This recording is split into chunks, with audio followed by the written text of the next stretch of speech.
Welcome to Alabama Week at the premier meet in the country with a lucrative pick six carryover to kick things off. Rick Dutrow Jr. will look to get things going in the right direction this meet. In today's Statue of Liberty is filly Hang Over Heaven. Impressive, going last to first in her debut. Today, she faces winners for the first time, and she'll try more ground. With his 4,000th career win in the rearview, trainer Mark Casse now looks to conquer more milestones. The Hall of Famer sends out Disco Star in today's feature. Multiple stakes placed. Can today finally be her day in stakes company? Casse also has two chances to win his first ever Alabama. Nitrogen has been dominant on the lawn. Can she transfer that form to dirt on Saturday? And her stablemate Lacara, arguably the division leader at this point, she'll also be the one to catch. Can she last a mile and a quarter?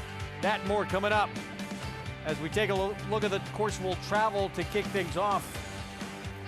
Over the jumps in the Michael G. Walsh Novice, named after the 1997 class of the Hall of Fame, trainer of the former champion King Commander back in 1954. That will begin our card. Gorgeous weather to begin Alabama Week here on this Wednesday afternoon, as we're just 9 minutes away from the first coming up. Good to be with you here. I'm Greg Wolf on our Fox Sports 2 coverage. We're with you on FS2 throughout this entire card this afternoon, and Mark Casse, of course, will have a major player in our feature later on, that Statue of Liberty division of the New York Stallion Series, but also two big chances in one of the premier races, if not the premier race in that division for three-year-old fillies. Nitrogen, so intriguing, getting back on dirt, getting hopefully a fast dirt track for the first time in her career, and two-time Grade 1 winner Lacara, who will tackle the Oaks winner Good Cheer once again. Here's what's ahead, presented by Claiborne Farm. Pick six carryover, 158,000 plus. That begins in the fourth. Late pick five begins in race 5. With me to kick things off, New York Racing Association handicapper Andy Serling. How are you? I'm wonderful. How are you? Serious mood today? I'm a very serious guy. Joe Clancy from the Saratoga Special and Liza Hendricks. Good to see you all. Andy, we're going to kick things off over the jumps, but obviously huge weekend ahead. Alabama Week, always special here. Yeah, looking forward to the Alabama. Always one of the big races here. Really, it's basically the Philly version of the Travers. And interested to see if Nitrogen can run as well in the dirt as she did in the off-the-turf race, and whether or not Good Cheer can get herself back on track. Yeah. Joe, Liza, obviously we're running this one named after a Hall of Famer to kick things off. Yeah, Mickey Walsh goes way back. I remember as a kid, he had stalls at the Oklahoma Annex all the time. He had like 10 horses. My dad had like 2, so it was fascinating to go over there and look at him. Always ran a steeplechase meet in Southern Pines, North Carolina as well. Kind of a master Irish horseman, ended up in the Hall of Fame in, like you said, 97, which was fun. 7 minutes from this opener. Liza, as you look at this field right now, it's the 6 favored. Roja Redemption, there's a rider change there. Who do you think were the standouts? I think the standout was Roja Redemption, and picking up that rider change with the scratch, getting the leading rider, Graham Waters. He'll be tough to beat. Take a look at this field post-parade. Here is Travasaurus coming off a victory 2 1/8 miles at Laurel. Yeah, I like that win at Laurel. I thought that was a good effort. If he can do that again, he's going to be tough to catch. Walk the Warrior, 7-2 right now. He's a consistent type. Jamie Bargery gets back aboard, or suited him 2 back. We saw this one early on at the meet in the Jonathan Kaiser. Yeah, briefly. His jockey's stirrup broke, which can't be a good feeling, and he came off, went back to Colonial and ran. Decent effort at Colonial, steps up in class today. Little Trilby quickly went by the 5. Same trainer and jockey combo that proved us wrong 2 weeks ago. Dominant win last start, Roja Redemption. Yeah, really, really nice efforts at Colonial Downs. He's the only thing in my mind, he's just giving away experience. He's only run 3 times over jumps. Carlu went by Grade 1 winner last 2 starts, is not finished. If Stephen Mulqueen can have him settle around here and he jumps well, he'll be dangerous.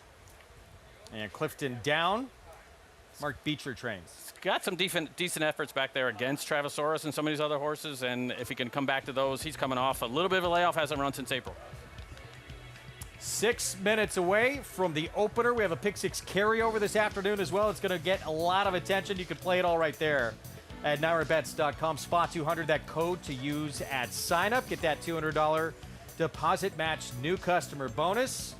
And play with us today, all meet long and beyond at NYRABets.com. So there is the favorite, Roja Redemption. That rider change, it's Graham Waters who will be aboard for Jack Fisher.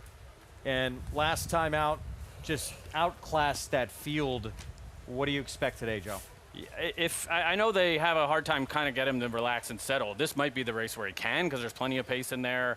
I think they are, you're a little concerned taking on more experienced horses. He's done nothing wrong. He kind of took advantage of some flat conditions that he had, where he ran in a restricted maiden race, won that, then won a restricted handicap at Colonial. Graham Waters has won 7 out of the 8 jump races at Colonial they've had so far this year, so he's on a roll, and comes in here, takes a shot. Same conditions as the Jonathan Kaiser we saw a couple of weeks ago, but the first 4 finishers of that race are not here, so it's an easier spot. Before we came on, Liza, we were talking about Carloon a little bit, who last time he finished a race was a Grade 1 winner. Last couple of starts, though, is not finished. What's the issue with Carloon? I was talking to his jockey, Stephen Mulqueen, this morning, and he said that the issue is just getting him to settle, which might be a little tricky around this flat track here. He said he settles a bit better around hunt meets where they go up and down hills, and he's not running into the jumps as quickly, but he said he did school him yesterday at Fair Hill, and he was backing off of those jumps a bit better and jumping better. So he said if he can get him to settle and can get him to jump well, he'll be tough here. That's the 7 Carloon we were speaking of at 4-1 right now. Taking a look at, am I saying this right, Travasaurus? That's how we said it, but if you look at it, there's no Saurus at the end, so I don't know. We're going to leave that to Frank Miramonte to be sure. But this is his race at Laurel. That's him in the yellow cap, kind of loaded, coming off the turn. Gets through, almost doesn't, and then comes running. He kind of sat there 4th the whole way, had a nice trip, which I think that's the kind of trip you want again here. I like that this is a decent race against winners, non-winners of 2 at Laurel, and I love the way he finished. I mean, just see him kind of put his head down, keep digging to get past that horse at the end. See if this 6-year-old can go back-to-back 9-2 on this one from the inside. Let's bring in Acacia Clement for more on this opener. And picking up there on Travasaurus, I too really liked that race at Laurel, where he didn't start that quickly, but it looked throughout the running that he always had horse in there. And I think it is exciting when you do these 2-mile and an 1/8 races, and then it finishes in a little bit of a sprint coming to home, and he was very game. He is warm out there. It's a very warm day, but he has framed himself up beautifully, and I thought comes in here looking exceptionally strong and powerful behind the saddle. So I liked what I saw from him in the preliminaries. The 6 Roja Redemption looks tremendous as well. He was very keen early last time out, and Graham Waters rode him that day, so he certainly is aware of some of the little quirks. As you can see, he looks like he's one that can tend to pull a little bit, as he's been fresh in the warm-up too, but he opened up easily the best at Colonial last time out and has been sharp every step of the way, and here certainly one that is a very worthy favorite, coming off of that pretty impressive performance last time, using a flat race 2-back to kind of leg him up into that effort over the jumps at Colonial. As far as the 7 Carloon, you guys touched on his inability to settle a little bit in the running of his races. He does wear that hood again, so the ears covered helps to muffle sound. Some horses tend to be incredibly noise reactive, and that piece of equipment can really help to keep them a bit more settled. He did wear it last time too, and it looked like, yes, he does kind of rush up to those jumps a little bit. He's not the biggest horse. He's kind of a handier type of physical. Warmed up nicely for Stephen Mulqueen in here, and hopefully can relax, as it does seem to appear that he's come back nicely to his rider, Greg. Acacia, thank you. Do you guys like how Carloon's acting right now? Is it a good sign? Looking at that video there, that clip, yeah, he seems calm and within himself, where I thought Road Redemption's pretty stirred up, and but I don't think they're going to keep Carloon off the front. I think he'll be in front. It's just a matter of whether, like Liza said, talking to Stephen, whether he's rushing his fences and that gets him in trouble, and he starts making jumping mistakes. See if that one can settle. Meanwhile, yeah, Roja Redemption, who's still favored, maybe has calmed a little, but was throwing his head around quite a bit, Liza. Yeah, he was, and you don't love to see that. He still is kind of chucking it around, but Graham Waters, his jockey there, like we were talking about, he knows him, and he works very closely with Jack Fisher, so he would know him inside and out, and know that that's typical, and it might end up setting well for Carloon, because if he is a little keyed up, maybe he'll just go to the front and take it away from Carloon. Before we break, value on this board, where do you see it? I picked the one Travasaurus. I thought he'd be a little higher than that, so maybe he's not quite as much value as I thought. I liked him when he was 6-1 a few minutes ago. 9-2 is a little tricky, but I would still think I'd lean toward him. I think Roja Redemption as a favorite, taking on way more experienced horses, concerns me. Short price, At a 9 short to price. 5. Yeah, on the 6. Graham Waters again. That rider change for Jack Fisher. We send it upstairs. It is the Michael G. Walsh Novice to kick off this Wednesday card. Let's go to Frank Miramati. Thank you, Greg. Starter about to raise the flag.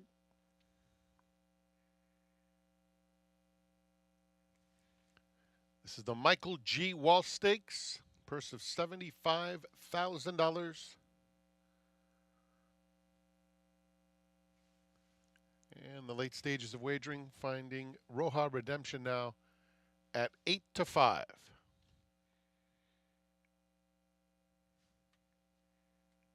Getting set here. Looking at Clifton Down.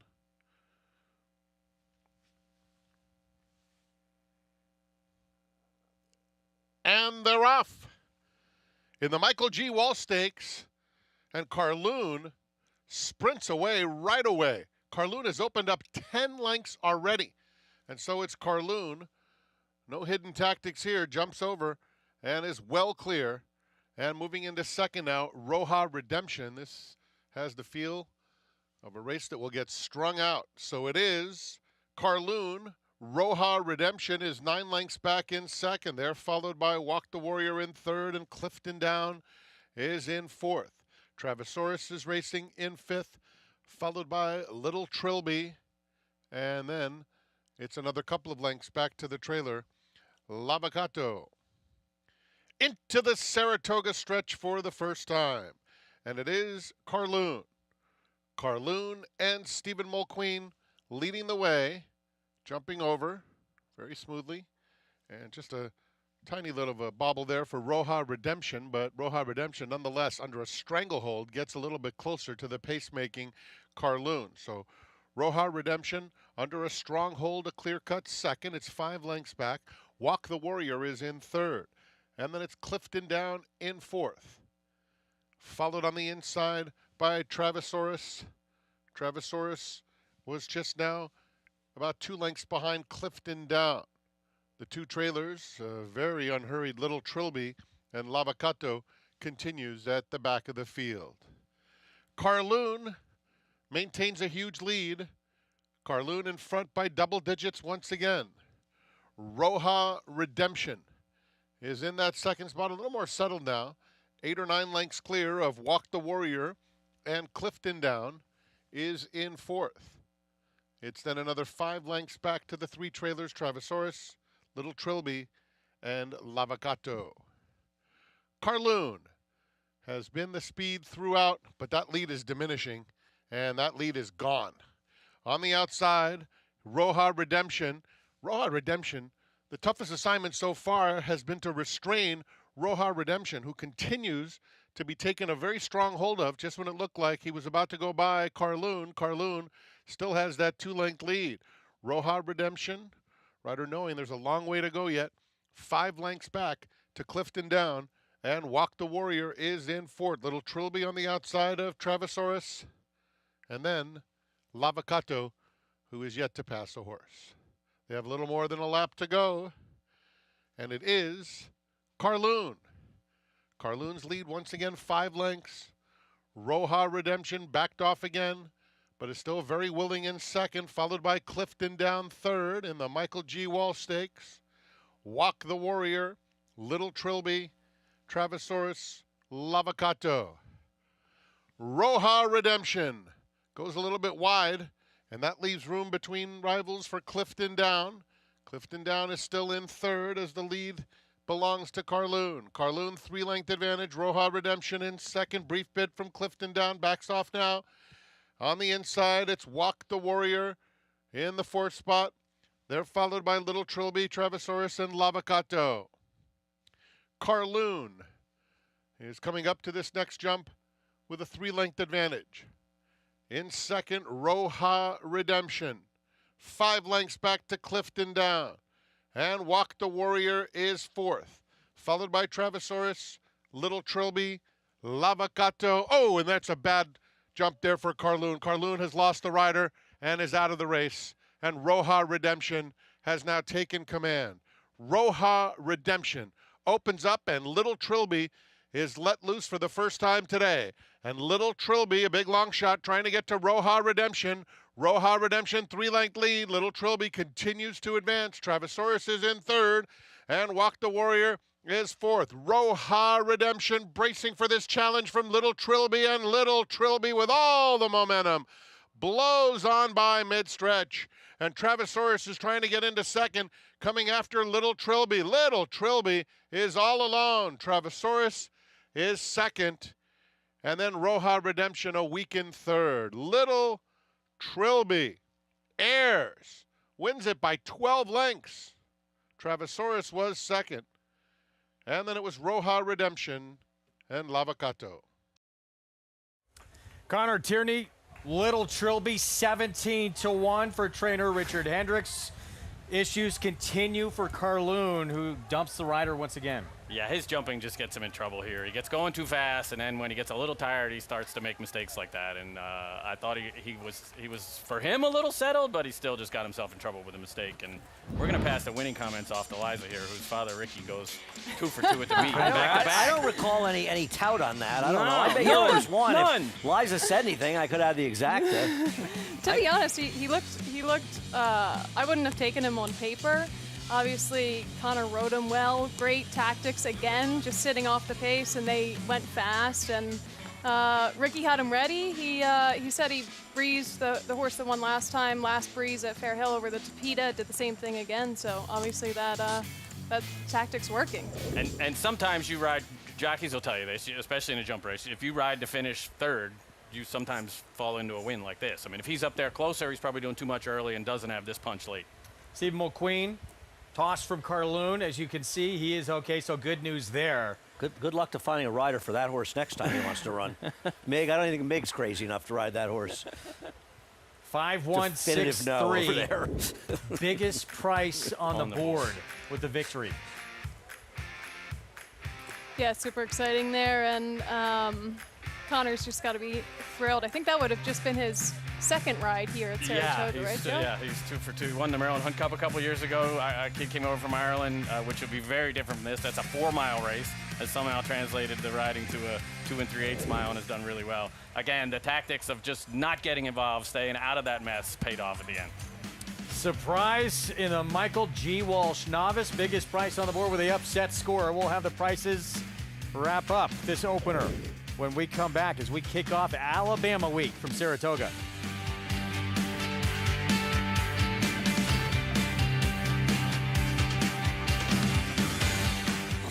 You bet with Naira Bets. Bet any track, anywhere, anytime. Download the Naira Bets app to play today and get a $200 deposit bonus. Watch live horse racing. Get expert picks. Boost your bankroll with weekly promotions and hone your handicapping skills with exclusive tips and tutorials. Download the Naira Bets app now. Sign up now to claim your $200 deposit match bonus. You bet with Naira Bets.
Back with you on Saratoga Live.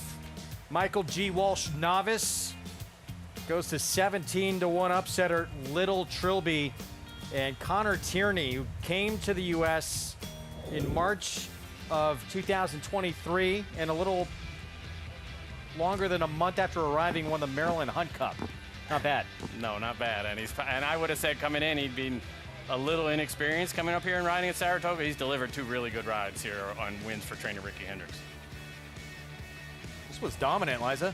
He was, and Ricky, trainer, and used to ride here over jumps as well, and said that him and Connor have kind of talked through the strategy and decided that the strategy has kind of changed from when he was riding, and now you need to sit a little more off the pace and then come with a kick at the end.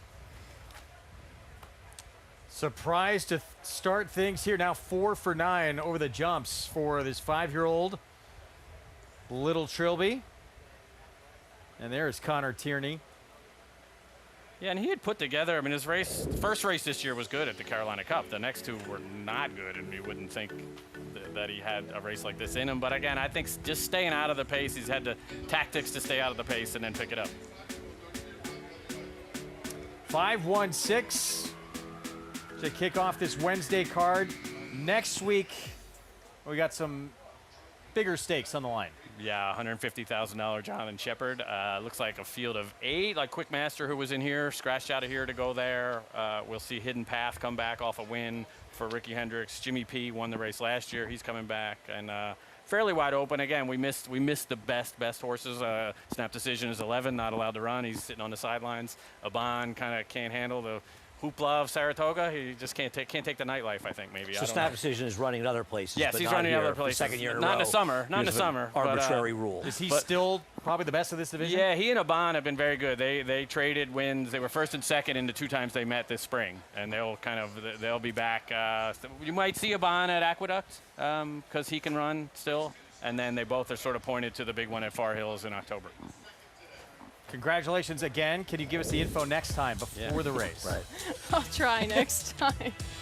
Congratulations to the family. Richard Hendricks with that victory. Race 2, our first flat race of the afternoon. Out of the Wilson chute at a mile, and huge scratch, margin of error coming out. Takes out one of the major players in this spot. Starter, optional claiming race, and 5 of the 6 looks to go through those 2. We got to say goodbye to Joe and Liza. We thank you both. Mark Cassie, Disco Star, the one to beat, at least on the morning line, in our Statue of Liberty division of this New York Stallion series to come. And, of course, 2 in the Alabama with Nitrogen and Lacara. We'll be back.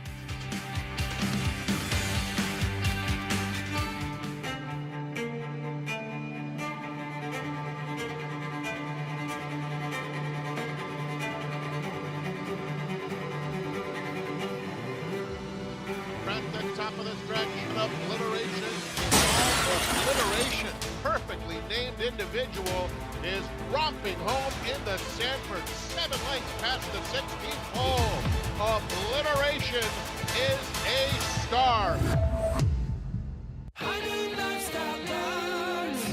As a lifestyle guard, I help people live their best day in the sun.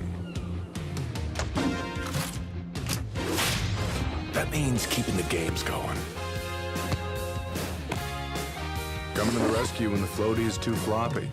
And delivering high noon when the cooler's empty. Oh, do you have any peach? High noon, sun's up.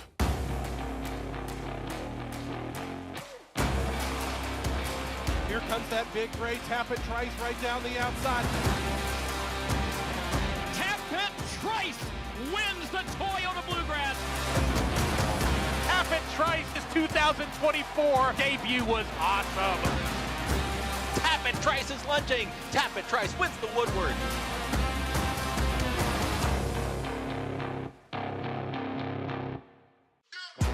The official Saratoga Barstool Sports Collection is here. Check out the hottest styles of the summer. Shop this limited drop before it's gone. Get yours at shop.naira.com. Race Lens is the most in-depth product in horse racing, with unique features found nowhere else. True odds, predictive analysis, and pace projection. Race Lens. It will change the way you follow horse racing and take your game to the next level. Put on the penny. The V goes in the front. Walking speed bumps coming through. Loaves of bread on the move. Walking furniture. I mean, we could do this all day. The drone. Good boy. That drone? That's your fault. Wait, you gotta wait here. Ready? Ready? Ready? Go get him, go get him, go get him, go get him, go, go, go, go, go! Oh! Go, Mando, go! Go, Mando, go! Go get him!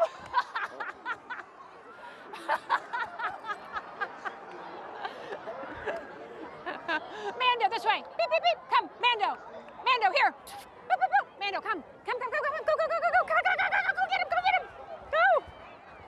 Go get him, go get him, go get him, go get him. Go get him. Go, go, go, go, go. Go, go, go, go, go. Go get him. Good job. Focus, man. Good job. That was exactly what we expected. He says my girlfriend was cute, so we ran off, tried to get a little dip in the lake. And then my mom came and said, you need to refocus, redirect. We redirected and finished the race. But, you know, I'm so proud of him. Good job, Mando! And look, perfect belly sploot, cool it off in the sand. Here we are. It was awesome. Good fun. Good job, Mando! It was a lot of fun over the weekend, that first annual Corgi Cup. Jenna Antonucci did a lot better job with Arcangelo than she did with Mando, who she'll keep working on. We welcome in Richie Migliore. Good to see you on a beautiful Wednesday afternoon coming up. How you doing? It is a beautiful Wednesday afternoon, Alabama week. I almost said Travers. We're getting ahead of myself a little bit. I do think Jenna Antonucci's going to have to take her dog back to the starting gate and get him okayed by the official starter, but nice to be here with you guys. All right, look forward to, this feature coming up later today. Statue of Liberty division, this New York Stallion Series. It's an intriguing race coming up. We talked about Mark Casse, Disco Star, Boston Finest. They went head-to-head. They'll meet again, Andy. Who do you prefer? Who do you think ran the better race when they met last start? I think Boston's Finest not only ran the better race last time, is more likely to win today after the scratch of the number 2 Queen Atlas. It's possible that Boston's Finest could be the speed in this race. Disco Star, to me, she got pace to run at, and she got up for second, but just barely. I didn't think she finished that well, Richie, and I think with less speed in this race, Boston's Finest is a more likely winner. Yeah, I agree with you. I like Boston's Finest better than I do Disco Star. That being said, don't you think the 7 Blossoming Erudite potentially could turn out to be the speed coming out of shorter races? Well, if you were riding Blossoming Erudite, I'd take a shot at a big price horse would wire the field. I think Christopher Elliott would be wise to be aggressive in here and has a chance. I'm not a Disco Star fan. I'm not convinced this horse really is better at the mile distance today. She can win, but she's not for me. Mark Casse could be the start of a huge week ahead. So this one, the morning line favorite, does break from the inside, so does get to save ground from the outset. Dylan Davis knows her well. And, of course, this barn with 2 big chances in the Alabama we'll talk about a little bit later on Saturday. Meanwhile, lightly raced Hangover Heaven, Rick Dutrow barn. Been a tough meet for this barn. This one impressive, though. From last to first, going 5.5 furlongs, sprinting on the lawn to Breaker Maiden, but now a lot of changes, facing winners, stretching out, better company. These are the kind of horses that get players in trouble at short prices more often than not. No doubt, she was visually impressive, kind of spun out there on the turn. And she did have a huge turn of foot, as they like to say, top of the stretch, but she was beating a very, very suspect field relative to these. And stretching out, the likelihood that she's going to run the same kind of race seems remote. She's got to improve, Richie, and she's not going to be much of a price. Well, I agree with you. Just because of how visually eye-catching that move was, she's going to take more money than I think is warranted. And can she stretch out? And if she can, is that going to mitigate that turn of foot that you talked about? I agree, and you missed 10-1 against Softer last time out, and you get a fraction of that against Tougher today. Could she win? Of course she could win, but she's not my cup of tea. Interesting race. A lot of horses that you can make compelling cases for. in this 8th race. It's part of a pick six carryover, over $158,000 that begins really just a couple of races away now. It is an incredibly difficult sequence. We're going to talk a little more in depth about it a little bit later on, but where do you find your singles here? Oh, I disagree. I don't think it's that difficult a sequence at all, to be Really? honest with you. I think the first race more open. I have a long shot in there in Olympic Dreams. I'm a little interested. I don't see how anybody's using anybody but the 2 and 3, the 2B and the plain 3 from another mother in the 5th. Yeah, the 6 letters can win. I'm going to lean on Pandemic Hero. I can see the 1 winning, the 3 winning. I'm against the number 7. I think the whole world is going to single Mel in race Melly Mel in race number 7. Maybe some use the 8, but there's only 2 in there on paper that can win. I'm going to live and die with a 3 and 5 in race number 8. The last race a little more open. I'd be 5 and 6, but obviously with a lot of first-time starters, it's a bit more open. Wow, I saw it completely different. So you're going to hit this pick six. Well, I don't know if I'm going to hit it, but I... Well, you said it was you felt it was very easy. I think it's an easy one to play. I don't think there are... I think you have races where it's pretty unlikely that more than 2 horses win them, maybe even 3. So I'll be surprised if this thing pays a lot of money, but it happens sometimes. Well, last race... It's a potential, anyone can win that potential pothole, but you do have a horse in Delightful Darling that I don't believe will be the 3-1 morning line that everyone's going to have that could very easily win the race. Good luck to everybody playing. Again, 158,000 plus in that sequence. Begins in the 4th. Going to kick off the early pick 5. Our first flat race of the afternoon starts in about 16 minutes post-parade when we come back. And we'll talk Alabama when we return. Mark Cassidy, 2 chances, including this incredible turf filly. She looks sensational in a race that came off the turf on a wet track. Can she do it again on a fast track against some of the best 3-year-olds in the country in the Alabama? We'll find out.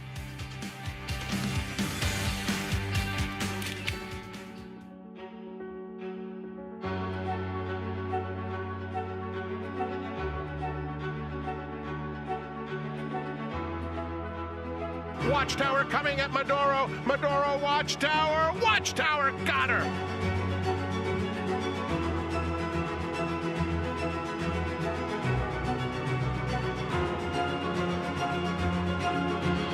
DeMarchelier, standing at Claiborne Farm.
Back with you on our Fox Sports 2 coverage. You're watching Saratoga Live. You can play along with us Download free Equibase Past Performances. Get all the stats on the horses, trainers, jockeys. Go to NYRA.com/TV schedule and get your free PPs. As we get set for the early Pick 5, race 2. Out of the Wilson chute at a mile. Starter optional claiming field. Big scratch with the 4 out. Here's Unlimited Potential. OK Cantermachi barn. And getting back on a fast track for the first time in 3 starts. I'm shocked that he's not favored. And I'm shocked that he's tied the same price as Pineapple Man. I mean, this is one of those rare horses that Todd Pletcher gave up on, and maybe it was a drop. Obviously, I feel like it was a drop out. Mike Rapoli trying to win a race last summer, but I mean, first Matt Cantermachi claimed the horse. Now OK has him, and Richie, this horse has held his form for over a year now. Yeah, and to me, he looks like the horse that controls this race on the front end. You know, Pineapple Man showed good speed last time, but those were pretty moderate fractions. I think that Unlimited Potential goes to the lead. I mean, if Pineapple Man wants to row with this guy, he's going too fast. Yes. And I mean, listen, My Noble Knight is certainly to me the chief competition for him, the current favorite. I don't disagree, but I thought Unlimited Potential was the horse to beat in this race, and I'm a little surprised. And I imagine the morning line maker probably had the 5 favored. Now, it's early, and I think they're very close in doubles for what it's worth, though I'm not sure how much weight I would put on that given the first race was a jump race. But yes, he had the 5, a slight favorite over the 6. My Noble Knight, currently the 6-5 favorite. So Jose Ortiz for our colleague Tom Amos. Got a pretty live one, potentially 2 in the last as well. Well, this Sprinting one's on the grass. super live. I mean, there's nothing wrong with him. I think he's a horse to beat. I don't. I think the 6 is the speed of the 5 makes him more dangerous, but I think he's one of the 2 horses. Here he is finishing second last time out to Gilmore. I thought he ran fine in this race, and that effort makes him the other horse in the race. I felt like an improving 4-year-old who's really getting good right now could take another step forward. Yeah, he's in very good form, and I kind of like the cut back in distance for him from the mile and 8th. He ran well, but I think he could prove to be a stronger finish going a mile because it looked like he had dead aim, and he kind of flattened out a touch later. Yeah, and the thing about it for me is the 5 has more consistent races. Not only is the 5 the controlling speed, but he has more consistency to his bigger figures, whereas My Noble Knight has a few, but a lot of them are just sort of okay. The only other horse to me, I don't understand the money in the 3 at all, but maybe I'll be proven wrong after the race. You see who's riding the 5, by the way? We have not seen him since he was riding extremely well this winter. Saheen Savachi, who rides tremendous rider in Canada, was riding great in the inner track. I think he had some back issues, and he ended up not riding anymore. But when we saw him at the winter at Aqueduct, he was riding extremely well. He was riding really, really well, and I hate those back issues. Let's go to Acacia for more on race 2.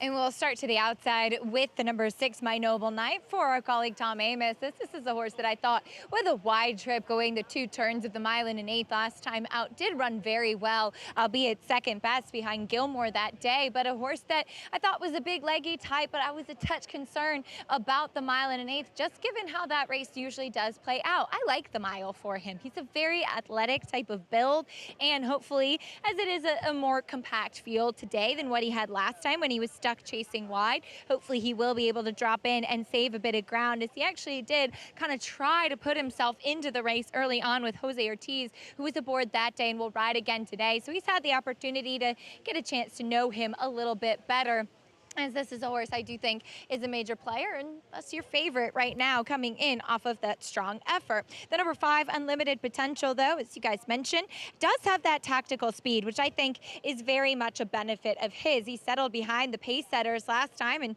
just pulled away much the best in that mile effort back in June. He's a handier type of frame. I've always thought I was concerned when they tried stretching him out previously to the mile and an 8th, and he was able to handle it, albeit against much softer competition. But he looks so much more like the 7 furlongs to the mile type of physical. He's pretty laid back here in the paddock, as that is not uncommon for him. Sometimes he can be pretty quiet, despite the fact that he does have some natural speed, but looks great in his coat, really, really good in his weight, which sometimes cannot necessarily be the best. And coming in off the back of that big effort, I think certainly a big plus for him. I think that with his tactical speed, he's one that can set up shop just behind the likely pace setter in Pineapple Man, Greg. All right, Acacia, thank you. 13 minutes away from an early pick 5. Of course, going to be a lot of attention with this coming up, that pick 6 carryover that begins in race 4. Yeah, I don't. The only way the 5 is the speed here is if the rider takes the horse back or he doesn't break. The 5 is significantly faster than Pineapple Man, so I kind of think he'll be in front in here in this race. But regardless of that, I'm making 2 plays today. They'll both be in the pick 6. One of them is in race 4, and you're going to have to bear with me. I'm going to bet $100 to win Olympic Dreams, and he's 20-1 morning line. I'm guessing he'll be maybe 12 to 15. He should be a price in here, and there's every reason to believe that this is a crazy bet by me, and you want no part of it, and I have no problem with that. I'm certainly going to be wrong more often than I'm right, especially with big-priced horses, but this horse was chasing the pace against a killer field last time out, and he's not a horse that really likes a wet track. The time before that, he was coming off a 4-month layoff. He is a horse, and Greg's one of his biggest fans, that at one time had very good form and would have beat this field. Now, maybe that time is long past, but I'm not sure he can't be the controlling speed in this race, because the other speed on paper is the one Drake's Passage. And Drake's Passage has a complete inability to get out of the gate. Now, Manny Franco's a great gate rider, and maybe he'll be able to get him out of the gate today, but I wouldn't bank on it. So I'm hoping Olympic Dreams as a price can wire the field in race number 4. My other wager, I have to bet $200 a day, is the number 5 Pandemic Hero in race number 6. My key in that race is that I don't like Ori, who I'm assuming is the morning line favorite or close to it. He's had his chances, and he's failed to get it done. I think the Pandemic Hero getting back on Lasix, picking up Jose Ortiz, is either the controlling speed or he stalks Paz the Soy Sauce, and I think his turf races might be better than the turf races of horses like Paz the Soy Sauce, Ori, and even Out of the Fog, who I think gets a very interesting rider change. Javier Castellano is not out of the race as well, but I'm going to bet Pandemic Hero. I think will provide a little bit of value in race number 6. All right, good luck to everybody going after that pick 6 today. See how it plays out. Again, it begins in race 4, and get alive to that last race. I would think you want some coverage there. Yeah, I think the idea is to try to get there, and for me, it's logical horses throughout the day, and then you spread there and you watch the Cassie favorite win anyway. Simple as that. Okay. I'm going to beat that horse with the 5, the Bill Mott first-time starter. I love those street bosses and turf sprints. Back to race 2. Starts this early pick 5. And there's our man, Tom Amos, and Jose Ortiz, who will be on the one Andy likes in that turf sprint he was touching on later. Jose Ortiz, what a meet it has been. Obviously, Mig coming in with a ton of momentum.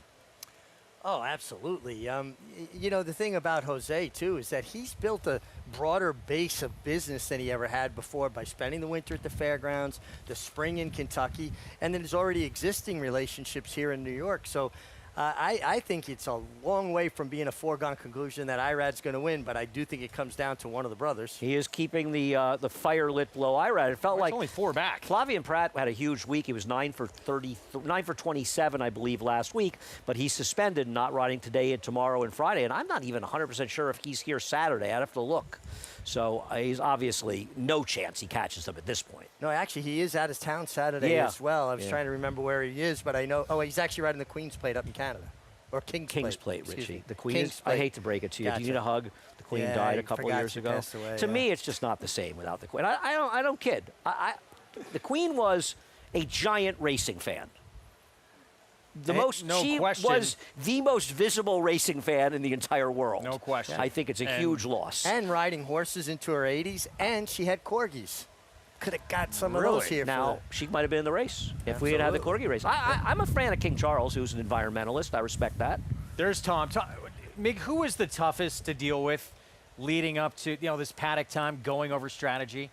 Were there times when it was Tom Amos? Nah, you know what? I didn't ride a tremendous amount for Tom. I rode for him a little bit. But, he's intense. We know Tom is intense. So it's Tom Amos is the answer. No. He's the worst loser, right? He's the worst loser after a race, I think, right? Oh, look, he knows what he wants. He's specific. So, and everyone's a little bit different, right? I guess it's the longer you have a relationship with someone, do they kind of let you do your own thing? Yes and no. Michael Hushin always was pretty specific about what he wanted, and not a good loser either. And we had a tremendous success together. You and I, by the way, who are tremendous losers, may I add. But, honestly, the best instructions a rider can get from a trainer is, this is what I'd like to see. This is this horse's preferences. He might be better inside, outside, lugs in, lugs out. And then let the rider do his job. Don't micromanage. I have a question. Do you feel not all trainers, but some trainers or a general thing. A lot of trainers were a little wishy-washy because they kind of wanted to blame you after the race if things didn't work out because they didn't give specific instructions. Oh, absolutely. Deflect any sort of responsibility on that end of it. Oh, I got him ready. Now it's your turn. Well, I mean, we had a prime example of that. One of the best riders on the planet right now. He went overseas to ride, and a trainer just clownishly criticized Flavien Prat for the ride when he had nothing to do with the issues of the horse who just didn't want to go that distance. It was very clear, at least to me in reading it, that the trainer didn't want to ride Flavien. Yes. And the owner may have made him ride the horse. When I read that, and, you know, somebody I'm knowledgeable said he didn't think that Flavien gave the horse his best ride, and I can respect that. But it was so over the top that it just felt like he was annoyed that he was riding him in the first place. So I guess there's that one guy that's annoyed to have Flavien Prat. But why come after and punish a rider for something he didn't even do wrong? Factor Cheval, by the way, was the name of the horse. He was going too far anyway, as I recall. And he's but the guy's making a point with the owner. Right. I agree with Andy in that respect. Well, I loved when you got multiple instructions. Go to the lead, but if someone else goes, take back. I want you to save ground, but be outside. Because then they can go back to the owner if the horse doesn't win and say, well, I told him to do this. Yeah, but you told me to do the opposite of that as well. Yeah, I think, you know, you look at, listen, horse players blame jockeys, and certainly I have done that more than my share in my life. But I think trainers want to have the option to blame the rider after the race. And yeah, I think let's face it, part of your job as a jockey is to take the heat, most of the time unfairly. And times, too, when you got confident enough in your abilities, did you just say, I'm going to put out this all, it goes out the window, I'm going to ride the race the way I want to ride it? Oh, yeah, by the second half of my career, I stopped listening to instructions because when you'd get beat following instructions, they'd blame you. And if you didn't, you know, follow instructions and won, they said, great ride. Listen, jockeys are the most visible part of the human equation of this, right? So they're going to get more blame and more when credit they lose, than they deserve and sometimes. more credit when they deserve, no doubt. It's horse racing. That's what it is. But that's a jockey's lot in life. You win, you're golden. You lose, someone's going to have an issue. Yeah. No, you know, sometimes I've seen trainers that are like giving instructions, and you can just tell by looking at the jockey that the jockey is not listening to a word that the trainers say. I got instructions at times. We want you to lay third, 4 lengths off the pace. Okay, if they go 45 or they go 50, then what if 2 other horses want to be third? I mean, you know, but I actually did get some ridiculous instructions like that at times. Well, what trainer sent the most detailed instructions when you rode? Somebody, as you know, that I'm very fond of, and I think is a great trainer. Well, the first guy that comes to mind is Michael Dickinson. Michael Dickinson, right? Yeah, Michael Dickinson. Sent an epic tome to his riders and things. Yeah. And I want to say, like, Michael, do you really think they're reading these? Yeah. Great horseman, the best. But he also, the best path is the 6.5 path. Michael, come on. The greatest.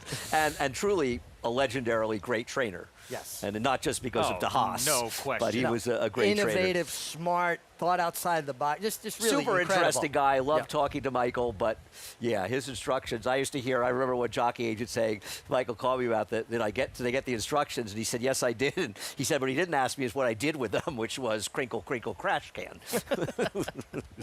Coming down Champions Way, we got the start of the post parade coming up after a slight delay. And again, this will be our first flat race of the afternoon.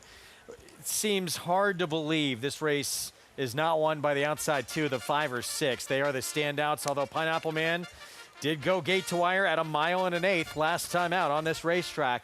Going to kick things off with Philharmonic. Nick Zito sending out just his 4th runner of the meet. I'm going to stay right now. My man Nick Zito is going to win a race this week. I don't think it's Philharmonic, but Nick's got a very live horse coming up this weekend. Huge fan of Nick. Would be great to see him win. Here's Yep. Quiet Wisdom. Actually ran a big effort last start. Yeah, big effort up at Finger Lakes. This is a horse that I think does his best running when he's forward or on the lead. Don't see him making the lead here. Kenner Carmouche was aboard this one gate to wire last start. He's a last time was the time. This is a much tougher field with more pace. Former Sovereign Award winner back in 2024 in Canada is the top rider, Savine Savachi, on Unlimited Potential. And if you're looking at this horse and saying, I don't know the rider, I don't want to bet him, this guy can ride. Yeah, indeed. My Noble Knight, Tom Amos, Jose Ortiz. Very, very live, like him turning back that 1/8 of a mile. And I definitely think the race runs through the 5 and the 6. The geniuses up here have figured out the 2 3 to 2 shots look like the ones to beat. That's why we get the big money, Greg. But we're going a different direction. You like the 5 as well, Nick? No, I like the 6. Oh, okay. I so like it's the us 5. You against like Andy. the 6. But the way look, it always it's is. certainly You guys those picking on two. me. Sad. $10 bonus bet, $50 each on Saratoga and Delaware. And you'll get that $10 bonus in your account, win or lose. You got to opt in to take advantage at NyraBets.com. Can I throw this out? And we've said it throughout. Look, the 5 and 6, we know they're the standouts. That last effort from Quiet Wisdom, the 2, does it intrigue you at all? I know it was at Finger Lakes. It was only a mile and 70 yards. No. Okay. Simple as that. I have a question, though, and I don't, Richie can feel agree to disagree. The pace projector at Timeform US, which I put a lot of weight into, but there are times you look at it and you can disagree, has the 5 in front and the 6 is the stalker. Do you think the 6 can be in front of the 3 in this race? I mean, obviously the pace projector believes that's the case. I don't see it that way. I also, the 6 being drawn outside the 5 obviously is in a position to be in more of a stalking mode leaving the gate, where the 3 with Pineapple Man, with Kendrick Carmouche, we know Kendrick's aggressive. And this horse did go gate to wire last time, so I think Kendrick comes out running, but I don't think he's fast enough to make the lead. He has sprint speed, too, the 3. He did have sprint speed. I haven't anymore, seen that kind of speed recently. He has not been involved in particularly quick paces recently. Now, listen, Kendrick could be really, really aggressive with him. I think the 5 is a considerably faster horse. It doesn't always play out that way, and riding intention comes into play in these things. I just think the 5 is faster, and I can't imagine that Ilke doesn't want the 5 to use his speed. Who's become the 3-2 favorite. Let's go back to Acacia. And there were plenty of aggressive warm-ups in this field, with Pineapple Man included. And as we know, Kendrick Carmouche takes virtually every horse away from the pony to give them a big warm-up. And I didn't talk about him in the paddock because I wanted to reserve judgment until seeing him on the track, because this is a horse that in the past has been a late vet scratch warming up on multiple occasions. But I have to say, from last time and today as well, Michelle Nevin has him doing very, very well. He is a burly, solid son of Gormley. He's put on a lot of good weight and conditioning with Michelle, too. He warmed up well last time. He got to the front going the 1 1/8 miles. He was able to get comfortable, and he's warming up well again today. Kendrick was aggressive going right off from the pony, and I know that he was, like I said, able to get comfortable going the 2 turns, but I can't imagine him not trying to use his speed again in here today. The 6 by Noble Knight, wanted to circle back to him, as he also had an aggressive warm-up. I thought that he ran well last time. I think he's doing better today than he even was from that last race. He's come out of it very well, moving exceptionally well in the warm-up too, and I think that he's one that maybe could set up shop kind of behind, however the pace does play out, and potentially get a good trip at this mile. Greg? Keisha, thank you. Nice appearance from Pineapple Man. Stretched out to 1 1/8 miles last starts. They'd done it before, but the first time in a long time, and led every step of the way for a 4-length win. I've always liked Pineapple Man. I think he has been extremely opportunistic against softer fields when he's been successful. He's a horse that I've always sort of had an affinity for. The problem with him is, I look through his PPs, and there isn't even a remotely competitive race, I think, recently. I just think the 5's a better speed, and the 6 is a better stalker. Isn't it interesting, too? I mean, you look at this race, and, obviously Barnes, whose horses are running. Tom Amoss, 9 of his 19 runners have been first or second. That's pretty good stuff at Saratoga.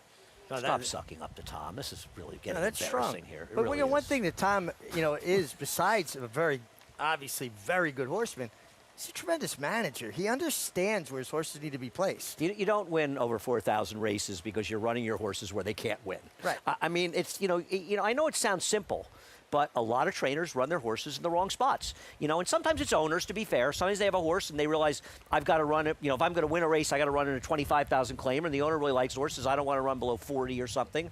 And, it's hard. You don't want to put all the onus on the trainers. Sure. But my point is, if you're an owner and you hire a trainer, you've got to listen to that trainer. If you don't have the confidence in the trainer, then get another trainer. Right. But if you're hiring Tom Amoss, who's won over 4,000 races, I believe that he has the highest win percentage of any trainer with that many wins in his career. He does. Wherever Tom wants to run him, you run him. You know, I mean, I think you just got to listen. The best owners, the most successful owners, are the ones that almost never or infrequently tell their trainers what to do. But you just said the key thing. You hire someone, let them do their job. Owners, let your trainers do your job. Trainers, let their jockeys do You their hire job. a guy to paint your house. You don't go, you know, I don't really like where you over went. there, I mean, you let the experts do their jobs. And, you know, Tom Amoss doesn't need me to let people know. As much as he annoys me, he's a great trainer. I thought it was the other way around. You annoy him. I don't annoy him at all. He's mad because I saw Tom Petty and he didn't. Frank Miramonte to kick off our first flat race of the afternoon. Here's the second. They're in the gate. And they're off. And it's a very quick start for Pineapple Man, wasting no time getting to the front. He's joined by Unlimited Potential, and My Noble Knight comes away in third. Quiet Wisdom broke well, but is now 4 lengths off the lead, 3 clear of Philharmonic. They move on to the backstretch, and it's Pineapple Man a half a length. Unlimited Potential puts the pressure on second. 3 more back to My Noble Knight by himself, traveling kindly through the early stages, third. Then a gap of 5 back to Quiet Wisdom and Philharmonic. 24-1 for Pineapple Man, who leads 3/4 of a length. The favorite Unlimited Potential is second. Another 2, Jose Ortiz and My Noble Knight in third, coming to the half-mile pole. Still a big gap to Philharmonic and Quiet Wisdom. Pineapple Man now a length and a half in front. Unlimited Potential called on now, cuts right back into that margin, second. And My Noble Knight cruising in from third. He'll make a 3-wide bid after the top pair. 47 and just under 2 for the half. Pineapple Man. My Noble Knight moves up on the inside of Unlimited Potential, who's drifting out now. They're at the top of the stretch. And My Noble Knight angles out, and he's coming after Pineapple Man now, right to him with a furlong left to go. He's been traveling beautifully throughout, and he has just put this field away. My Noble Knight opens up authoritatively. Once Ortiz said go, it was over. My Noble Knight, widening with every stride, wins by 8 when the smoke clears. Pineapple Man, Unlimited Potential, and Quiet Wisdom. My Noble Knight just dominates this group here in the second. Jose Ortiz now within 3 of his older brother for meets leading rider. I don't think it would have mattered. I think the 6 was going to win this race, Richie, no matter what happened. Yeah. And to be fair to Kendrick, he was giving his horse the best chance to win. And in sending that hard, he probably compromised the 5's chances, who clearly didn't run his race.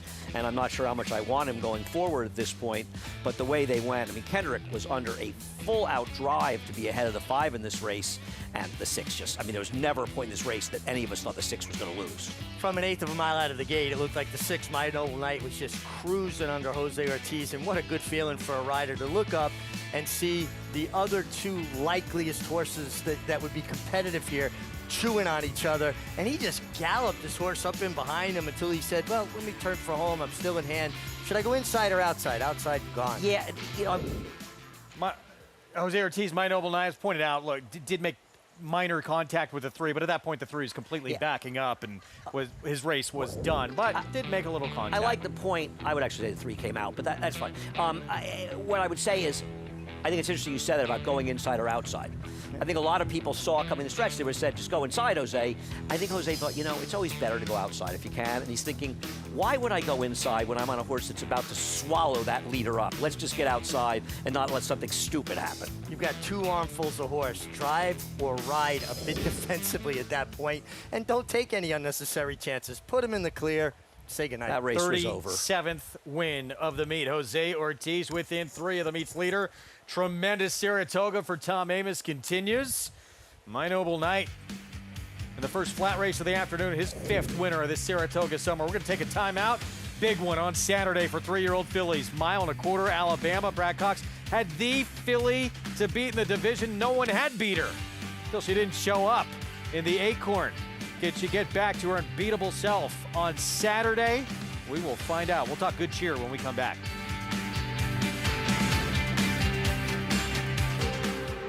But it's all Pinehurst. Great Grade 1 winner at 2. Very impressive in the runaway Delmar Venturity. Graded Stakes winner at 3. Pinehurst, so gutsy. The highest earning son of Twirling Candy. Pinehurst lasted home to win it for the United States. Bred on the same cross as Gunrunner. Pinehurst, standing at Womack. You bet with Naira Bets. Bet any track, anywhere, anytime. Download the Naira Bets app to play today and get a $200 deposit bonus. Watch live horse racing. Get expert picks. Boost your bankroll with weekly promotions and hone your handicapping skills with exclusive tips and tutorials. Download the Naira Bets app now. Sign up now to claim your $200 deposit match bonus. You bet with Naira Bets. Introducing Peace and Justice, new to New York in 2025. A proven sire with over 200 wins, 16% wins per starts, and one of only 2 New York-based stallions to have a graded stakes winner at Saratoga in 2024. Now, with 3 different racing surfaces coming to New York, and with New York breds running for equal purses as open company, Peace and Justice is the sure choice for 2025. Peace and Justice, now standing at Irish Hill and Duchess View Stallions in New York. Japan's legacy of beauty lives in all we do. Rare sensibilities and breathtaking skill show the way to the finish line. That beauty and that power take you to another world. Racing is art.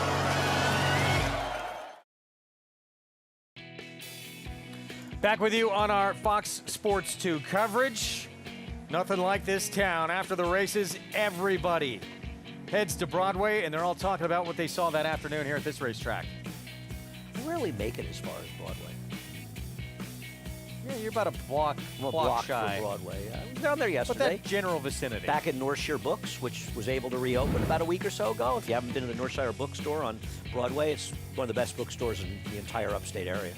My Noble Knight in easy time here in race 2. Jose Ortiz, Tom Amoss, and a 4-year-old son of Noble Bird. 7th win, 23 starts. Now has won 3 times in the last 5 outings. Let's go to Acacia. And here with winning trainer Tom Amoss. You guys get to sit next to him often, but I don't actually get to see Tom as often. So great to see you, Tom, and in the winner's circle, My Noble Knight. Really seemed like he flourished and really seemed second time at Saratoga to be doing very well. Yeah, no, he's done well up here. And, you know, we got what we wanted in the race. You know, he's not going to be the fastest, but the outside post is really, really good for a horse like that. So Jose can kind of gauge what's happening. When the 3 and the 5 went out together and we were sitting in the pocket behind him, I felt really good about our chances, and Jose did a great job on him. What were the instructions that you gave to Jose? The guys on the set were having a bit of a conversation about instructions. What was that conversation like? Next to nothing. He rode the horse last time. He knows him. We were in the outside post. I knew what he was going to do. He's going to try and break sharp and see what's happening inside of him. When those 2 went out together, Jose was very comfortable back there, and it worked out really well. You don't tell Jose much. He's riding exceptionally well. I wanted to ask you about a 2-year-old that you're running in the nightcap today. Nelson's Penny has been working on the turf. What have you been seeing? So she's a long shot in the last, and she's a little bitty thing, but good things come in small packages. And she's trained very well on the turf. If the race does go to the dirt, we're going to stay in. We have a chance of rain this afternoon. We'll see how that goes. But either way, I give her a shot. All right, thanks for the insight, Tom, and congratulations here. Thank you, Acacia. The one and only Tom Amoss, Greg. That's Nelson's Penny he's talking about in the nightcap, who, has apparently shown some ability on the grass. I feel that was a compliment of me, personally, when he said good things come in small packages, but take it for wherever you want. Race pretty clear 3. what's going on there. Mile and a 16th on the grass here. New York breds in a maiden special weight. Right now, Adam Rice, the secret's out. I mean, he comes here, he comes with intent, and you have to pay extra attention to his horses. Riz for him, the 7, right now favored. Call me the guppy, the lemming, following him around. I picked this horse in here. I'm tired of picking against his horses and having him beat me. I've taken him here, though, I think that the George Weaver first with Irad the 4 has to be considered dangerous. She's country, who has some turf pedigree, the second dam, and even My Divine One, who Bill Mott's been wanting to run this horse on the turf despite her losing a short price off turf. Mott having a terrific meet. Big upset over the weekend in the Mahoney. Here's what's ahead Saturday. The Alabama, big one. 3 Eastern start time, 1.25 mile distance. Likely the only time these 3-year-old fillies will ever try that Kentucky Derby distance. Mark Cassie Barnes sending out nitrogen, been so good on the turf.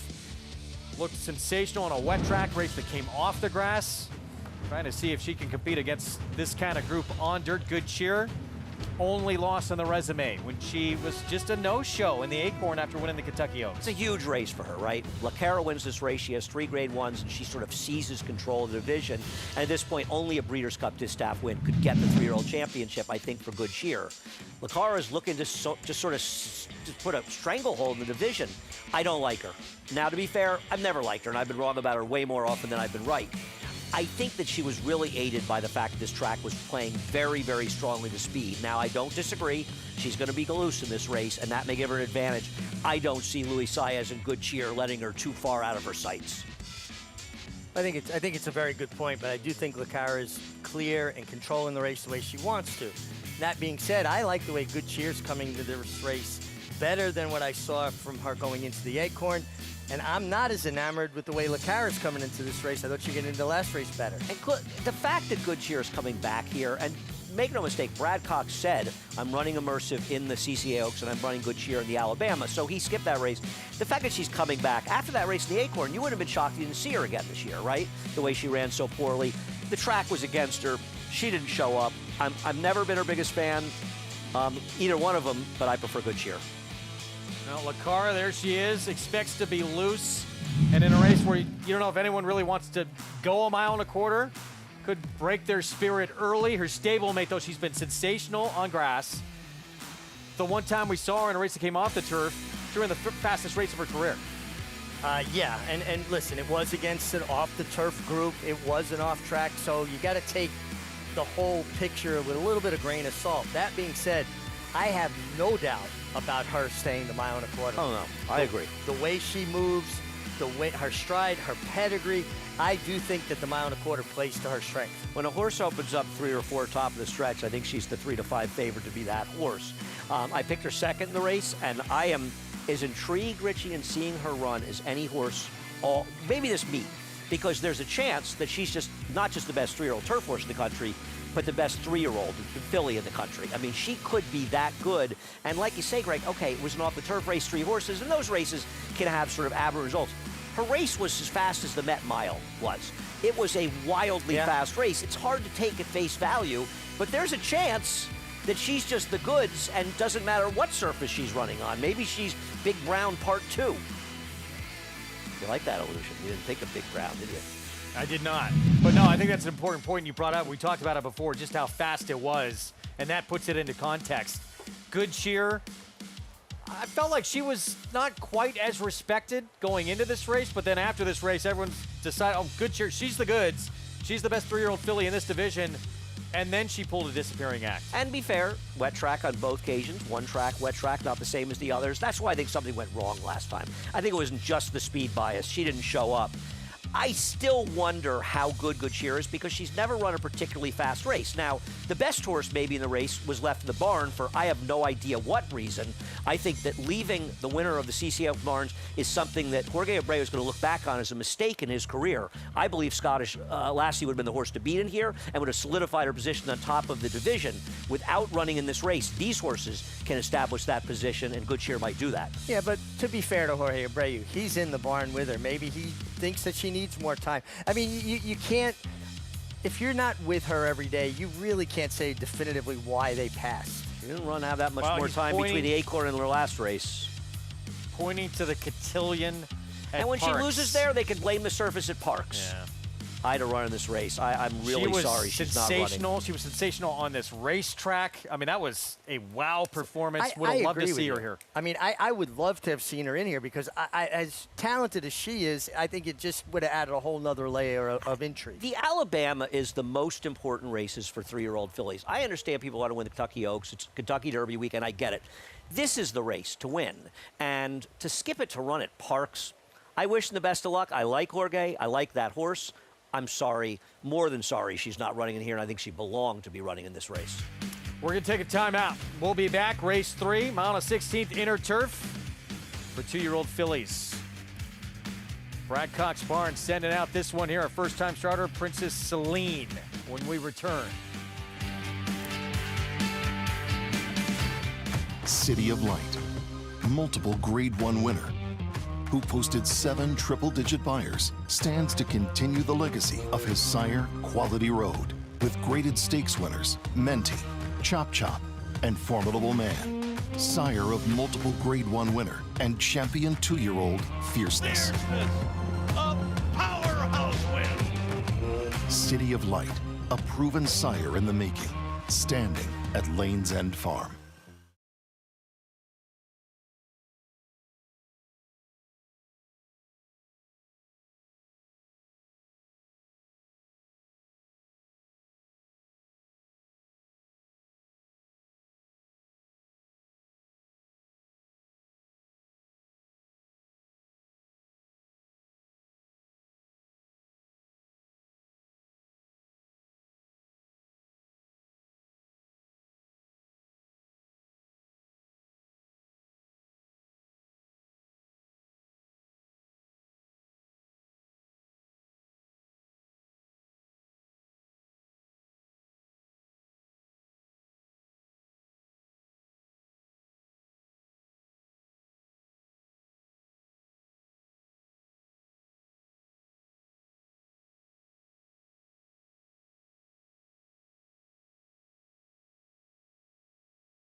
Back with you on our Wednesday coverage, Alabama week at Saratoga, and then the following week, we'll see what color the canoe gets painted after someone takes the Travers. DraftKings Travers, Saturday, August 23rd. Tickets on sale now.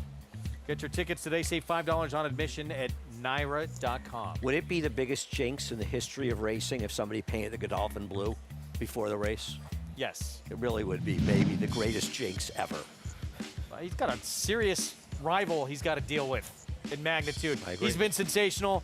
He just looked like he's gotten bigger, stronger, faster, and more obviously more versatile in his races. The way he's been more closer to the pace, there's no weaknesses. I'm not in any way picking against him. I'm going to just play a little devil's advocate. And I'm not. What do you say to somebody who says, you know, his Jim Dandy wasn't that great. It wasn't nearly as good as his Belmont Stakes. Maybe he's tailing off a little, and now he's got to face a horse in magnitude, a very fast early horse. He's not faced a speed horse with stamina. He's been beating horses that generally have a similar running style. I'm just playing devil's advocate. Yeah. What do you say to somebody who says he underperformed the Jim Dandy?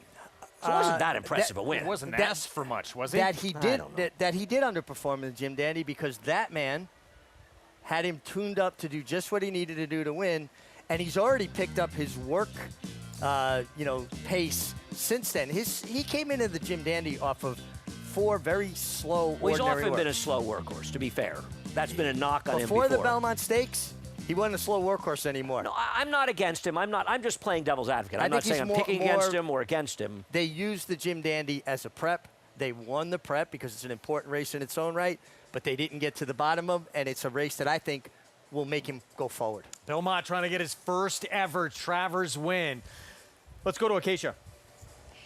We have 2-year-old fillies here in the paddock, Greg, and we'll start off with 2 with experience, but trying the turf for the first time. The 7, Riz, a clever name out of Flirty, but I believe the kids no longer say Riz. I don't know, I'm not up on that. But this one for Adam Rice, who has been exceptionally dangerous with his 2-year-olds coming here to the Naira circuit. As this one does stretch out, she is a very big daughter of Honest Mischief. She looks like she wants every bit of the added ground that she's going to get, stretching out to the mile and a 16th here today. They added those shortcut blinkers last time out, where she broke in pretty significantly, sprinting on the Tapeta over at Presque Isle, and just really didn't have enough late. Now, Honest Mischiefs, the ones that I have seen, can be very effective on the grass. This is the first full out of a mare who was a 6-time synthetic winner, so over 2 on the grass, over 6, I should say, on the grass, but did hit the board on it a couple of times. She looks like she should handle the turf just fine, though. I think more than anything, too, she will appreciate the distance. She does wear a full cheek snaffle, so those bars on either side of the bit, leading me to believe that maybe she is a little bit tricky leaning in and out. Like I said, she did break in pretty significantly, but I have seen this barn use that equipment before on young horses. Now, the number 5, My Divine One for Bill Mott, will get to the grass for the first time, as she was a very short price in an off-the-turf race on debut, but she does have more of a dirt pedigree, being out of Catherine the Wise, who was a multiple stakes winner, never tried the turf, and Holton, the sibling, was a dirt router over 3 on the grass. But clearly, this is a filly who was off slow, just kind of protected in that race, that Bill Mott has been waiting to run on the turf, and she's been working well on the turf, clearly showing much more there. There's not much of her. She's a smaller, handier type of filly, but she did have the option to run the 7 furlongs on the dirt, which is what the races off the turf for 2-year-olds do get, Greg. So she should move forward out of that. Very laid back here in the paddock, though. Oh, that's a good sign. Thank you, Acacia. And Mig, tell us more. About the 5? My Divine One, I just think that when Bill Mott works a young horse on the turf and enters them for the turf, and they run okay on the dirt because it was rained off, tells me that she showed him enough that she's a turf horse, and I thought her first race sets her up for this from a physical fitness standpoint and just an experience standpoint. Yeah, it's an interesting question, right? Because Bill Mott has been adamant about running on the turf, because he entered her on the turf and it got rained off, and despite that pedigree, he scratched her that day. Happened again. This time he stayed in. There's also a reasonable argument he was doing the racing off as a favor, staying in. I don't care that she's having favored. Bill's wanted to run on the surface. The only problem I have is maybe Bill's wanted to run on the surface because he knows she can't run at all on the dirt. That's the only question I have. Meanwhile, George Weaver barn, and he'll send out 2, but it's the first-time starter. That 4 filly in the foreground, taking more attention. With more, let's go back to Acacia. And she has been accompanied by the pony throughout, Greg, saddled with the pony, being led out by the pony in here, but she hasn't done anything naughty. But clearly, maybe she's shown a little bit of the propensity to be a bit over the top, so they've taken all the steps to keep her quiet. Throughout the preliminaries, she was sold at the OBS April 2-year-old sale, where she worked 10-1. She was asked a little bit, but I thought that she finished nicely and definitely moved like a turf horse. And looking at the DRF Clocker report, was breaking sharply outside Fancy Lights, who finished 3rd in a 2-year-old race the other day for George. She looks very fit and is getting more on her toes as they head out. Taking a look at another first-time starter, the 6, Princess Celine. She is a big filly. She does debut with blinkers on, which I never love for some barns, but I have found for Brad Cox it's not necessarily a negative sign. She has been prepared down at Belmont Park, coming in for Volatile. Looking at her in the face of these, I wonder if it might do her well to have a race to kind of bring it all together. We'll watch them warming up as they go out, but very intriguing group of youngsters here, Craig. All right, thank you, Acacia. Post parade we'll get to momentarily. Riz, the 7, Adam Rice, 2 sprints on synthetic, stretching out, getting turf for the first time. 5-2 favorite. Yeah, I picked her, so I'm chalking it out with her. It's just I've seen this trainer do so well, running his horses, bringing here, coming here, and running on the turf. For what it's worth, he's 1 for 1 with maidens stretching out and going synthetic to turf. I've just seen him do so well. I don't think 5-2 is any bargain, but I went with the trainer that wins here. But I am scared of both the 4 and 5. Call to post. We'll kick things off with Stylish Gem, George Weaver's other runner. This one with a race under her belt. She's got a race under her belt. Maybe she'll be dramatically improved, but she did absolutely no running and took no money. Michelle Nevin with a first-time starter next door by Kitten's Joy Zelina. Yeah, just kind of average workout reports from the Daily Racing Form Clocker Report. Ryan Elizabeth, Luis Saez rides. It's very crazy that this horse only cost $30,000. This horse has a very good turf pedigree. The dam was a good turf horse, a twirling candy who stands for $60,000 as terrific sire, yet this horse only sold for $30. Gives me a bad feeling. She's country went by. Taking money, and that's meaningful, especially with George Weaver, who's so good at preparing first-time starters. Bill Mott, Junior Alvarado, my divine one, speaking of sovereignty. Did Bill want to run her on grass because she can't run in the dirt or because he knows she can run on turf? We'll find out. She was 3-5 at the debut race that came off the grass. Princess Celine, Brad Cox. Yeah, been training down at Belmont on the dirt. Keisha talked about this one. Not a tremendous amount of turf pedigree to go on. The Adam Rice favorite, there's Riz. Already talked about her. It's Adam Rice for me. Mia Sofia, Javier Castellano moves to turf and goes long.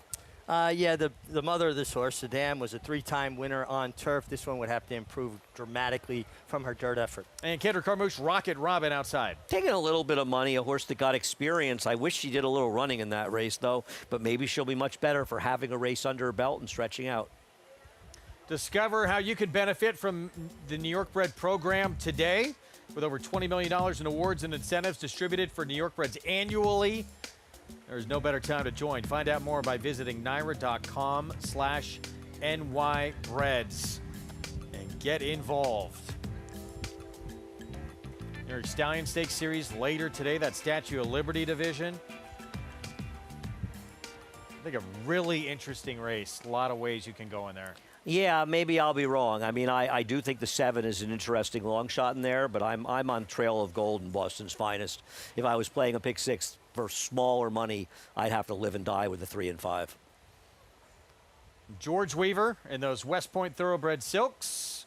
Arad Ortiz Jr. on a first-time starter, trying to go a mile and a 16th here in this debut at 3-1. Now the favorite. Now is favored, and I'm sure it's partly IRAD money, but it should be George Weaver money too. He's having another fabulous meet here, and George is a trainer that almost every single meeting manages to have successful meets, winning with horses and having a positive ROI. He's overachieves here almost every summer. You know, much like Bill Mott, George goes directly from Florida up here to Saratoga as soon as they open, and it's his main home base. And I think there's a lot to be said for horses that are here for a elongated period of times, how good Saratoga is for horses, how relaxing, how many different ways you can train, and they walk over from their stalls. So I think he points for this. Yeah, but I mean, a lot of trainers do, to be fair. I mean, Todd Pletcher sends a lot of horses. Linda Rice does. Chad Brown does. I mean, Nick Zito's a trendsetter. I mean, say what you want. Nick was the first guy to really start sending horses here early. And, you know, when Birdstone won the Belmont, it got a lot of publicity that Birdstone was training up here. And I think that was a catalyst for a lot of people wanting to be up here early. I think it's a good point. Nick has always loved Saratoga. He's advocated for that, and he's right. Skidmore coming up Saturday. And George Weaver will have a couple he's going to send out in the race. Yeah, well, I think Schwarzenegger is probably going to go in the maiden race tomorrow. Maybe he's entered in case it happened to rain, which it's not supposed to. Weaver has a couple of runners near. I want to say it's Tough Critic, and is it Sandal Song? Is that George? Schwarzenegger is Wesley Ward is Schwarzenegger. Sandal Song is George Weaver. Right. Thank you for that. Yeah, I think they're both live, Richie. You know, I've taken Monster in here, but this is a very tough race.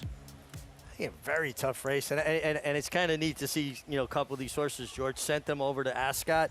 now shipping them back, and they handled themselves fairly well. A horse that the two ran very well at Ascot and finishing third. I know this sounds like a crazy comment.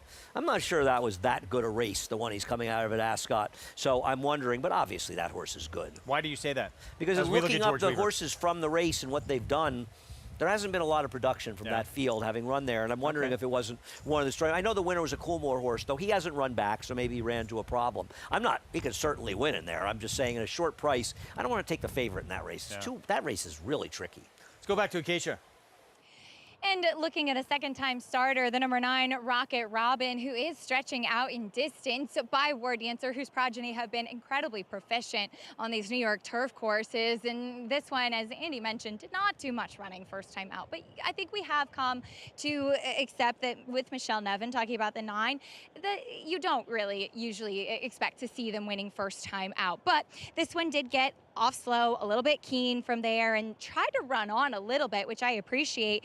My one concern about her stretching out is that she is a teeny tiny filly. There's just not much of her. You can see her next to the lead pony. She does not necessarily strike you as one that will flourish stretching out. But given how sharp she is and the way Kendrick warmed her up, yes, he does aggressively warm them up a lot in the preliminaries, but I would imagine that she'll break better and be a bit more forward today, and I think that she needs to. The number 1, Stylish Gem, did no running either, was off slow first time out, and she didn't take any money for a George Weaver first time starter either. She's a big, good looking filly. It's just her pedigree is so much more leaning towards dirt. The Dam, the sister to Mind That Bird, and Dullahan, 2 very good dirt horses, obviously. The 3, Ryan Elizabeth, debuting for Amelia Green, has been working well, has a huge turf pedigree, does debut with blinkers, which usually for Todd Pletcher, her mentor, that was a bit of a negative sign, but does stack up favorably and has been professional, Greg.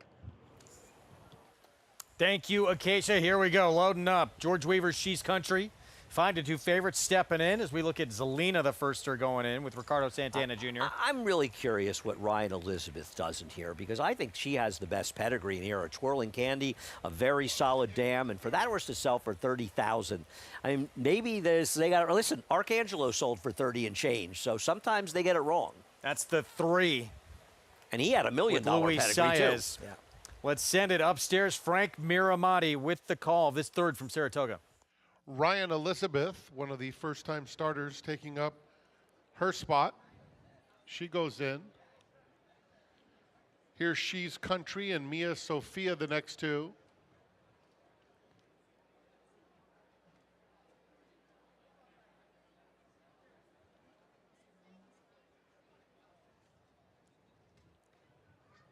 And Rocket Robin.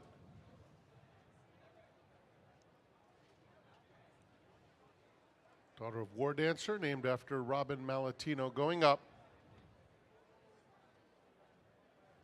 They're in the gate.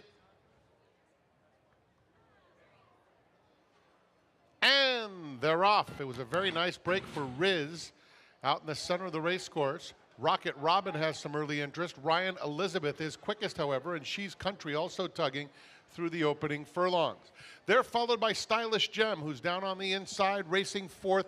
Rocket Robin, who broke well, has now settled some 7 lengths off the lead. They're followed by Mia Sophia. My Divine One is down on the inside. That pair followed by Princess Celine as they round the first turn, and it's another 2 to Zelina. 23 and 4/5 seconds for the opening quarter mile.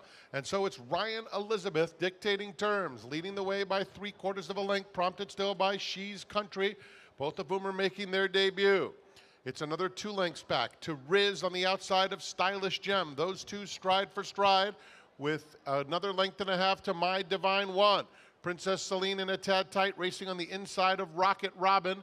A gap of 3 to the 2 trailers, Zelina and Mia Sophia. 48 and 2 for the half. Ryan Elizabeth has been the speed throughout.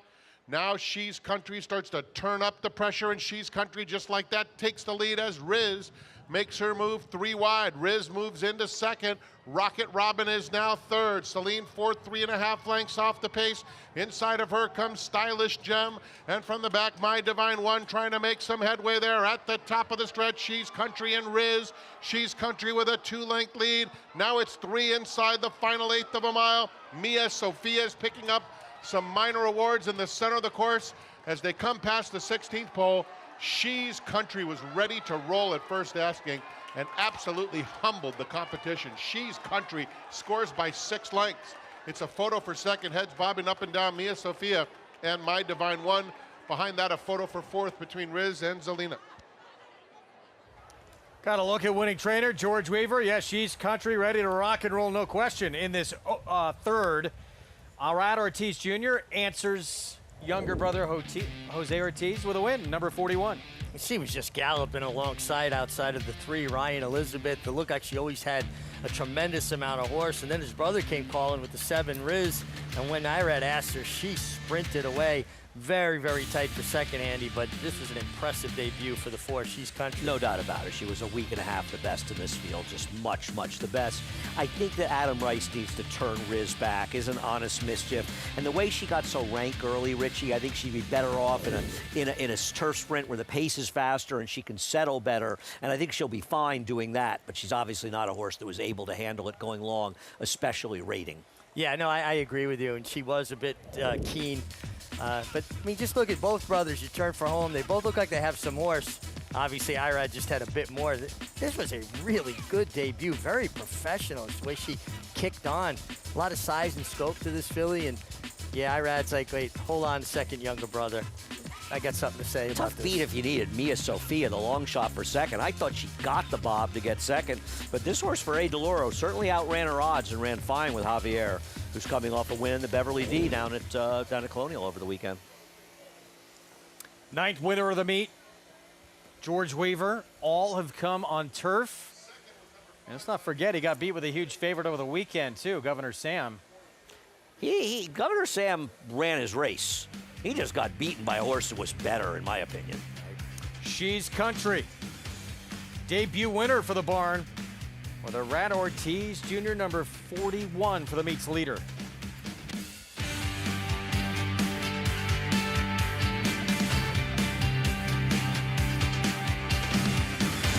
It's America's original sport, and no one covers it better than americasbestracing.net.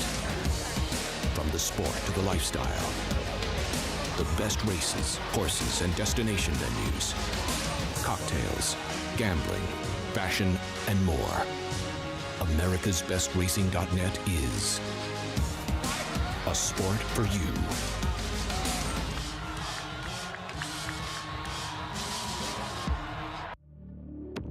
Cyberknife was a very talented horse from day one. A very gifted, fast horse, a lot of speed, able to carry it around 2 turns. Looks a tremendous amount like Gun Runner, same ability and talent, beautiful physical, outworked every horse on the board. Holds the track record in the Haskell. He won it in impressive fashion, beating a very good group of horses. And Cyberknife has won the TVG.com Haskell over Tama. Jack Christopher finished 3rd. The Arkansas Derby was one of his best. Showed how much talent he really does have and stamped himself as one of the best 3-year-olds in the country. His name is Cyberknife! Cyberknife ranks up there as one of the most talented horses I've ever had in training. Multiple Grade 1 winner, brought it every time you let him over there.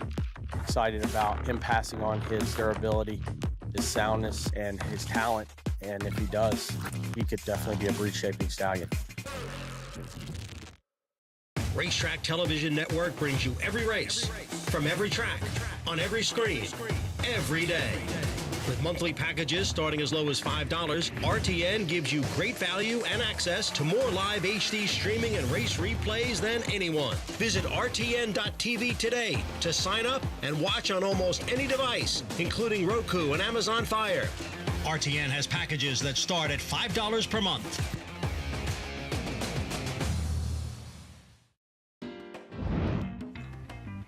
Back in our Wednesday coverage, watching Saratoga live here on Fox Sports 2.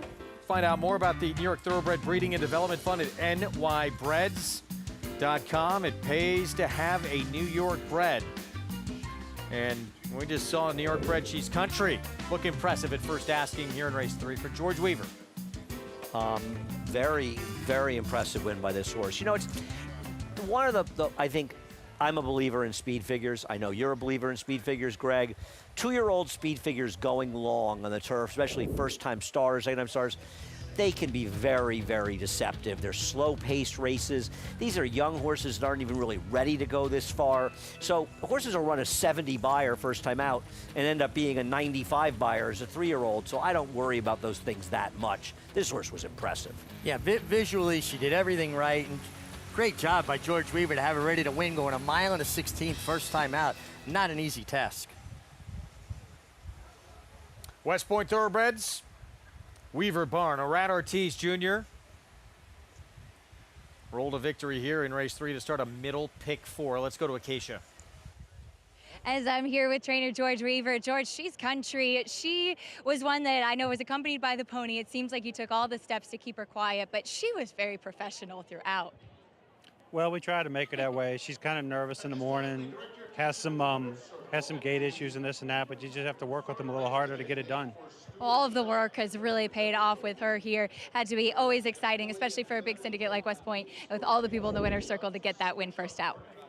Yeah, great to win here. You know, I never worked on the grass, and I called Terry the day of entry. I said, Terry, can I enter this filly? I never worked on the grass, but I have a hunch we've got a good chance to win. And he said, go ahead. So anyway, it worked out well. Well, you were spot on. And speaking of 2-year-olds on the grass, wanted to ask about the Skidmore coming up on Saturday. Sandal Song and Tough Critic, both of whom raced at Ascot. What have you seen from them? And obviously horses that seem to show some precocity. They both bounced back well from their trip, and they've been training forwardly since. And we'd like to make the Breeders' Cup with both of them. And, you know, the Skidmore seems like a logical spot to carry on the racing career. Thanks for the time, George, and congratulations here. Thank you very much. Greg? Keeping it close to the vest there. Well, that would be George's MO, I think. We look forward to that. Oh, so much talent with his young horses. We look forward to that Skidmore coming up over the weekend. That will precede the big one on Saturday, the Alabama. Yeah, looking forward to that Alabama. It's always such a great race, an important race. 4th race, start of this pick 6 carryover, $158,820. Out of the Wilson chute to begin it. Allowance optional claiming field at a mile distance. Gun Party, 4 to 5 morning line. Steve Asmussen, Jose Ortiz. You've been somewhat against, I know this horse. What are you against? Well, I mean, it depends what price Gun Party is. If he's the 4 to 5 morning line, he's a horse I really want to play against. And there's 2 discussions. There is playing individually in the race against him, but he's the horse to beat, I suppose, off his last race. I just don't think it necessarily gives him that big an edge over this field. I think there's other horses that are dangerous in here. I don't even think Sheriff Bianco is impossible. I certainly don't think Eliminate is impossible, and I don't even have my top 4. I think this is a very competitive race. We don't know what Stowaway's going to do off a 14-month layoff, but his last race was very good. I mean, one of the better races of anyone, yeah. Yeah, and I mean, I'm not surprised to see him half his morning line in here. I don't think the 3 has that big, the 5 has that big an edge. And our morning line maker here does an amazing job day in and day out. Saratoga's tricky, and when he makes a horse 4 to 5, he's almost never wrong. This one, I disagree with him, but you know what? In the end of the day, when I disagree, he seems to be right about 90 or more % of the time, and I'm wrong most of the time. We'll see how short Gun Party gets. 4 to 5 again, morning line, early in the wagering. 8 to 5 right now as we're 21 minutes to post, so trying to put together a ticket on a big day like this, on a big pick 6 carryover. Looking forward into this sequence. Initially, you would thought it was going to be pretty formful. Well, yeah, I mean, I'm going to skip this race for a minute, and I'm going to say I'm going to use the 2 and 3. The 2B and 3 in race 5. Okay. 2 horses there. In race 6, I would use 1-5 or 1-3-5, depending on how much money I was going to spend. I would take a shot in race number 7 and single the 7. You want to have a backup ticket, use the 8. She seems like the only other horse, Spirit of Esther. But I would single Melly Mel in that race and take my chances. I'm going to go out on a bit of a limb, and on my main ticket, use just the 3 Trail of Gold and the 5 Boston's Finest in race number 8. So now if you go even 2 by 3 by 1 by 2, that's 12 units. So the question is, how much can you spend on the other 2 races? And I think I'd rather spend the money in the 4th and the 9th. So maybe in the 4th I take a shot, and I use 1, 2, 4 here, and I try to beat Gun Party. Just throwing it out there. Because also remember something, the best long shot I'm using in the entire sequence is the number 4 in this race. So if I'm wrong here and I didn't use the 5, there aren't any long shots on my ticket. There are going to be some big ticket. You know, maybe I missed out. This is small money I'm talking about. So I use 3 there. It's $36 for every horse I use in the last race. If I'm betting small money, I use the 5 Quiet Street, and the 6 Delightful Darling is my other 2. I'd want to have the 4, maybe the 1 is tickets in there. But if I made a $72 ticket, it would be 1, 2, 4 with 2, 3 with 1, 3, 5 with 7 with 3, 5 with 5, 6. That would be my $72 ticket. Okay. And maybe have some small backup in different places. Look, it's fun. It's fun to be part of it when we're gonna have a lot of money in this Pick 6 today. So good luck to everyone. You still have, again, 20 minutes to put a ticket together. Earlier this week, across the street, New York bred yearling sale. And with what went down at that sale, let's bring in Acacia. And always such a fun sale, like we saw the Saratoga Select sale last week. This is restricted to the New York breds, but is still a select New York bred yearling sale. So you will see the best fit pedigrees and physicals of New York breds going through Sunday night and Monday afternoon. And there were 2 sale toppers, both at $525,000. Hit 502 was a Practical Joke colt out of a mare who's the sister to Neck of the Moon, stakes winner, graded stakes place. Just a colt with an exceptional physical. And we've seen what Practical Joke has done on the track thus far. The sale topper in that New York bred sale, also at $525,000, was an early voting filly. Early voting, of course, winner of the Preakness and the Withers, and his first foals are yearlings. And this one was a sale topper, but all throughout this entire New York bred sale, the progeny of early voting sold exceptionally well and were really well received. Really, really good looking individuals. He himself, a son of Gunrunner, early voting epicenter, sons of Gunrunners at this sale seem to be in high demand as well. And on a personal note, I wanted to mention Hit 408, a Constitution filly who was in the top 10, sold for $390,000. This one co-bred by my late father-in-law, Christoph Kaman. Not only was he always very proud to campaign New York breds, but to breed New York breds as well, as he co-bred this one with Dan Burke and Kathleen Burke-Schweizer, as they purchased with Christoph the mare Too Sexy, who he claimed multiple stakes winner on the turf. And the idea was to bring her to New York, let her have New York bred foals, and to continue to participate and support this program, which has been so great for breeders and buyers. There's the list of the top 10. You see Life is Good on the top 10 list as well, with a colt in Hit 400. His progeny also well received. Even saw a couple of those in the main select sale. So some exciting new stallions, some exciting New York breds as well to look forward to in the future, Greg. Great to see some of these new names, what they're going to do. Obviously, the week earlier, we saw some of these flight lines, and now, Mig, we saw, Life is Good, part of this New York sale as well. It was so talented for Todd Pletcher. Such a talented horse. He came around in the wrong era with Flightline. If it wasn't Flightline, we'd be talking a lot more about his exploits on the racetrack. His Breeders' Cup Classic, with Flightline chasing him, was a brilliant performance. Yes. One of the most underrated losing performances I've ever seen in the Breeders' Cup. But this was a great group of horses, not only from new sires and the sire power that you had in the sale, but as individuals. The yearling inspection team at Fasig did an amazing job. They put together as strong a group of yearlings, so 2-year-olds, as I've ever seen. We're going to take a timeout. Pick 6 carryover. When we come back, an additional $400,000 already bet into that $158,000 carryover. It all starts here in the 4th. 7-5 favorite, Gun Party. Steve Asmus and Barn. We'll be back. New York breds. Race them. Respect them. Bet them. Respect them. Breed them. Respect them. Buy them. Respect them. Train them for a second career. Respect them. Join us in respecting thoroughbreds at every stage of life. Learn more at nybreds.com.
Back with you on our Wednesday coverage on Saratoga Live. It's brought to you in part by Mohegan Sun. All in for Mohegan. So we get set for this pick 6 carryover. Starts here in the 4th. We are 13 minutes to post.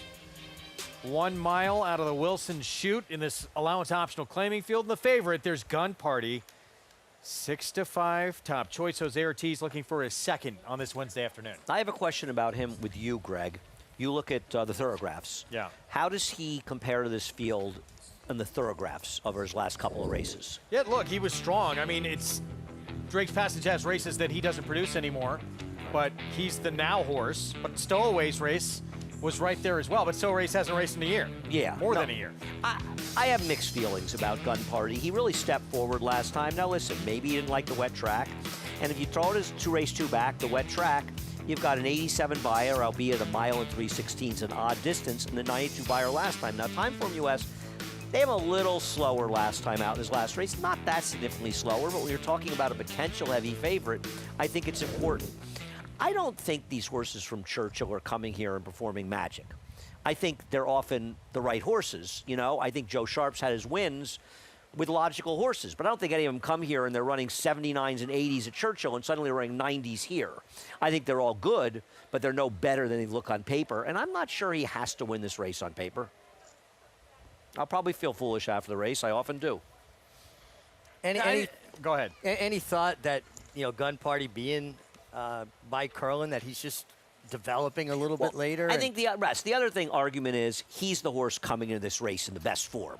I guess the other one is Eliminate, right, who had a big win against Cheaper last time out. Whereas I'm trying to wake up the number 4 Olympic Dreams. You got to kind of wake up Drake's Passage. So I guess the argument of the 5 is he's the one coming in the best form, and I think that's a fair argument, even though I'm going to try to beat him. Yeah, bet the favorite, beat the favorite. On you, Andy.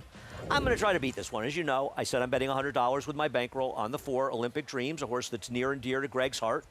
And I just feel like I want to see the 5 do it again coming here. I'm not wildly against him. I just think around even money, he's the kind of horse I want to take a shot against. I think that Olympic Dreams is a horse that if the 1 doesn't break, and he has not been able to get out of the gate well in recent starts, Olympic Dreams can be loose in this race, and I think that gives him a chance to maybe find that once good form, because I think you can make excuses. He's not a horse that likes a wet track last time. He was 40-1, and the time before that, he was outside. You wanted to be inside, and he was also coming off a 4-month layoff and running a mile and 1/8. I like the cut back to a mile, and I think he's a little bit interesting. Do I love Olympic Dreams? No, but I think he's the best. Listen, for me, I can't find a lot of prices on this card, and I want to make a bet a few dollars on him in this race. Well, at 9-1 right now, he is third off the layoff. I think you make a good point, too. He's a horse that when he is on the lead, he fights. Yep. He really will fight you for it. And third off the layoff is a bicycle horse, though. I hope Jose Lezcano is as fit as him. And you know who rode him great, actually? Trevor McCarthy. He did, because he understood he was a bicycle-type horse. 9-1 right now. 10 minutes away from this pick 6. So we go to Acacia.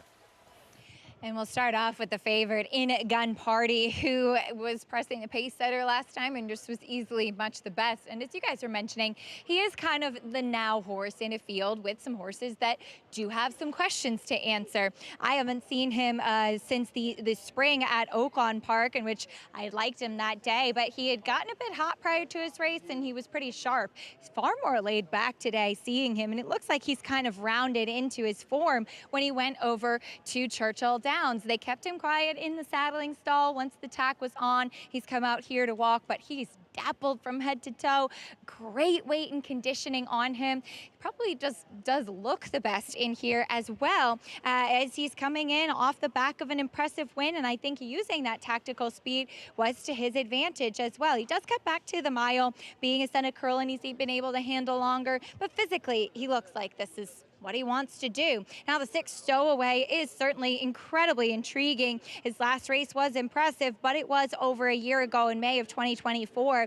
Looking at his workouts, I watched the work 2 back, in which he was inside Honey Dutch, who's a 2-year-old, but does have recency and did debut in the Sanford for Witt, and one that has only had a couple of starts, and so tricky to figure out exactly what to make of that. But to be fair, that one, as I mentioned, has recency, and this one off the layoff and stow away. While he didn't pull away from his company, he always, to my eye, looked to be traveling easier inside in that workout, and he does look fit coming back. I've not covered any of his races as he's been at Churchill or Woodbine, so I don't have anything to compare, but he's well muscled in all of the places that he should be, and has handled himself very well coming back for Witt's Barn, who has been doing very well at this Saratoga meet. Now the number 1, Drake's Passage, I think the inside post is going to be the challenge for him, because he used to have a lot of speed, and he's a horse that, as we've discussed, is one that does not love kickback. And last time out on a wet track, he was buried down inside, and Kendrick Carmouche did everything he could to try and get him clear, and it just wasn't the trip that he did prefer. Manny Franco knows him very well, but he just, for whatever reason, even though he's trained forwardly in the mornings, he's continued to be sharp throughout, has lost some of that gate speed. So I think the biggest key for him is going to be able to try to get into a comfortable rhythm and try to get in the clear, overcoming where he drew, Greg. All right, Acacia, thank you. 7 minutes from a start. Pick 6 coming up. And you can play it by getting signed up right there at Naira Bets. Get that $200 deposit match, new customer bonus when you punch in that at sign up for new members. Spot 200 right there at nairabets.com. Interesting first leg of this pick 6 sequence with a 6-5 favorite, but a lot of intriguing other runners. And if you spread here, you got to make choices down the line. We'll be back with a post parade next.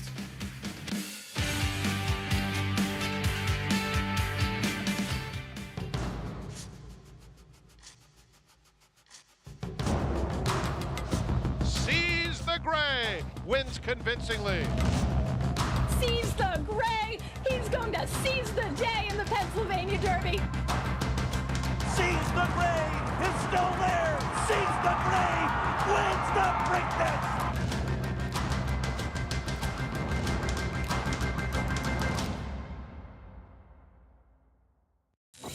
You bet with Naira Bets. Bet any track, anywhere, anytime. Download the Naira Bets app to play today and get a $200 deposit bonus. Watch live horse racing. Get expert picks. Boost your bankroll with weekly promotions and hone your handicapping skills with exclusive tips and tutorials. Download the Naira Bets app now. Sign up now to claim your $200 deposit match bonus. You bet with Naira Bets.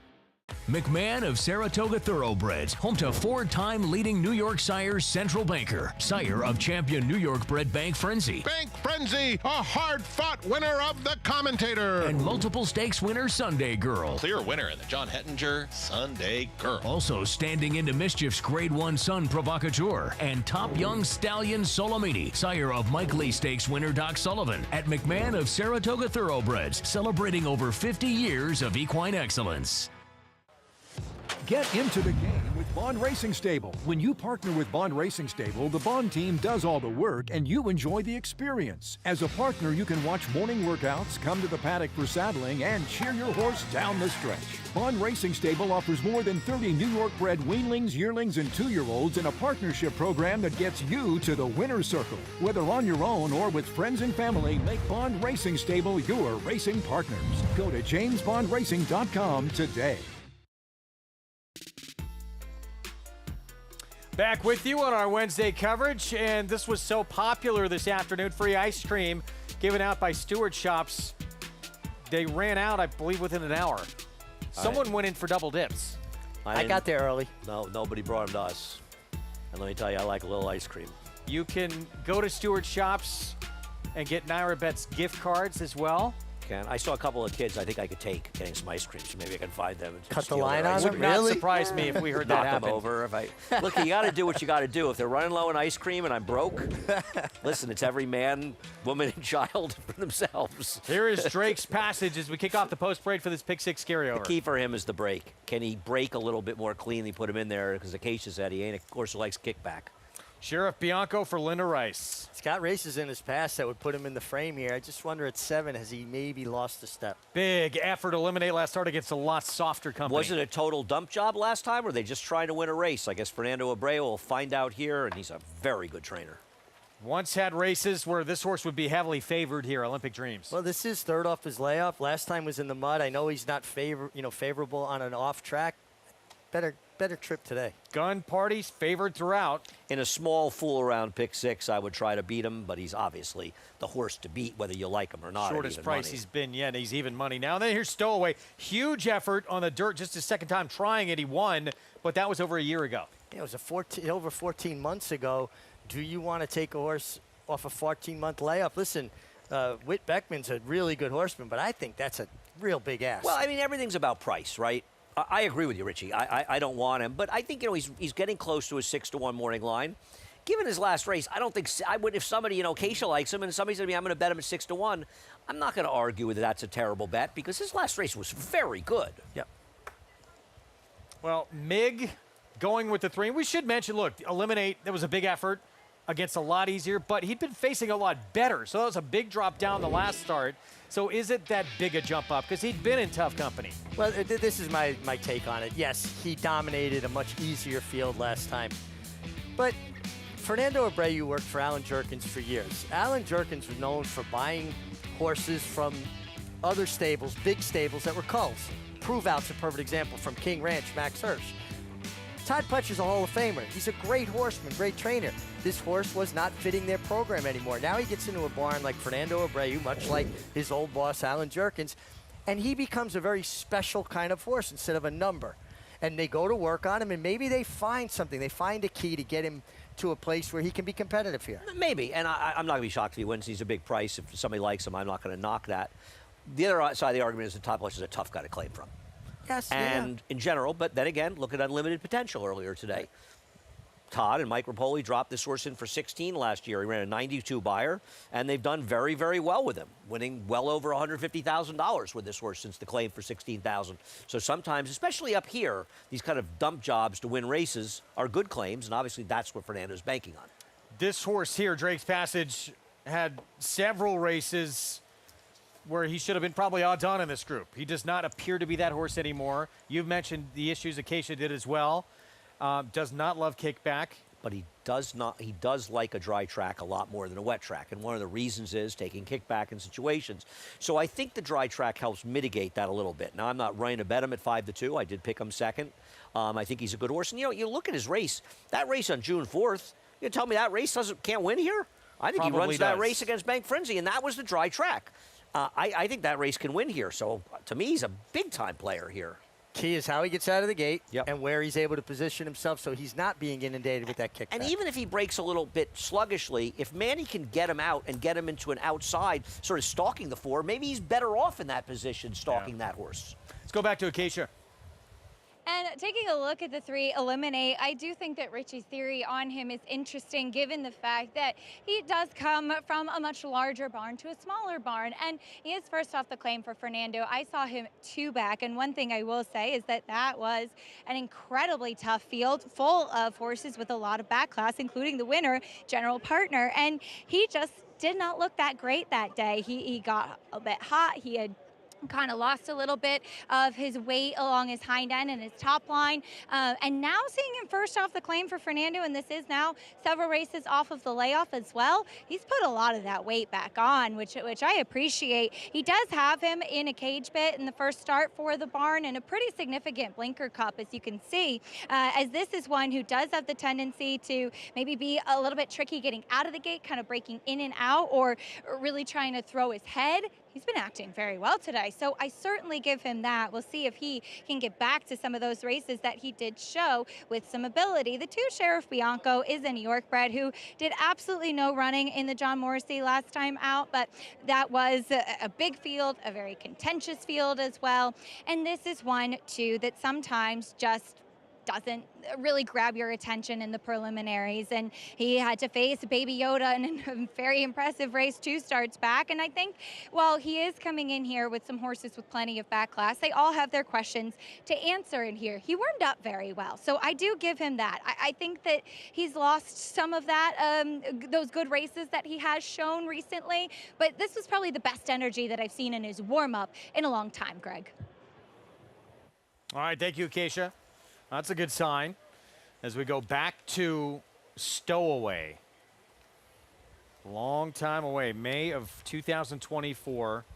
Just the second time he ever ran on dirt, and it was the best race of his career in a win in an entry-level allowance at Churchill Downs. My problem is twofold. Is that who Stowaway is? You know, we don't have evidence that's who he is. We have one race evidence, and you and I talk about one number horses quite a bit. Not saying he's that, but it is only one, and now it's over a year. He runs it, and then he's off for over a year. And I don't think he's a terrible gamble at 5-1 if somebody likes him. He's just not for me. Even money, an additional 728,842. Now above that number. Bet into this pick six carryover. 790, 794 would be 5 times. 5 times is a big multiple, but I think a lot of that is because I think people look at the sequence and think it's hittable, or at least playable. We'll find out how hittable and playable it is, and a lot of it will be depending on what the 5 does in this race. Frank Miramati to get us started. First leg of this pick six carryover. Good luck. Here's Stowaway. They're in the gate. And they're off. A little bit of a stumble for Drake's Passage out of the gate. And it is a very quick start for the favorite Gun Party. And Gun Party goes right to the front. Stowaway, Olympic Dreams along the rail in third. Sheriff Bianco, Brokewell now sits 4 off the favorite. The 2 trailers eliminate. And after that rough start, Drake's Passage. Onto the backstretch. Gun Party gets it all his own way. Cruising along through a quarter that went in 24 and 4/5 seconds. Jose Ortiz and Gun Party by 2. Stowaway second. Olympic Dreams, Sheriff Bianco, Drake's Passage just behind that pair. And a little bit of traffic, 3 lengths off the lead, and another length to eliminate as they come to the half-mile pole. Gun Party in the comebacker, Stowaway a length away second. Then comes Sheriff Bianco, 48 and 4 for the half. Olympic Dreams is next. Drake's Passage and Eliminate being worked upon at the back of the field. 6 lengths off front running Gun Party, who comes to the quarter pole in front. Gun Party by a length. Gerard Ortiz Jr. getting busy on Stowaway. They're followed by Drake's Passage moving into third. Down at the rail, Olympic Dreams. They're at the top of the stretch, and Gun Party heads over to the rail and has a 3-length lead. And is still doing it well as Drake's Passage takes up the chase on the outside of Stowaway. Those 2 battling, but no match for Gun Party. Gun Party blew him away. Wins by almost 6 lengths. Stowaway gamely fended off Drake's Passage to complete the exacta. Short price favorite. Form holds to kick off this pick six, and Jose Ortiz decided to take command early. Well, this race was over less than 1/8 a mile into it.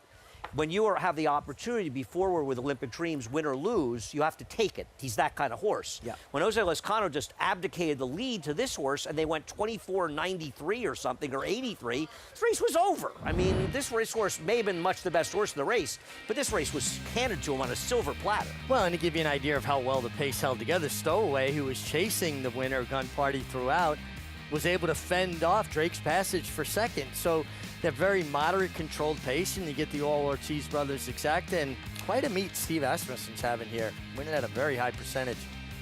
And I'd be dead on my pick six. Convincing victory by the even money favorite, 5-6-1-4 finish. 2 for Jose Ortiz today, gets his 38th winner of this meet. And we're gonna go back to the beginning. Keep your eyes on the inside here, and Drake's Passage stumbles out of the gate under Manny Franco. He can't get out of the gate, this horse. It's not Manny's fault. I don't think it's any of the connection's fault. It's just a horse that no longer is able to get himself out of the gate. Stumbled a little bit, but that's his problem. But, you know, Jose's riding a little bit in the 4 here, but as soon as Jose Ortiz a little more aggressive, he sort of abdicates, and as you guys are saying, Olympic Dreams is a horse you have to keep riding. Trevor McCarthy, when he rode him, would have continued to ride forward. He would not have abdicated in such a moderate pace. It wouldn't have mattered. He wasn't going to win this race, but he gave him minimal chance by doing that. Well, a rider's job is to give their horse the best opportunity, and I agree with you. The best horse won. Yep. Gun Party was best, but to give your horse his best chance, and particularly a horse like Olympic Dreams, who's a bicycle horse, meaning if you're not pedaling, he's not running. you got to be prepared to ride him pretty much every step of the way. And that's the way he's successful. Most horses aren't like that, but some horses are, and he is. And I'm a fan of Jose Lezcanos. I'm a big fan of him. I like him, but I think in this case, in order for him to have any chance, it didn't matter. He was never winning. I mean, I was not right about this race, but I don't feel like abdicating the lead gave him any kind of chance to win. Even money favorite kicks off the pick 6. Gun Party, Asmus Barn, Jose Ortiz, Winchell Thoroughbreds, and Three Chimneys Farm, who bred this horse along with Hillendale. Short price favorite to kick things off. We gave Mig a lot of power this summer. He determines who's the ride of the week. He chose that man right there. Good choice with his ride in the Sword Dancer. We'll have that for you when we come back for that ride on El Cordobés.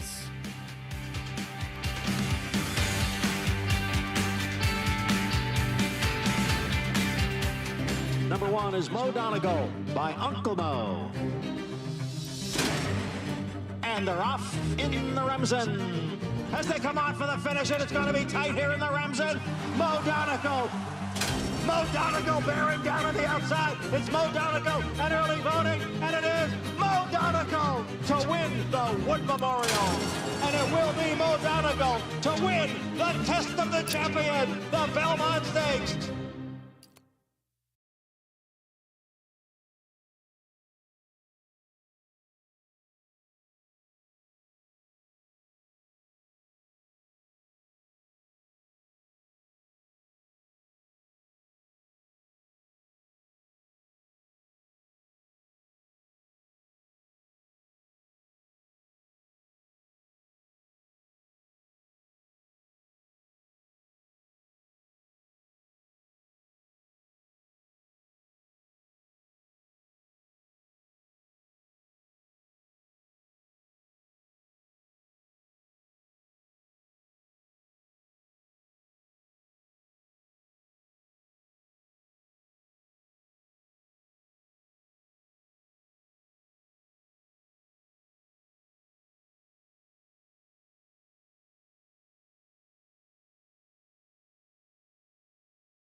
Welcome back to Saratoga Live, brought to you in part by Claiborne Farm. 100 years of doing the usual, unusually well. Jose Ortiz got his second win today with Gun Party, able to control things on the front end. And Jose, you likely were riding the best horse in here anyway, but it had to be pretty nice when you were able to get that forward position with him. Yeah, obviously, you know, coming out of the Wilson chute, I like to be forward, at least myself, and you know, that's what happened with that shoot. You break good, and then everybody have to take a hold, and it allows you to go a little bit easier than you're supposed to go. And, you know, with a horse like him, yeah, they allow him to go with easy fractions, and, you know, he was much the best at the end.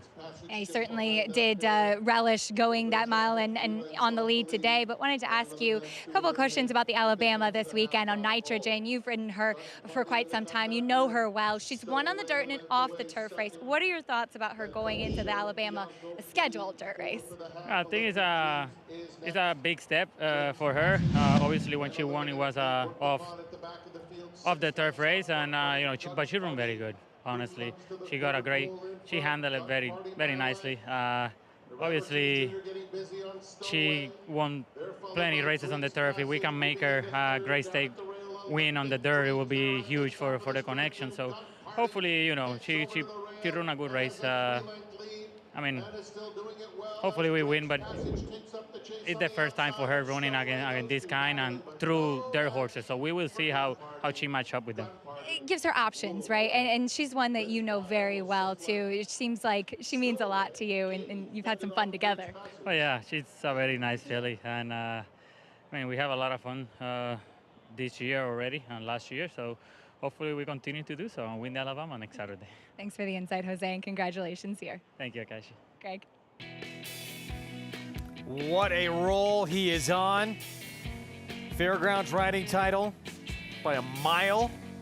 Churchill Downs, huge final day to punctuate that meet title. And now he is right there putting the heat on his older brother. He's like a gnat buzzing around his brother's head, isn't he?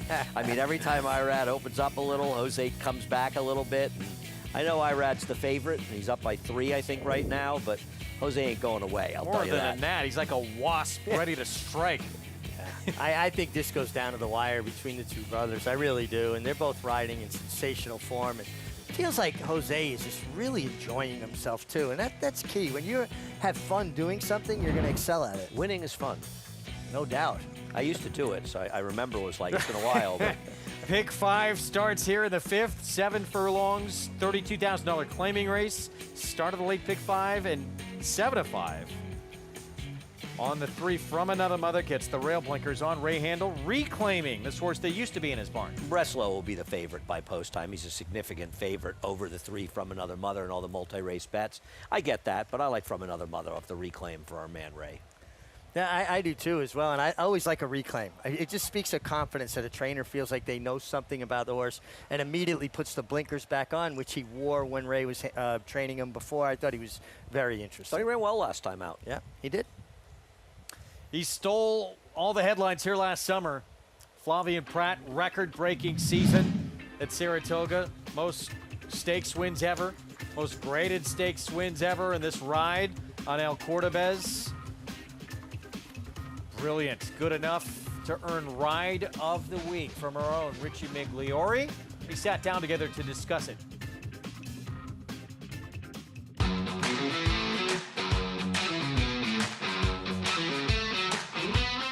Flavien, your ride on El Cordobés in the Sword Dancer to me was as flawless a ride as a rider can give. One thing I was wondering, Flavien, though, any concern, horse coming from Europe, how he would break from the inside post? Yeah, I was very concerned that, because the one hole is a good draw when you break well. If you break slow, then you get shuffled back, everybody get his position, and you're last basically. So yeah, I was concerned, but he jumped forward, and I wanted him to get close. Needs a target, but I want him to get close, and I was pleased where I was here. You know, not the best cover, but then I got William Buick on my outside, so I can jump in his well if you know, that horse is in front of me to start. But right now I was very pleased with where I was. Yeah. So the race really started to take a little bit of a different dynamic because, you know, we all know that Farbridge is a horse that wants to run inside. And Joel makes him go forward here to try to clear Nation's Pride to get over. And I thought it kind of changed the complexion of the race at this point. Yeah, it sure did. I mean, like, you know, they really picked it up from the 8 pole going to the wire for the first time. And you see, I could have forced and just keep my spot. Like I say, I just finally got him to relax, and I didn't want to, you know, re-engage him, so I stayed there. You got to save every inch of ground. I know the post helps you, Mhm. but to me, your coolness here and just discipline to stay right where you are, especially when horses started to bunch up on the outside. Yeah, well, I mean, honestly, I'm like you said, I think I had a good draw, and at that point, it's like, I mean, yeah, I could try to go out, but I mean, I like the horses that were in front of me, and I thought there's no reason to go around them. I thought they were gonna, you know, go somewhere. So yeah, that's why I stay inside. And now they create this kind of pocket for you, right? When Farbridge comes out, now he's creating that space for you to continue to go forward. Yeah, exactly. And Farbridge made just enough run for me to keep following him, and then it spread out, and right here I just get a nice gap. I thought for a second that IRA was going to come down, and I was already kind of prepared to jump on the inside, but the gap stayed, and was able to go through. As a former rider, to me, I appreciate this so much, and I absolutely thought this was beautiful, and for all those reasons, thank you. Ride of the week. Thank you, Richie. I appreciate it. Flavien Prat, ride of the week. Mig, we talk about him so much, presented by My Racehorse, by the way. He is just an exceptional talent, and all those talents on display there. Yeah, I mean, everything you could imagine from a top rider, he delivered here. He was cool as the other side of the pillow. He sat in there as patient as can be. He talks about live cover, identifying the horses that are going to carry you through. Strong in the finish, beautiful hands when his horse wanted to get a bit keen. And I just love the way he thought his way all through the entire race, which I know almost sounds like, well, you're supposed to. Not everybody does. Do you feel at all guilty that you've stolen this from Rajiv Mirage? Does that bother No, you at all at night when you go to bed at night? I give Rajiv all the credit for coming up with it. I'm just taking it to another level. Well, that wasn't hard. I mean, you know, all. let's be honest. And you just, it's easy because you just don't give, it's Romero. And I think he won it 6 times last summer, Romero? Or was it 5? I will say, though, these guys are making it hard on me because there's usually 3 or 4 that I could choose from. We're very blessed to have the jockey comedy that we have. Yep. Pick 5 coming up next when we return. 7/8 of a mile, $32,000 claiming race will kick it off. We'll be back. Paddock Report post-parade when we return. Stay with us.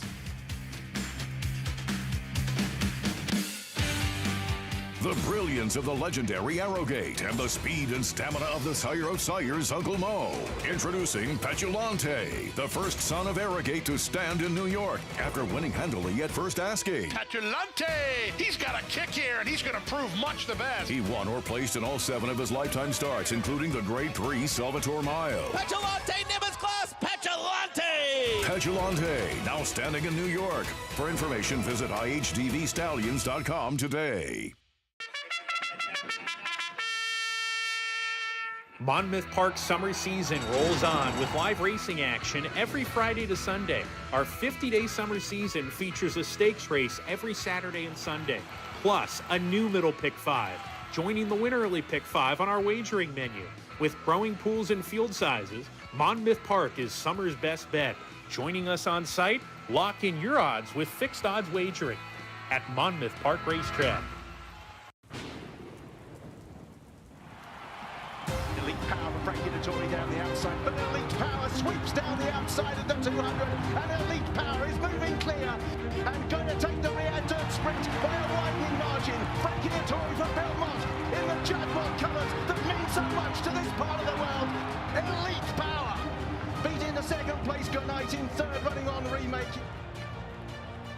The power of Juddmonte. Racetrack Television Network brings you every race, from every track, on every screen, every day.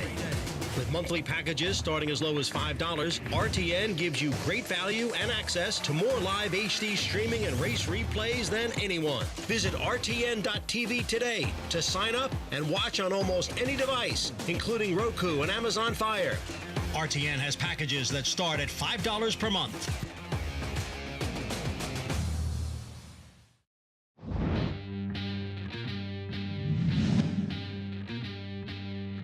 Kendrick Carmouche and Phileas Fogg saying, catch me if you can.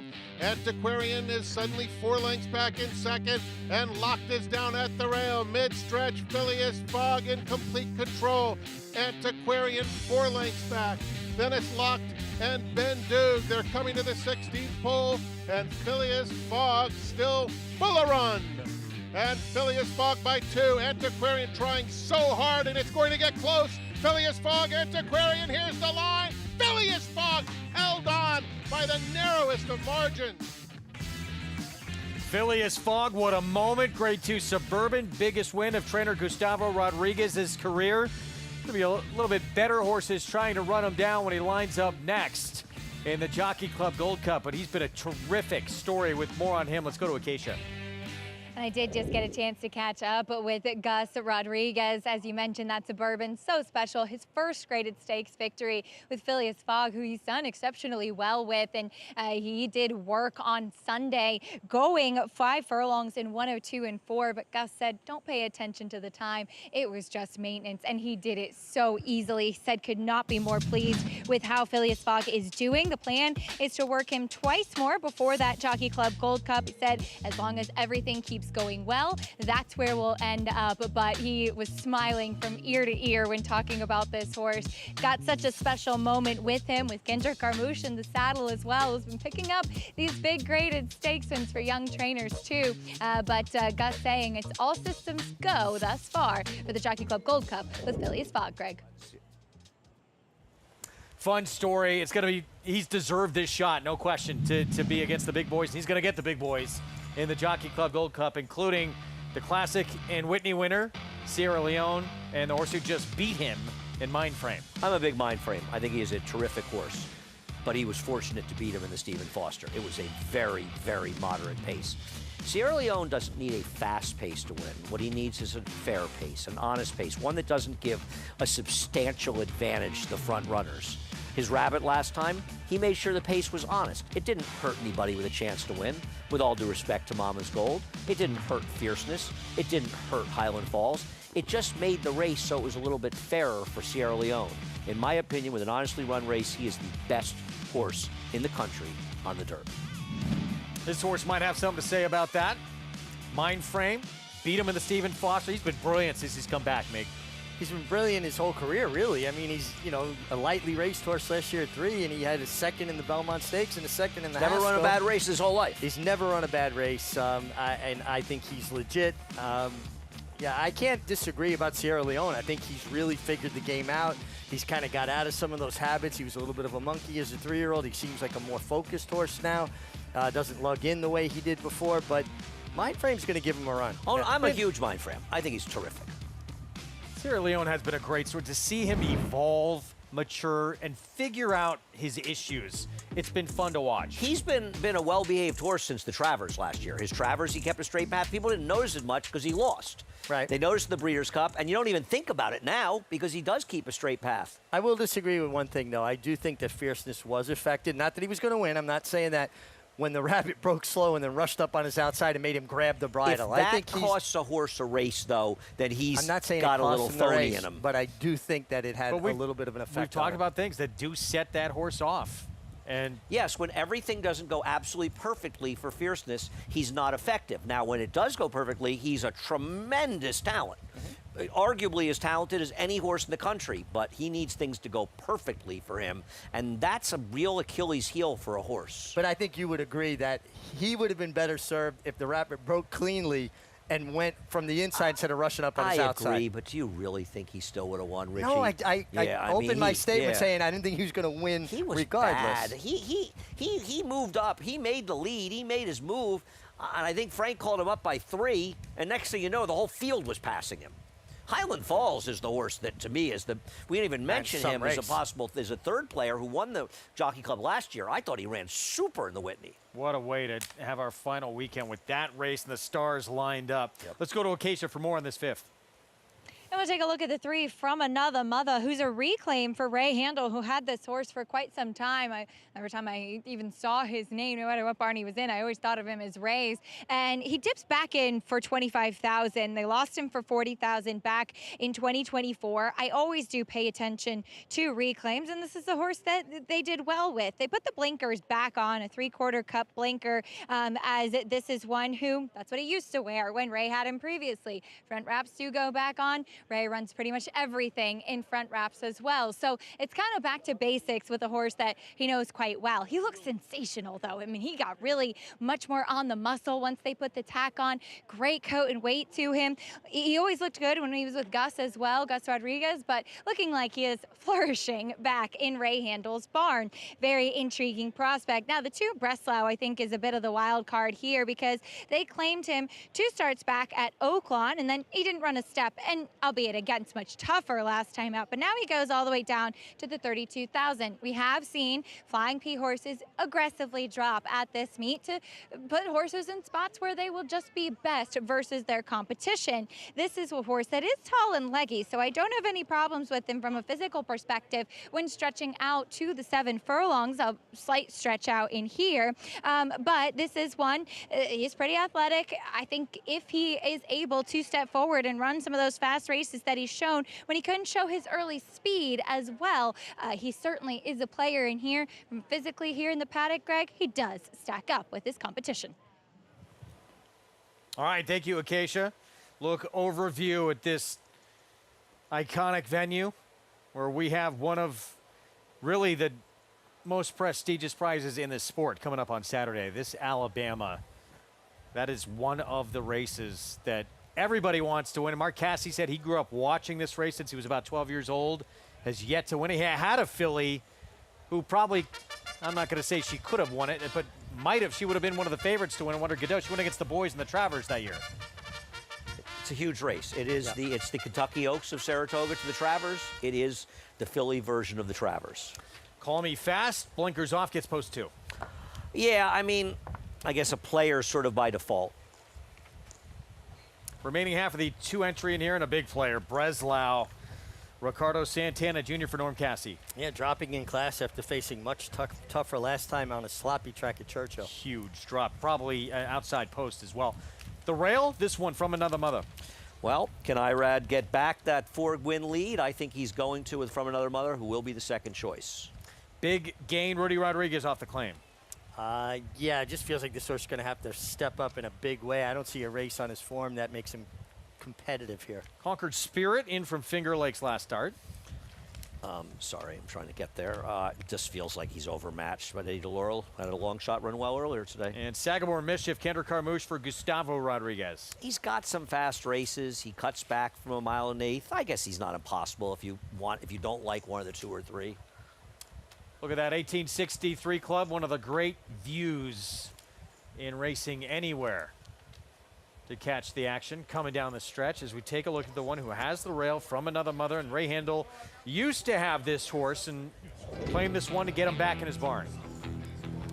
Yeah, and I always find that very interesting when a trainer reaches back and takes a horse back. It speaks of confidence that they have intimate knowledge of the horse, that they feel like there's something that maybe the current connections are missing, and as soon as he gets his horse back, he adds blinkers. I think post 1 may be the one thing that I'm concerned about here, Andy, on the turn back. Doesn't bother me at all. I think he'll be forward in this race. I imagine, you know, you'll see the number 2B maybe get a little bit of a jump on him. We'll see. I like the turn back. I think he's going to be forward. I prefer him the 2B. They look like the 2 to me. I know they're the Sharks. I don't see anybody else. And it feels like Ray waited until they dropped this horse down for a quarter, right? He lost the horse for $40,000, and when he got the horse back, he got him for a quarter. And he's done well with Ray, and I think he'll do well today. So both you two going with the one who's currently the 8-5 favorite. So we shift to Breslau outside post, and with that drop in class and the recent form too, the one to beat, it looks like. Can you put a line through that last start with a wet track? Well, I mean, I think there's reason to believe it was a tougher field, that he didn't run his best race on a wet track, but it was a bad race coming off the claim. I mean, you can't ignore it. And I think the worry with him is he's going 7 today, and he's a horse that's not gone beyond 6 furlongs, and you wonder a little bit why. Doesn't mean he can't win. The fact that he has speed gives him that edge, but the 7 furlongs probably suits the 3 a little bit better than him. I agree with that, but to be fair to Breslau, he predominantly most of his career at Oaklawn where they can't offer 7 furlongs, right? Does it bother you at all? See, here's the counter argument, Greg, to the sloppy track. And I'm not saying I disagree with you. I think it's more than a valid point. But he is going to be the favorite here. He'll be favored. He'll be close to even money by post time. Is a long run at Oaklawn Park, right? 4 races at Oaklawn this year. A whole, how many have? 6 there last year. Long layoff after it. He hasn't really found his form back necessarily. And Oaklawn can be a track that can be tough on you. I think those are all fair points. I was vacillating back and forth between the 3 From Another Mother and the 2B Breslau. Vacillate? Yes. This is a big moment for me. I'm proud to be here for you using vacillate. I got to the Even Terrence said we got excited by vacillate. So the reason I wound up going with From Another Mother is I just think that his form when he was with Ray Handel points him out. And the only thing only reason I almost went to Breslow is the outside post position. I think the outside post certainly benefits him. It's definitely better than having the rail. I don't mind the rail, but I wish the posts were reversed. I agree with you. Let's go back to Acacia. Yeah, I feel that way too, but ultimately just really liked how From Another Mother was looking in the preliminaries. Let's take a look at kind of the other horse besides the two big ones, as you guys mentioned in here, and that is the 7 Sagamore Mischief, the venerable 8-year-old in here who does cut back in distance, which I like for him. I know that he has run okay going a bit longer, but he's just built so much more like a one-turn type of horse, like a 7 furlong to a mile type of build. And he's always been a good doer. He has always carried his conditioning weight and weight very well. He had a rather subdued warm-up out there on the track. To be fair, the 2B Breslau was the only one that had a big warm-up away from the pony in this field, which I thought a bit odd. But Sagamore Mischief, anyway, cutting back in distance, does have some tactical speed at least. A big concern with him is that even previously when he was running a bit shorter and against some arguably softer company over at Aqueduct, he was a bit off form too. I think if he can get himself into the race, that would show maybe some of his better efforts in here. He looks like he's doing well, but it must have been by direction because Kendrick, as we've talked about several times today, usually does take horses away from the pony, and he's been keeping this guy quiet as he sometimes can get pretty sharp, but he has been cool, calm, and collected throughout, Greg. 3-2 favoritism From Another Mother clinging on for right now, but we all expect Breslau to be the one to beat. It's holding tight. It's that IRAD money. The multi-race bets have the 2 a significant favorite, and the 3 is currently still favored. It can't be that they're listening to us. They might be listening to you. Look, we had very different views of this whole sequence today. You seemed to think today was going to be pretty formful. And even though I tried to beat the 5, that was just, in a small play. Yeah, I'm going to be very surprised if you see a big price in this sequence outside of the potential exists in the last race. Otherwise, maybe Blossoming Erudite is the only one I could see winning at a big price in the sequence. I think that the 7 or 8 have to win race number 7. I don't think anyone's going to win it outside the 1, 3, 5, and 7, though I'm against Ori. In this race, if the 2 or 3 don't win, I'd be out. Me and Greg are up in the office saying, we saw it extremely different. We think this is such a tough sequence. I'll text you after it chalks out. I bet you Kinshin thinks it's going to chalk out, right, Jonathan? Staying mum on that one. Shift didn't even start They yet. are actually coming on next. Did you feel this card was very formful today? One-word answer will do. What is Leduca doing over here? Will be formful. Leduca's starting trouble on the set. Oh, boy. Good luck to everyone. Pick 5 coming up here as they begin to load. 3-2 favorites still From Another Mother. Sagamore Mischief, a little interesting too. Good luck. There are traps along the way. We know that here at Saratoga. In any pick 5 or pick 6. Set it upstairs. Frank Miramati, the call. First few have gone into the gate. Here's Concord Spirit. Sagamore Mischief coming up. Breslau to the outside. They're in the gate. And they're off. And it's Concord Spirit in the center who broke on top but is suddenly 4th. Sagamore Mischief now goes on to lead. From Another Mother moves through on the inside, and Breslau is up and on the pace, just about 2 lengths off that leader.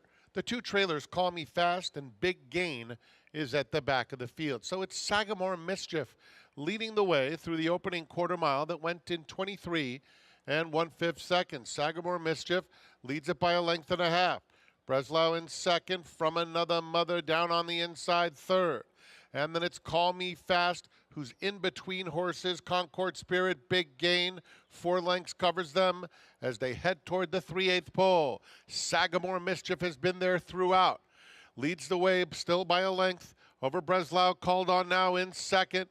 They are followed by Big Gain taking third, Concord Spirit in between rivals, and down at the rail, Call Me Fast, the half in 46 and 2. They're at the top of the stretch. Sagamore Mischief and Breslau. Sagamore Mischief ahead, Breslau trying to get on by, and Breslau on even terms. Sagamore Mischief not done. They're going to come for the wire together. 4 back, Call Me Fast in third. Sagamore Mischief or Breslau. Breslau, Sagamore Mischief. Here's the line. Sagamore Mischief by a nostril. Breslau was second. Then it was Call Me Fast, a distant third in front of Big Game. Sagamore Mischief crossing the wire first. It looked like there was contact here. We'll take a look at the head-on in a moment. Yeah. Listen, the two had every chance to get it done, and I don't know that there was, and I don't know that the two wasn't starting it, but it did seem to be some contact. Very good aggressive ride in the 7 by Kendrick Carmouche, Sagamore Mischief, and really made a difference. Not supposed to be the speed. Maybe you say a little bit of an overconfident ride by Ricardo, but he had every chance to get by him and did not. Guys, I don't know who won this photo. I think it's closer than you think. The outside might have got all of that bob. Oh, I didn't think he did, but... No, 7 put up 7-2B1-4. Here's the look at the head-on. Kendrick turns his horse out in towards him, straightened up there to get his horse back to his right lead. Now he comes down to him. They do come together here. That's not a true head-on, guys. I'm sorry, that's just... Yeah, I'm just saying I don't want to get too caught up in the angle we just showed there, because that's not a true head-on. You need to see a head-on to be sure whether or not. I'm not saying anything happened here, but I would like to see. The best available angle. You'll try I'm not. And get that. It is what it is. I just want people that are home to watch and realize that's not a true head-on. Yeah, we're going to get it. Knocking anybody. Here we go. Okay, now you're going to see Kendrick point Sagamore Mischief out yellow hat. towards Breslau. Yellow hat, blue. Takes his horse out to meet the challenge. Took Ricardo's ability to go to his left-handed crop. He had to switch back to his right hand.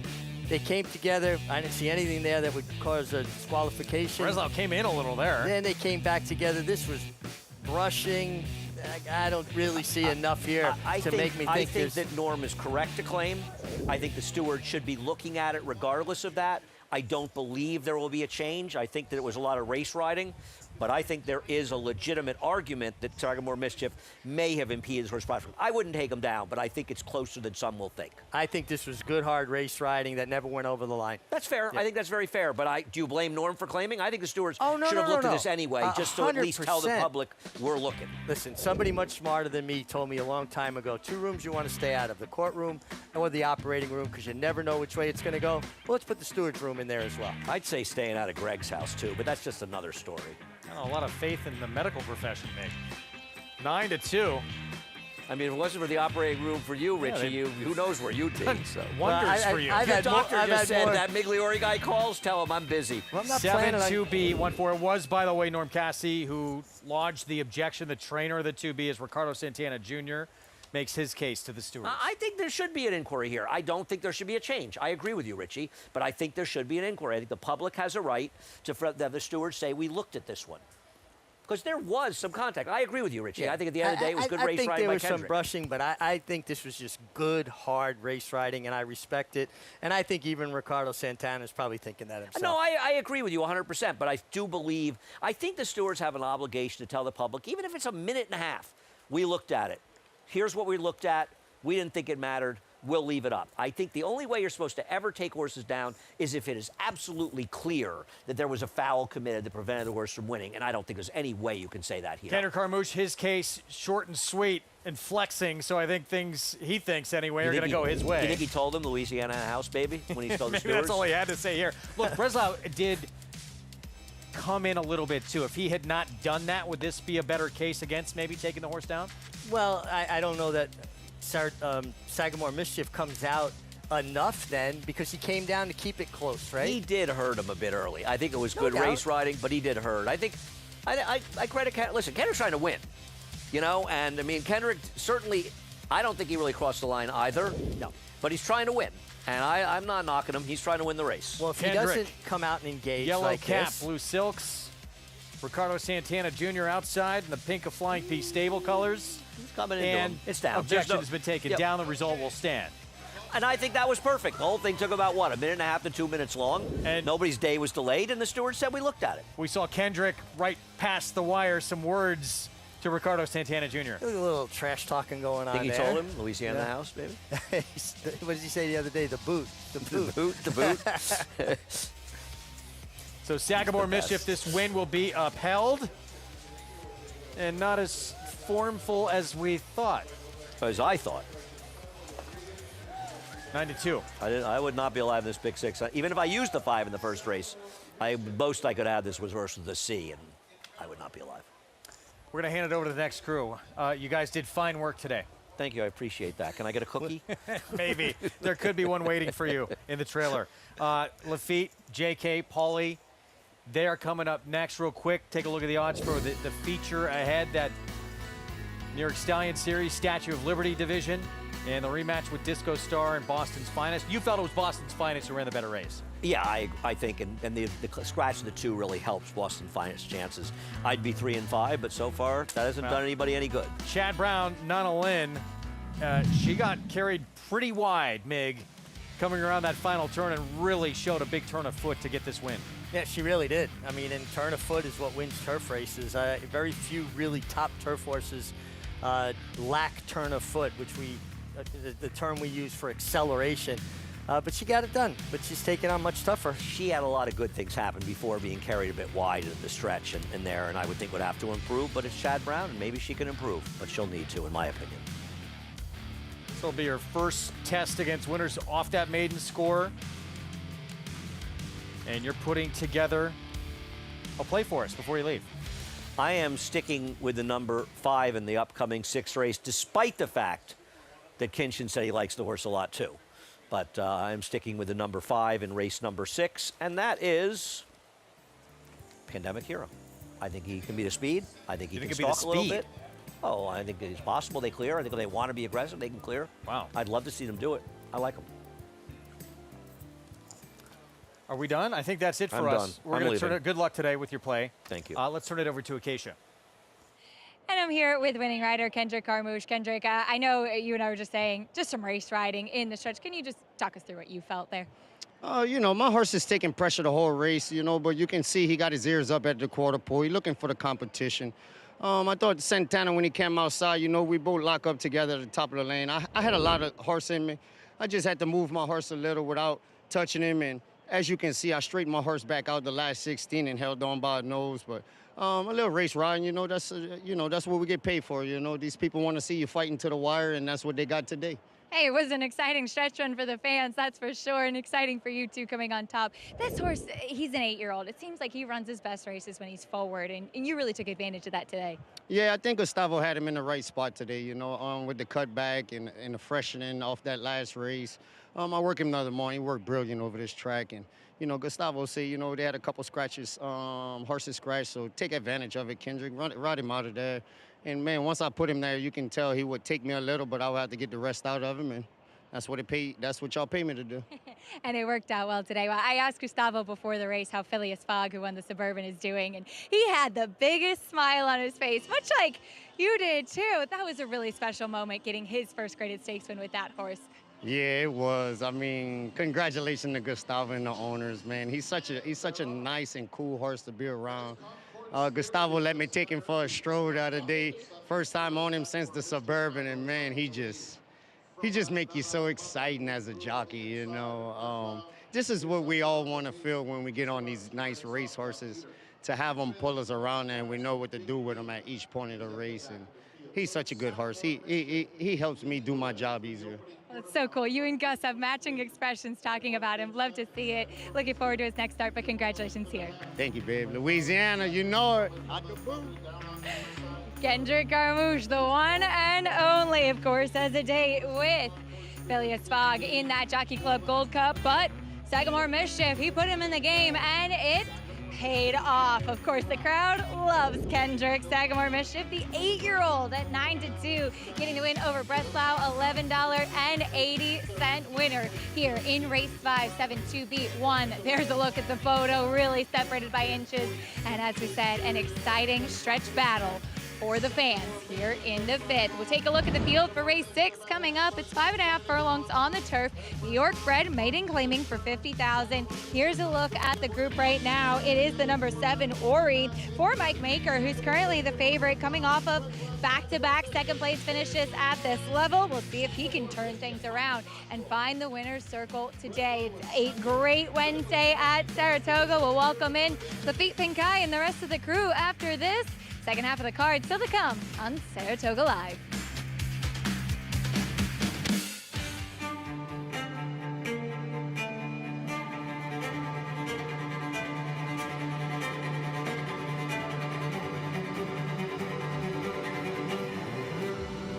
At the top of the stretch, Obliteration. Obliteration, perfectly named individual, is romping home in the Sanford. 7 lengths past the 16th hole. Obliteration is a star.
Saratoga.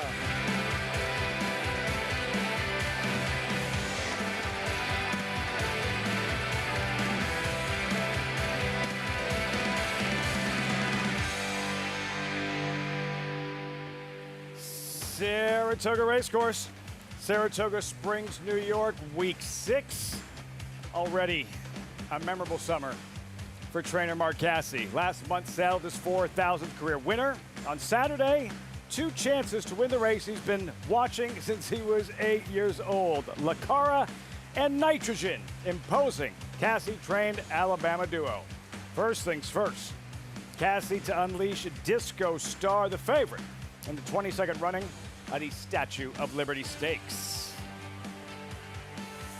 This is Saratoga Live, hashtag not ideal. Like they waited for the second half of the broadcast to begin. The skies have opened up, and yeah, they play an outdoor. You play an outdoor sport, play the hand you're get. Welcome, everyone. I'm Lafitte Pinkai, just outside the paddock. It is absolutely pouring. All the same, it is hard to believe that we are here, and it's already Alabama week at Saratoga. A lot's going on this Wednesday afternoon, off and running in that big pick 6 carryover. Coming up next, the late pick 4 included that aforementioned Statue of Liberty Stakes. Take a look at the field. This is a grass race, so something to keep in mind. 3-year-old fillies, a mile in her turf course. Number 1, Disco Star, 5-2 morning line favorite. Queen Atlas, key scratch, the anticipated pace setter, is out. My co-hosts are in alongside Paula Duca, Jonathan Kinchin. Gentlemen, yeah, it's going to change things a little bit this afternoon. The rain aside, JK, if you are going to have a successful day playing the rest of the program at Saratoga, like what's the one thing that has to happen? Yeah, I mean, I probably need Michael J. Fox and Christopher Lloyd to show up with a DeLorean so we can go back in time, and I can either find a way to get Ricardo to get up in the last race with the 2, or add Kendrick Carmouche in the 7 to my ticket. Outside of that, I'm not certain I'm going to be able to have That wasn't intentional. I swear it wasn't intentional. Paulie can vouch, because I asked him the same question about 10 minutes before the last race. I'm so live in the pick 6. But no, you know what? I like Ori in the next race. I know a lot of people don't. And I like the 9 in the last race for Amelia Green. I think that horse wanted to be on turf the first time, didn't. I think the Mark Cassidy horse in the last race will probably be one of the more horses that people want to get to in the last race, the single, the 6. Don't you think so, JK? Yeah, I mean, I like the 6 in the last. In all seriousness, I like the 5 Pandemic Hero. Andy, I think, had a wager on him right before he left the show. He also said it wasn't going to rain. Yeah. And then it rained. And I hope he doesn't have an umbrella out there somewhere getting rained on, if I'm being honest with you. I like the 5 Pandemic Hero quite a bit right here at 3-1. That's coming up here. It's late pick 4. Let's start with the feature and the favorite in Disco Star. This was the Susie O'Kane week 2, mid-July, right here, Jonathan. While Mommy's Turn is clear, Disco Star, Boston's finest, finishing strong behind her. Yeah, the thing with Disco Star we'll start with is I thought this horse got an absolutely perfect trip last time. I hate playing horses off of perfect trips when they didn't win. Like, what better can happen today that's going to help Disco Star than what happened the other day? As far as is Disco Star is concerned, I'm just not crazy about the trip, how good the trip was last time. Yeah, when you look at the 1 and the 5, they kind of are similar horses, right? They both were trying a distance of ground on the turf for the first time. I think Boston's finest was a little bit better than Disco Star. I'm in agreement with JK. I thought Disco Star got a better trip. But will those horses kind of be the, I don't know, are we throw those ones out and you look at a filly like this who was so giant first time out? Yeah, hangover heaven, 4th of July weekend. This was her debut, Jonathan, in a maiden claimer, didn't break, and look at this dramatic run from last to first. Yeah, I thought this horse ran outstanding, going a little bit shorter. The big question mark for this one is, will they handle the added distance? The pedigree suggests that it shouldn't be too much of a problem, and I thought the horse ran so well in this race. My goodness. If they can just work out a nice trip, I think that this horse is the winner of this race. What about the competition she's facing that day compared to what she's facing today? Absolutely, that's a big question mark, but I'm a speed figure guy, and the speed figure came back good. All right. And if the speed figure comes back good, that gives me a little bit more confidence that she should be able to go on. Because I understand the argument. If she's facing a bunch of horses that aren't very good, but she handled the clock well, which is the main competition in most of these races. That's like Jose Ortiz coming off the turn going, wee! I mean, that horse was rolling off the turn. My goodness. Why? And, she's Monomoy, Mr. Monomoy, who's a Palace Malice, out of a Scat Daddy mare. I'm with JK. She'd be able to handle the distance, no problem. New York Stallion Series continues. It is the Statue of Liberty, race number 8, post time around 5:07 Eastern. Today's race is brought to you by Claiborne Farm, 100 years doing the usual, unusually well. Rain is let up for a moment. As promised, that late pick 4 coming up starts in the 6th Statue of Liberty, race 8. Main track is fast. Turf courses have been firm all afternoon. Temperature around 83 degrees. Only 3 weeks remain, but 3 of the biggest weeks all summer. Sign up today. NyraBets.com. When you do so, use that promo code SPA200. Enjoy betting on over 300 tracks around the world and start winning today. Join now at NyraBets.com. As we welcome Maggie Wolfendale to the broadcast, standing by right behind us, hopefully taking cover. Yeah, she's dry for the time being and keeping her eye on these horses in this upcoming 6th race. Hey, Maggie. Hey, Lafitte. Just call me the Rain Queen. As soon as I stepped out of my office to cover this race and start my shift, of course it starts pouring just enough to mess up the fake tan. That's okay. It has stopped raining now. Hopefully we are a little it's spotty outside, let's just say that. So hopefully the bulk of the rain has ceased, as we'll begin with number 1. That's Out of the Fog. Little disappointed in his run last time, but granted, he was 23.5 to 1 that day because he tracked the pace of Paz the Soy Sauce and was outfinished by that horse who was coming in off of a layoff. But looking at Out of the Fog, he's a bit of a chunky guy. So having the feeling that he's had to race into fitness a bit. Still not sure he's 100% there, but just looks more defined, a bit more solid overall. So we'll see, does he have the same amount of speed? Because now he gets to do it from the inside post as opposed to the far outside that he was last time. And furthermore, gets the assistance of Hall of Fame rider Javier Castellano in the irons. Moving on to number 5, Pandemic Hero. He's kind of the steam horse, at least according to Andy Sterling and Jonathan Kinchin.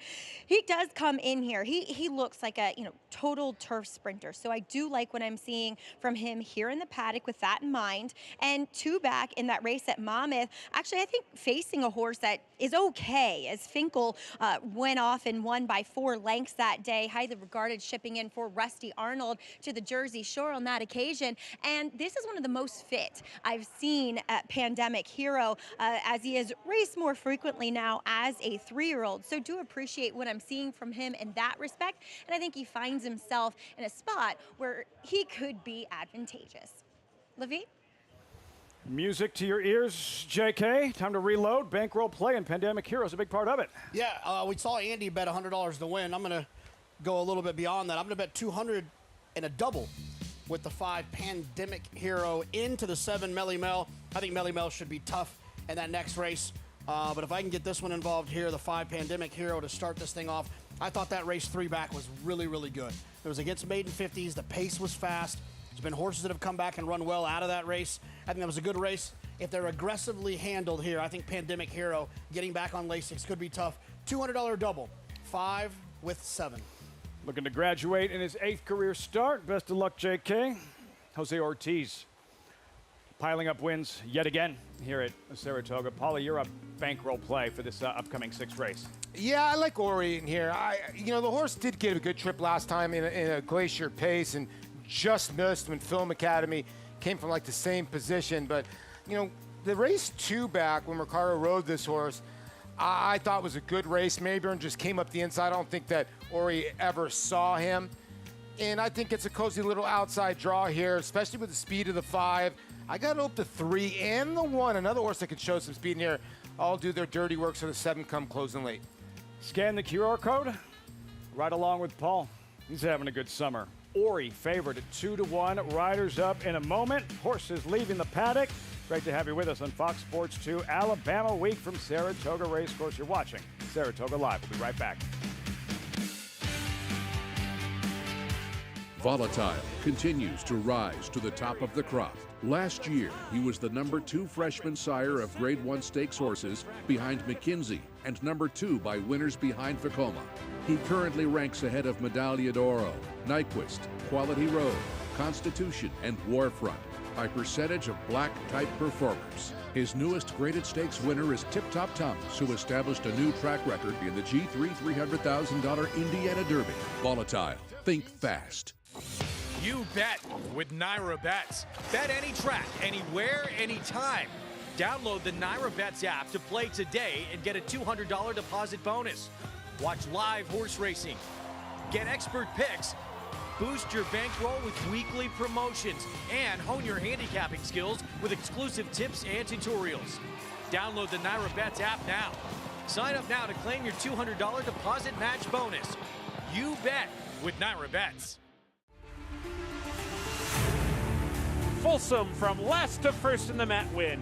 And Folsom is flying to the finish. Folsom is taking the front and Folsom kicks for home. And Folsom sticks his neck out and runs to the wire. It is Folsom! It's Folsom in front and Folsom wins the Governor's Stakes.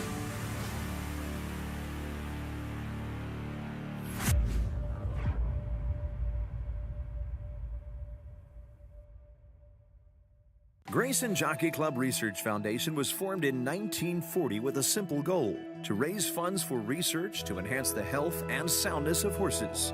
Since then, we've provided millions of dollars to hundreds of projects at universities around the world, leading to major advances in welfare. Our process of selecting and producing peer-reviewed research has become the trusted industry standard. And with your help, we'll be here for many years to come, supporting the health and wellness of all horses.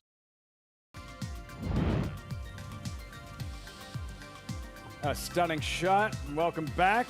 Saratoga Live, as always, brought to you in part by Naira Bets. Bet any track, anywhere, anytime. Visit NairaBets.com or download the Naira Bets app to get started. Lady Liberty, Statue of Liberty Stakes later today here at Saratoga. First things first, this late pick 4, this 6th race in a post-parade you're looking at Out of the Fog. Showed more speed in his second start. Yeah, it goes from complete outside all the way to the inside and goes from Katie Davis to Javier Castellano. Cada dia mejor. Every day it's better. 8-race maiden. Yeah, I mean, this horse is exactly 0 for 8 in maiden races, but those are all maiden claimers. What's different here today? Paz the Soy Sauce improved in his turf debut. Yeah, this horse ran well last time, fast-paced last time as well. This is the most likely winner, in my opinion, but not the horse I would be interested in betting. Carlos Santana involved in that stretch duel in race 5, Saratoga. There's a Clint Master, first time in a claiming race on grass. Yeah, I guess that'd be the one thing you draw from this horse. You're getting 17-1 with Ray Luke Gutierrez aboard. Pandemic Hero, JK, all in. Yeah, I like this horse. I mean, an ambitious placement last time in the stakes race up at Finger Lakes on the dirt. Back to the grass, 3 races back, wins this race. 5-2 second choice, then Armenian Dancer, turf debut, outsider. Yeah, son of War Dancer, of a pioneer of the Nile mare. You would think would like the turf. You're just wondering if he's good enough. Ori. Paul likes this, guys. He's been knocking at the door. Yeah, closers and turf sprints are tough for me to swallow. And on the outside, a dead aim, lost the rider in his latest. Lane Luzzy takes over. Yeah, it was 69-1 when he lost Ruben Silvera at the gate last time against Ori. So I just don't know what you're getting today. What, 27-1? Yeah. Awaiting the winner, along with the winner's share of the $50,000 purse, whiskey bottle, Sir Davis Whiskey, to the winner of this upcoming 6th race. An attractive bottle. Saratoga. Look at that. That's a nice bottle. They better keep an eye on that thing. Sir Davis. Are you going to go take it, Louis? Have to get somebody to go snatch it. There's the favorite in Ori. Currently 2-1. His latest, last month, right here, same level. Ori. Here, Paul uncorks a furious rally and nearly gets there. Well, see, a lot of people will say, well, he ran the rail the whole way, and I get it. He's in turf sprints, but, you know, in the back at one time, he got steadied, and he rolls up. Now, Phil McCartney on the outside is going to win this race. Past the Soy Sauce, the horse on the front end. That might have to duel again today. We'll see, because I'm kind of in agreement with JK and Andy that the 5 might be the quick of the quick. So if that happens, I'm just hoping that Past the Soy Sauce and Pandemic Hero can go at it, and then Ori comes rolling late. That's what was my theme about it. But, you know, that's why I kind of don't like the 3 in this box. I think the 5 or the 7 wins this race because I think the 5 can put the 3 to bed, early at least. Pandemic Hero, who is 5-2. This is the, we'll revisit that race you were just discussing, JK, for a Pandemic Hero 3 starts back, and if he can reproduce that today in this upcoming 6th race. First things first, we send things over to Maggie. Yeah, and a gentleman here in the winner's circle just told me that Sir Davis Whiskey is actually Beyonce's brainchild. So really cool bottle. I love it. And congratulations to whoever receives it as they sponsored this race coming up. Checking in with a big long shot. That's number 6 in here, Armenian Dancer, as he comes in here for trainer Carl Grusmark. And I know that Finger Lakes form is terrible. I get it, but this is a son of War Dancer, and the dam, she was 4 for 35 on the turf and has a full sibling who has won on the turf as well. Now, I'm not totally sure. Look, the long dirt races are slightly worse than the short dirt races. Is built like a horse that would prefer longer, but given the record, I suppose I'm okay with him going the 5.5 here, but this guy's a turf horse. So if you're looking for one that maybe is able to sit back and make that close, trying the turf at a big price at 27-1. I really think that Armenian Dancer will appreciate this surface change. Made a really nice impression overall. It's something I grew up knowing about Carl Grusmark. Might be an unfamiliar face here at Saratoga, but having run horses in the Mid-Atlantic and up in Long Island and Belmont and Aqueduct, his horses are always incredibly well turned out. So a long shot that I think is very intriguing here, Lafitte. These levels, it's what you're looking for. At very least, a horse trying something new, in this case, a turf debut, and bloodlines that would suggest he might improve. Yeah, I think you run these races like 5 or 6 times, you might get the same winner twice or 3 times. I think it's all about trip. And I do think it's between the 1, 3, 5, 7. I don't see anything. The 6 is intriguing with that pedigree. To be honest with you, I'd be between the 1, 5, and 7 can win this race. So there's so many different ways, but trip is always key in these races. New York bred maidens, 5.5 furlong turf dash to kick off the late pick 4. Ori, 9-5 at post time. Frank Miramati with the call. Race 6 from the Spa, live on Fox Sports 2. Klimt Master has loaded, and the last one is Dead Aim. They're in the gate. And they're off. And it is a quick start for Pandemic Hero. He and Paz the Soy Sauce will duel early. Out of the fog, comes away in a good spot. 3 off those leaders in third. And then it's Cada Dia Mejor, who's 6 lengths off the lead as they move into the forward turn. Dead Aim is next, racing on the outside of Klimt Master. Ori in between those two. Klimt Master just lost a couple of spots, and nothing early from Armenian Dancer. 22-2 for Pandemic Hero, who leads the way. Paz the Soy Sauce a length back second. At the rail, Cada Dia Mejor is next, followed by Out of the Fog in between horses. Ori is on the outside. He's got a clear shot today in the middle of the race course with 1 furlong to go. Pandemic Hero clinging to the lead, going on very willingly. Out of the Fog takes up the chase on the outside of Paz the Soy Sauce, but it is Pandemic Hero strong every step of the way, and that's a riding triple for Jose Ortiz. Pandemic Hero, much the best. Out of the Fog, Paz the Soy Sauce, and Ori. A's in his zone. Jose Ortiz, 3 wins thus far. Pandemic Hero holds on, graduates in his 8th career start. Well done. Yeah, it was a confident ride from Jose, right? To like Frank had called during the race, they were looking each other in the eye all the way on the backstretch. And at some point, Jose said, I'm not doing this anymore. I'm going to let this horse go. Let him go, took the lead, settled down, waited until he got to the stretch. And then it was just a matter of how far at that point. Yeah, kind of skipping over the turf where everybody else kind of grinding away. And just rated kind of off past the Soy Sauce to 3. And it looks like it's 5-1 here at the end. And good call by you and Andy here at 3-1. You get a good price here on this horse. And Jose Jimenez, a very closet, very good trainer, as you see Jose right there, giving Darwin a little dap. RT Racing Stables, Pandemic Hero. It looked like Ori was poised for the stretch drive, and right when you're waiting for him to find that next gear, he didn't find it. No, it's a different ball game, right? So he was up a little bit closer. You could hear Frank say he's up closer, but then that kind of takes away his late kick. I was hoping that the 3 and the 5 would go at it a little bit more, but 5 was much the best. It ended up being the 1 was better than the 7, too, with Castellano. So just not a good pick, and the 7 shouldn't have been your favorite or end up not being your favorite, and a good pick by Andy and JK. This was the right horse by far. If you played along on that QR code, that double, on Andy's win bet, you hit 2, right? 3-1 for his $100 win bet that he played right before the first group left the show. If you played the $200 double, you're alive to the 7 for a $10. That's an exacta, so I'm lying to you. You're alive for a $3 exacta double, excuse me. So you're live for about $600. That'll work. You don't need that DeLorean or the dock or any of that after all. So that just shows you're getting 3-1 as you see Jose Jimenez. The horse in the next race is going to be like 1-2 because you're getting what you got to win on this horse, basically. Jimenez lost a smile about his Pandemic Hero. Breaks through and graduates 5-1-3-7. in the 6th race to kick off the late pick 4. We'll have the results and reaction. Plus, he does leave an impression, doesn't he? Aye. Impossible debut win it. 26-1, overlooked going in, won't be overlooked next time. Just how good was the effort? You could say, award worthy. That's next.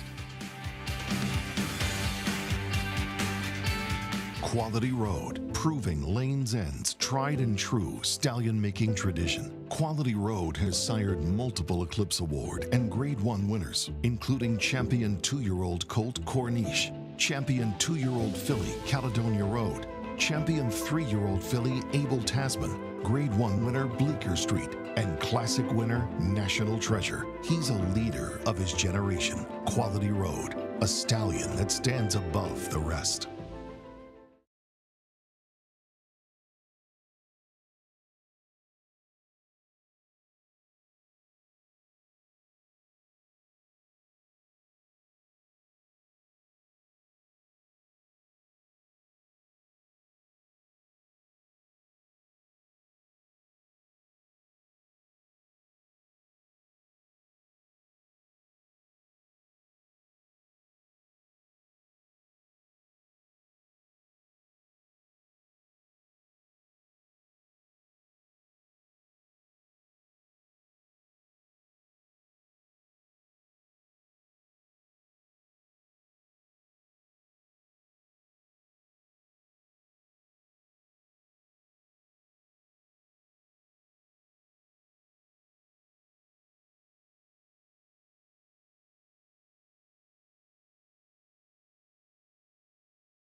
Welcome back to Saratoga Live. We are proudly brought to you by Gainesway, standing such greats as Tappet. As we'll take a look here at the winner's circle. Actually, you're live in the winner's circle. Pandemic hero scores, breaks his maiden, and I'm pleased to be joined by Al and Jose Jimenez and Jose trainer, Al assistant, of course. And you guys were telling me, or at least Jose Ortiz was telling me, that you helped him a lot in the jockey school in Puerto Rico. Yes, that's right. When Jose and Arad were in the school in Puerto Rico, my dad was a trainer already there. So he helped him a lot when they needed horses to practice in the mornings. He'll call them, and we bonded a lot with his family. So we helped him in any way we can while he was there. That's so cool. Full circle moment, I'm sure, winning here in Saratoga too. Pandemic here, I think this was just the right spot for him today. Yes, you're right. We had a couple problems at the couple last races, but he developed incredibly here. As you saw on the stretch, he ran amazingly, just how we were expecting him, really. And traveling so well, I'm sure everybody a little nervous when the rain came down, but he handled the course really well. Yes, we weren't worried about the rain because he has shown he can run in the dirt too, so we weren't afraid of any of that. Well, keep up the great work. Well done. Congratulations, sir. I want to say thank you to Dr. Talat because he gave it to us a good opportunity. You know, and then we try make it good. That mission accomplished. Well done, guys. Congrats. Thank you very much. All right, Pandemic hero ran to the backing today. Impressive winner here, scoring and breaking his maiden, guys. The opportunity taking advantage, cashing in. JK, pandemic hero, and Jose Ortiz pushing all the right buttons. What else is new? Yeah, I mean, look, being forward in turf sprints is where you want to be. It's why I'll never understand why horses like the 7 Ori, who are horses that are closers, become favorites. I don't mind horses like Ori if you know that they're, the race might fall apart, you're getting 4, 5, 6 to 1. But when they become favorites, I think they're just bad wagers because just so many things can go wrong in a turf sprint. You can't see it, but Paul's snaring at you. No, Trying no, to, no, eliminate you with his I'm mind. just saying in general, like, Yeah.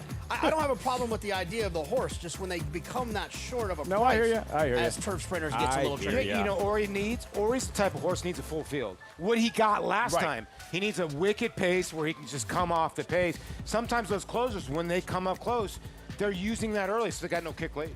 So what about Melly Mel here, Paul? And the $17,500 restricted claimer, they're all for sale. They're all one for something. And Melly Mel at this level 3 to 5. It's early in the wait, but it seems like a lot to concede. What do you think? Well, the horse is definitely the horse to beat because when you look at the 8 in here, the 8 kind of made the same move and lost. And I learned a long time ago, when you make the drop for the 17, you're supposed to win, right? And the 8 didn't win. Now the 7 is making the drop for that. So that's why you're getting 3 to 5 compared to 2 to 1, and 8's clearly the second choice in here.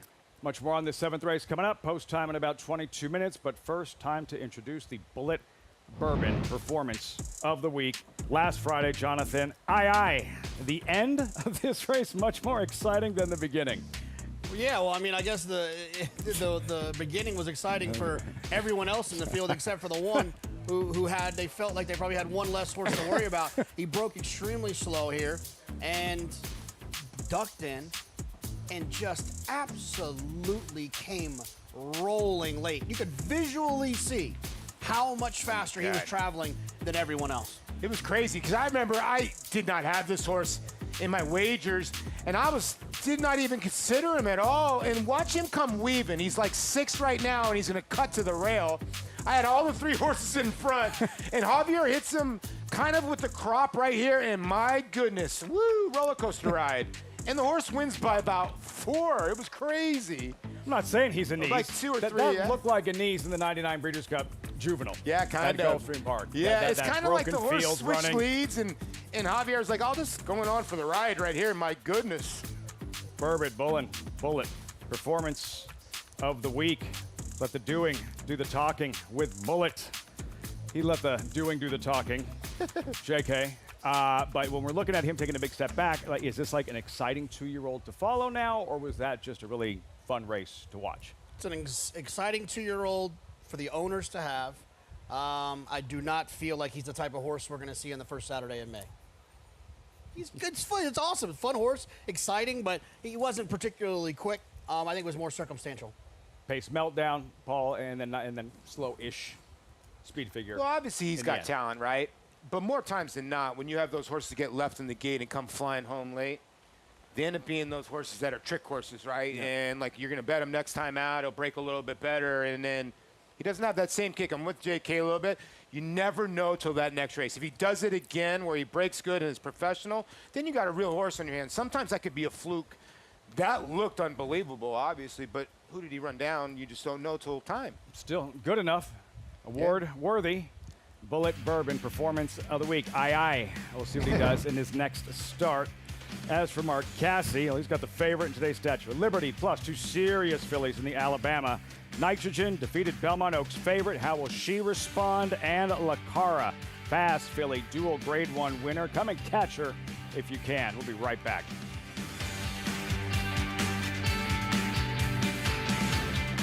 Arabian Night has won the Pacific Classic. Jackie's Warrior, so fast. With an year-end federal judge.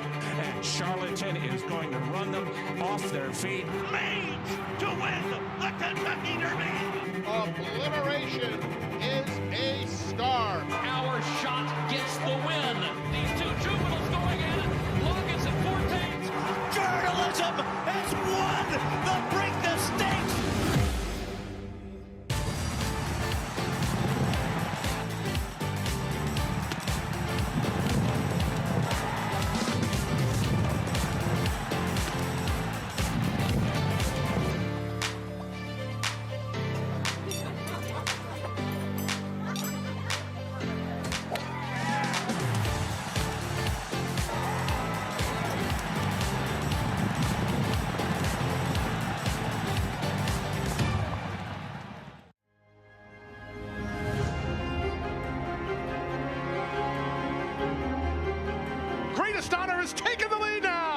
Less than a quarter of a mile to go, and Greatest Honor starts to get away.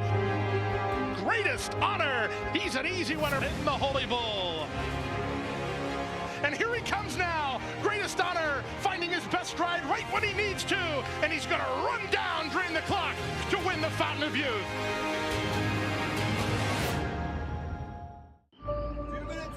In this country, we believe in what we're made of. Grit. Drive. The will it takes to be different. We've been called to serve this great land. Because we were made for this.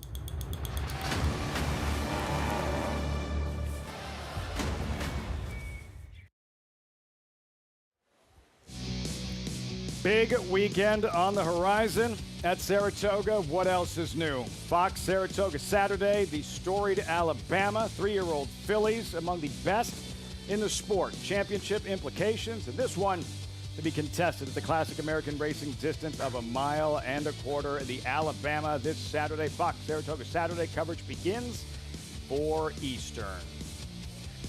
The Alabama on Saturday, this is the female equivalent of the Travers, the 3-year-old filly, some of the very best in the nation, and very often a pathway towards a championship. Take a look at the field drawn Sunday. Alabama presented by Keeneland Sales, compact field of 6.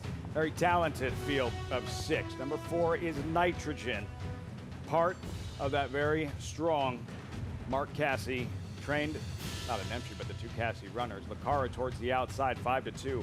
Second choice, Lacara, Jonathan in the Acorn, splashing her way to victory in front-running style. Just a tour de force Belmont Stakes week. Yeah, she was aggressive. Mark Casse had said it before the race. They were going to go to the front end. They did that. She turned the tables on Good Cheer. She was well fancied in the Kentucky Oaks, but Good Cheer won that battle. This one, though, went to Lacara.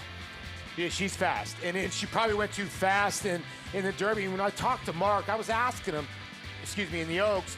Right before the Oaks, he worked her in 45, and he came back and he told me she worked so fast before the Oaks and was kind of, he said trainer error. Then she came back here.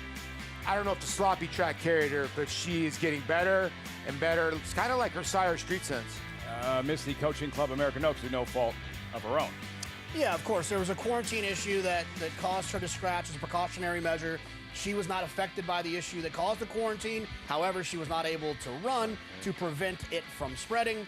She's good to go, and looking forward to seeing her run here on Saturday. As for her stablemate, Nitrogen, 9 career starts, 8 on grass, Paulie, and then this stroll in the slop. And the wonder again, also Belmont Stakes week.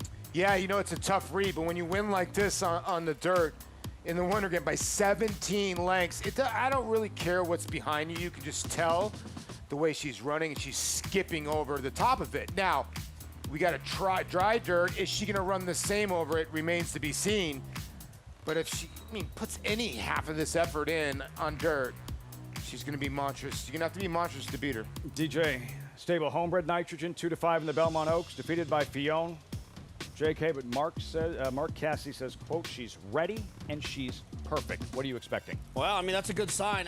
Look, I think if you're interested in her, you can look at that last race where she ran a 91 buyer. The horses behind her improved their figures. Bessie Abbott ran a 62 in the race with Nitrogen, came back and ran a 74. Mayday Ready ran a 49, came back and ran 83. So I think it might be a little bit better than it looks on paper. I think she ran really well. I think she's pretty darn good.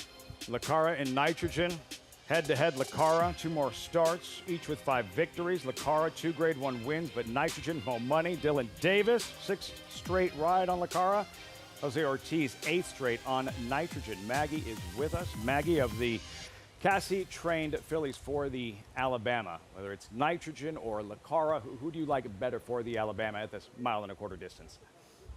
Livy, I respect them both, but for me, in any situation, well, Nitrogen's not slow, I love horses with speed, and that's exactly what Lucara has. Now, she'll do it from the outside post. That has not proven to be a problem in the past. Now, the argument could be made that she's not doing quite as well as what she was into her Acorn victory in the mornings, but sometimes it doesn't necessarily matter. It's race day and how they are on that particular occasion. I respect Nitrogen, and while she ran well against the clock, I just want her to see her do it against actual proven dirt horses, in which Lucara has several times this year in 2 Grade 1s, in fact. So for me, it would be Lucara, but like I said, Lafitte, that could all change in how they stack up in the prelims heading into this Saturday's Alabama. It's a good position for Mark Casse to be in. So Maggie prefers Lucara of the Casse trainees. Nitrogen or Lucara for you? I think there's going to be more upside with Nitrogen. I mean, I think she's brilliant. I don't know that her dirt performance necessarily gives me all the confidence in the world that I would need and what her price is going to be. Maybe just call me a fan or a fanboy. I'd like to see Nitrogen win. I might probably need a couple more days to digest it. I'm not crazy about Lucara, though, off of the change of schedule. I know they wanted to run her, and then they had to train her, and I was going to try to beat her last time, so there's a lot of things about that. I'd actually look to give Good Cheer another shot. Who we'll get to in a moment. Tie break of the Casse fillies? I'm going to say Lucara. I just think that going 1.25 miles, she's got so much more foundation on dirt. It took her 4 starts to break her maiden. She's gotten, you know, increasingly better with each start. Her last race was her best start. I kind of agree with JK. Maybe the giddy up in the schedule might hurt her a little bit, but I think she's got that foundation going 1.25 miles. If it was on turf, obviously Nitrogen. I just don't know that 1.25 miles on a fast dirt, if that's what Nitrogen really wants. She might be brilliant, like JK said, but I'd rather go Lucara. John Green of DJ Stable will be joining us tomorrow on the show after the 4th race. And then there's Godolphin's Good Cheer, who was 7 for 7, won the Kentucky Oaks, Paul, and then one poor effort in the slop, and her stock seemingly just plummeted. See, it's crazy how the tide turns, right? She goes and wins the Oaks on a sloppy racetrack, and you see Lucara on the rail, she's just going to be out of it. Now they come on a sloppy racetrack here at Saratoga, and Lucara completely likes it, and Good Cheer completely hates it. So what's going to be the tiebreaker between these two? This filly's won 7 out of 8 races, and everybody's dismissing her. Maybe the fast racetrack will like her. I'm kind of with you, JK. I'm going to give her another shot. This 100%, my Good Cheer vibe is strictly off of price. It all depends on the buzz of all week, what people are saying. If she sneaks up to be 3, 4, 5 to 1, suddenly she makes a little bit of sense. If they still treat her like a Kentucky Oaks winner who's going to bounce back and she's 5 to 2 or something like that, I don't really want anything to do with her. And this was the plan all along, unlike with Lucara, who missed the Coaching Club American Oaks. Brad Cox said, offered no excuse in terms of her performance on the wet track here in the Acorn. He said he didn't think she liked the track. He could tell very early that she wasn't handling it well. And the fact is that yes, she won the Kentucky Oaks on a wet track, but a wet track isn't a wet track isn't a wet track. They're not all the same. Completely different. Yeah. Completely different. I mean, think about your yard and your neighbor's yard, right? I mean, like, it could be completely different situations. You could be right next to each other. So the one thing about Good Cheer, I'll say, though, it's going to be interesting to see what happens as she's grown up a little bit, getting to a fast racetrack. That could be a thing that really moves her up. I got to tell you, I do not have a strong feeling about this race. I think there's 3 really good fillies in there, and we'll see which one of them shows up.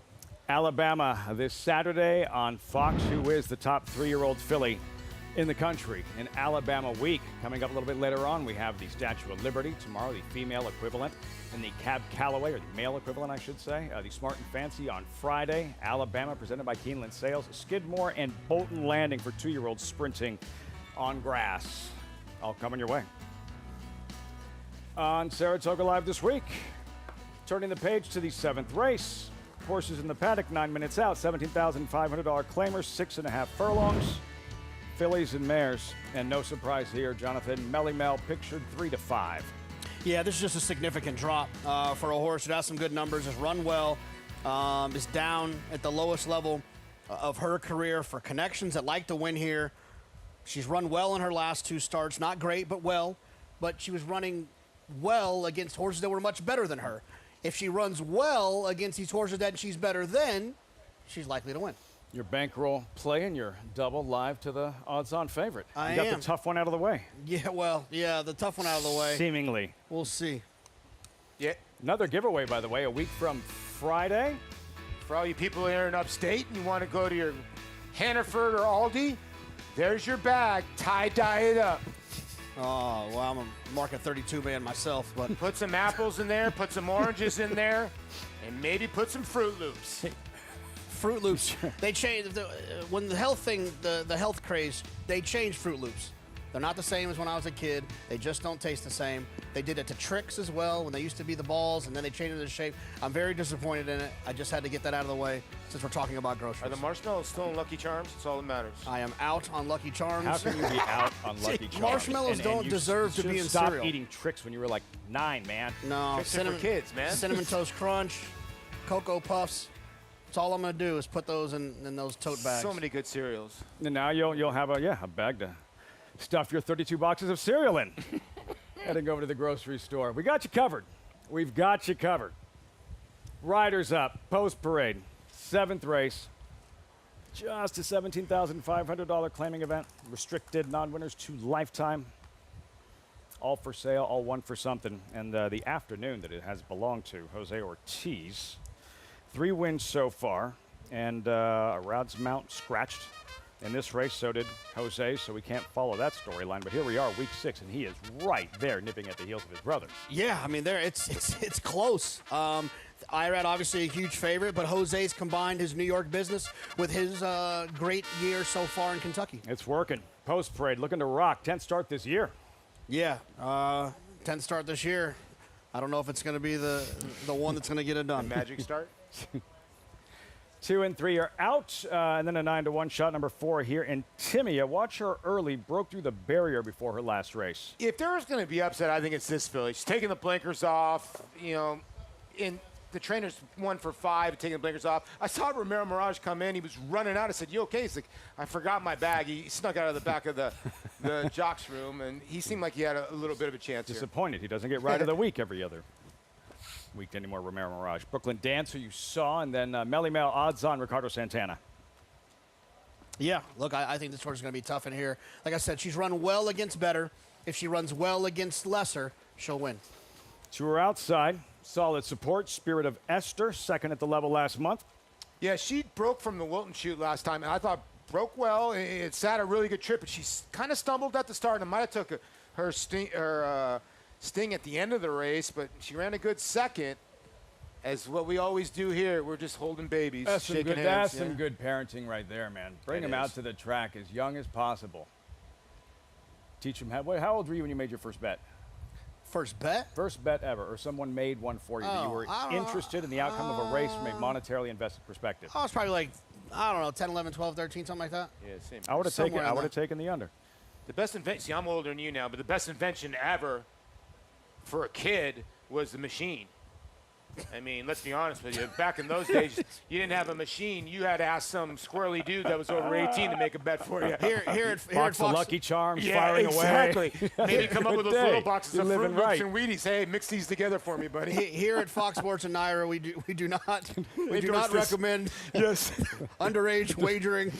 Yes. JK is right. Disclaimer stated.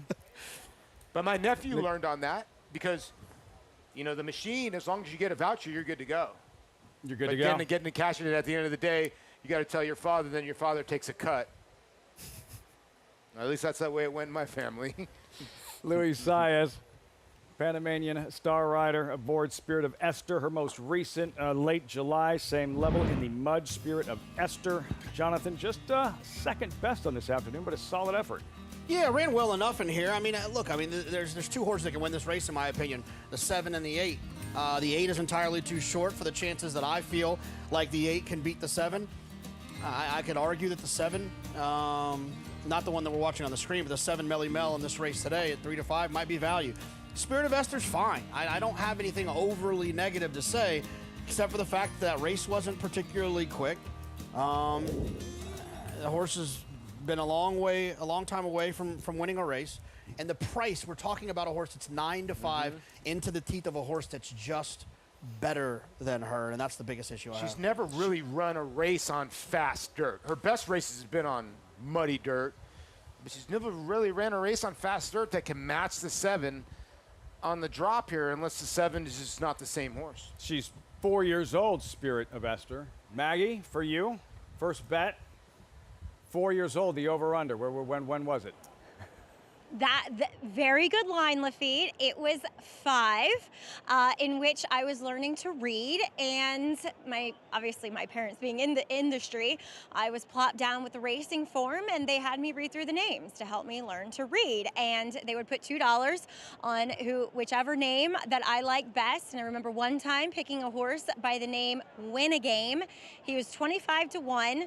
He won, and I made them collect the winnings in all $1 bills, because when you're at that age, you think the more money, the more money. So I had a big wad in my wallet, to say the least. And ironically, I think 2 starts later, my dad claimed that horse, and he was a barn favorite. As we'll take a look here at number 8, Spirit of Esther. And she is one that is cutting back. She gets a fast track, as opposed to the muddy one that she had last time. And I wonder, with the muddy sealed surface for a horse that at times has run some of her better efforts on the turf, if she appreciated that. So I'm not sold on this surface for her, but I do like the turn back. And she ran okay at this level going the mile, but to me, she's just always looked like a sprinter. She did get a big warm up with Luis Saez aboard, looks incredibly fit now as she is 5th start off the bench. So I do think she fits nicely. Ultimately, I did land on Melly Mel, could not knock her whatsoever. The drop in class just overly appealing. As the long shot, I think Paul was mentioning Timia, number 4. You could possibly make an excuse for her having broken through the gate last time out. Before the start, she showed an abundance of speed. I think, from my perspective, she's moving a lot better behind. Just looked really free with her stride, which is something I've been critical of her in the past. She looks so strong, well-conditioned. I'm not that familiar with these connections, but looking forward to what they might bring to the table here with Timia taking these blinkers off for the first time since her debut. And as I often say, sometimes it's that element of surprise that actually changes a horse's outlook, and that's when you'll see them perform best, is when you make that change for the first time. She's a generous 9 to 1 right now. Lafitte? Hit with her first bet at 5 years old, still going strong, Maggie Wolfendale. And this gentleman following in your very footsteps. It's a good shirt. Look at that. I don't have any binoculars. I do have some aviator sunglasses, though. What's that other thing he's got? Is that Yeah, I like the binoculars out at such a young age, and that's the best thing in the house. Do we have shirts in that size? That's not the baby size. We do have kids shirts, though, but not in the baby size. I think that might go over well. That might go over well, yeah, JK. All What right. about for doggies, too? We have a dog. We have a dog leash. There is a dog leash? Dog leash. Nice. Gotta start reading the room, JK. Let's go. Back to the favorite at 1 to 2 in Melly Mel. Ricardo Santana aboard. No such thing as a sure thing. Is there what does she have to avoid in terms of making this perhaps more difficult than it has to be? Any potential pitfalls to avoid for Melly Mel in this one? Yeah, I mean, you got a confident rider, in Ricardo who's riding outstanding. You have a confident rider in Ricardo who has the trust of his owner, in Jay Provenzano of Flying Pete. They have an unbelievable relationship. So you just go out there and ride like you're on the horse that's 1 to 2, and take no prisoners. Because I think the way you get beat with this horse is you try to get cute. You try to take back. You try to let someone go. You try to wait. You try to be patient. You try to wait. Just ride the horse like you're on the best horse. You're 1 to 2. Be aggressive. Run them all off your feet, and know that if you get beat and you jump down, that you're not going to get taken off of all the horses. I just think Ricardo just has to just be aggressive. So just ride like he's been doing all summer at Saratoga. Yeah, 100%. Yeah. By the way, I got to give a shout out to Dan Melendez, guy I played with in the Dodgers, got to the big leagues with the Dodgers. His nickname was Melly Mel. I know he was a male and a female, but he won the World Series. He's watching this show right now with Pepperdine in 1991 or 92, one of those years. Wow. And Danny, thanks for watching the show. And you're your namesake, which is a woman, Melly Mel, we'll be rooting for. At 1-2, the heavily backed favorite in this 7th race. Marching through this pick 6 sequence, the big carryover coming into today's action. In the 7th, with these $17,500 claimers sprinting 6.5 furlongs, Melly Mel 1-2. Frank Miramati with the load and call post time for the 7th. You're on Saratoga Live. Thanks, Lafitte. Here's Timia going up. Brooklyn Dance will be next. And then all the money on the outside, too. Melly Mel, 1-2. Spirit of Esther, 2-1. They're in the gate. And they're off. Spirit of Esther bounces out very quickly. Melly Mel now rushes up to match strides and take the lead. Melly Mel, the favorite, will be the pace setter. Timia takes second. Spirit of Esther now third. Then it's Brooklyn Dance, 5 off the heavy favorite and 3/4 of a length in front of Looking to Rock. It's Melly Mel loose, 4-length advantage. Speeding to the half-mile pole through a quarter that went in 22 and 2. Timia and Spirit of Esther sharing second, and then it's a pretty big gap. Brooklyn Dance on the outside of Looking to Rock. Melly Mel, Spirit of Esther clearly into second now. Timia is third. It's 4 lengths back to Brooklyn Dance, who has 8 lengths to make up on Melly Mel. The half in 45 and 4. Ricardo Santana Jr. sitting chilly on Melly Mel. Here's Timia. Timia trying very hard to close the gap with 1 furlong to go. Melly Mel 3-length lead. Timia is a clear-cut second, certainly trying with everything she has. Melly Mel 2-length lead with a 16th to go. Timia tried so hard, but simply couldn't catch Melly Mel, who wins by just a length. Brooklyn Dance a distant third. Favorite delivers. Ricardo Santana in those hot pink flying pea colors. Melly Mel in the 7th over a determined Timia to complete the exacta. Yeah, he did exactly what he talked about. He rode aggressively. He took the lead. And he was got a little patient at the top, but he had everything in control. And I would imagine in that position, Ricardo could hear the riders behind him encouraging and hustling and riding, and knowing that none of them were showing up in the picture, he had to be pretty confident that he had a lot of horse left. Yeah, and the 4 ran her eyeballs out. But she got a really good trip. Remember, Mirage rode the 4 with a lot of confidence, and I thought ran a really tight second here. Considering the 7 on the drop, they're about 10 lengths clear. So good race. But Melly Mel, no doubt here at 1-2. Got your double home, JK. And I think you got almost $770 back because it paid like $385. There you go. Yeah. So nothing wrong with that. There you see, probably with his horses named after him, Melody Giddens, Melly Mel. Winning trainer. And Jay Provenzano, Melly Mel. And the success last couple of years for Melanie Giddings, and you've seen with Sean Bridgman specifically, and some horses that really don't necessarily figure on paper, and they run well here at Saratoga. She's had a couple of good runs here. She really has. She's had some good meets, and to win at this racetrack, you got to be able to drop horses every once in a while. This horse was dropped. Now the 8 dropped last time, and what did I tell you? When a horse drops for the money, you know who told me that? Ron Ellis. An ex-trainer said whenever they drop, they want to win, and they didn't win last time with the 8, kind of played their hand today. Terrific trainer, Ron Ellis. Here, Melly Mel, 7-4-5-1. Melanie Giddings by Liam's Map won a Woodward here back in 2015. Liam's Map, come and catch me if you can, type grade front runner, Breeders' Cup Dirt Mile winner, and the sire of Melly Mel, Ricardo Santana. And yeah, just, the runner-up. And Timmy just showing some, again, these are just $17,500 claimers, but Timmy is showing some class. There's just no quitting her. No, absolutely. She ran well because she was dealing with, while Melly Mel was comfortable on the front end, the 4 Timia had to deal with Spirit of Esther. They were looking each other in the eye all the way around there, kind of like a de facto second duel where they were in behind, looking at each other the entire time. No breathers there, and Timia kept trying.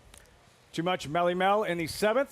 Results. Reaction when we come back, plus the favorite for the Wednesday feature There she is on her way over. Disco Star, Statue of Liberty morning line choice on the march from her stall to the Saratoga paddock, seeking that elusive first career stakes victory. That's next.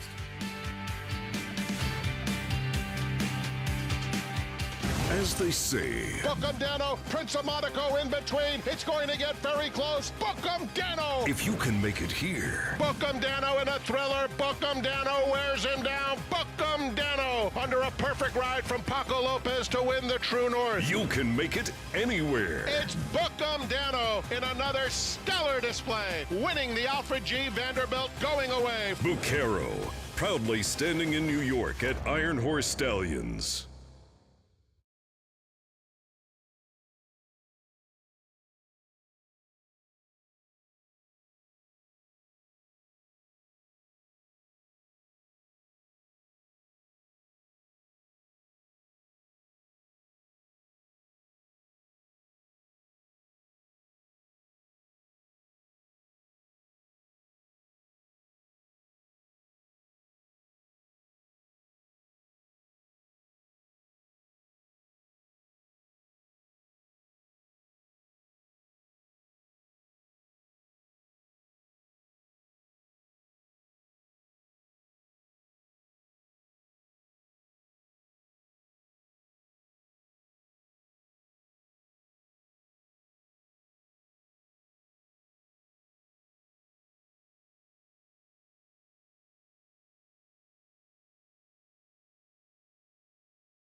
Thanks for spending your Wednesday afternoon with us here on Saratoga Live with live racing from historic Saratoga Racecourse here in upstate New York. And I'm pleased to be joined in the winner's circle by winning trainer Mel Giddings. And Melly Mel, a simply name for you. Yeah, it's supposedly a little bit of me, a little bit of a rapper I don't know about. That's right. I forgot he was a rapper like in the 90s or 80s or something. I'm just not hip anymore. I guess that's when you're getting old. Girlfriend, you and me both. You and me both. But right spot for her. Ricardo pulled no punches and just took them gate to wire. Yeah, I mean, Ricardo's super hot right now. So, you know, I mean, I don't give him a whole lot of instructions. I just tell him good luck and safe trip. And an owner like Jay Provenzano of Flying P, he wants to do well up here, and so therefore he's aggressive. Is it ever a little bittersweet, obviously losing her today, to say goodbye to one that you've had from the beginning? Yeah, you know, I mean, we get attached to all of them. I mean, that's why we do it, because we love the horses, and especially, not that they're named after you, but she's definitely got a lot of personality. So we'll miss her. Oh, I'm sorry, but congratulations on the win. It made me sad a little bit. But you're having a really nice meet. Keep up the great work. Thank you. Yeah, my goal was just one more than last year, so we've done it, and hopefully we can keep adding. We still got time. That you do. 3 more weeks, nearly to be exact. Congrats and enjoy. Thank you, Maggie. And she had some drinking buddies that were hollering at her. Shh, go get a celebratory cocktail, Mel. You earned it. Lafitte? Earned it indeed. Enjoy it. Not easy to get to that winner's circle at Saratoga, but Melly Mel able to do just that. It's part of the game maybe we don't think of as often, but the connection between the trainers and the horses, and even when they get the win and when horses get claimed. And yeah, it's Whether it's part of a family or it's like a pet, saying goodbye is never easy. Yeah, I mean, you got to think. I mean, Melanie Giddings has probably likely seen this horse for not every day, right? Because there's some breaks in there in the winter and stuff like that. But almost every day for an entire year since last summer when this horse debuted. Think about even before that. For over a year, every day. And then this morning or this afternoon, she led Melly Mel over there. And Melly Mel will go home and eat dinner somewhere else tonight. I mean, it's definitely a part of the game that You fell in love with Rigatoni in like what? 5 seconds.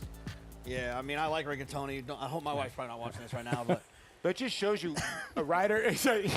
I'm just kidding. I love Rigatoni. Don't mess with Italian. But just my wife likes him more than me, so that's the only. Yeah. By the way, problem. the dog's named Rigatoni. Yeah, that's the only issue I have with Rigatoni is I'm a little jealous. Well, yeah, mine gets jealous. Tonto, my God. I wanted to say something about Melanie Giddings. You know, she just said right in that interview, I'm riding Ricardo. Ricardo's rode one horse for her, and she's like, I rode Ricardo because he's hot.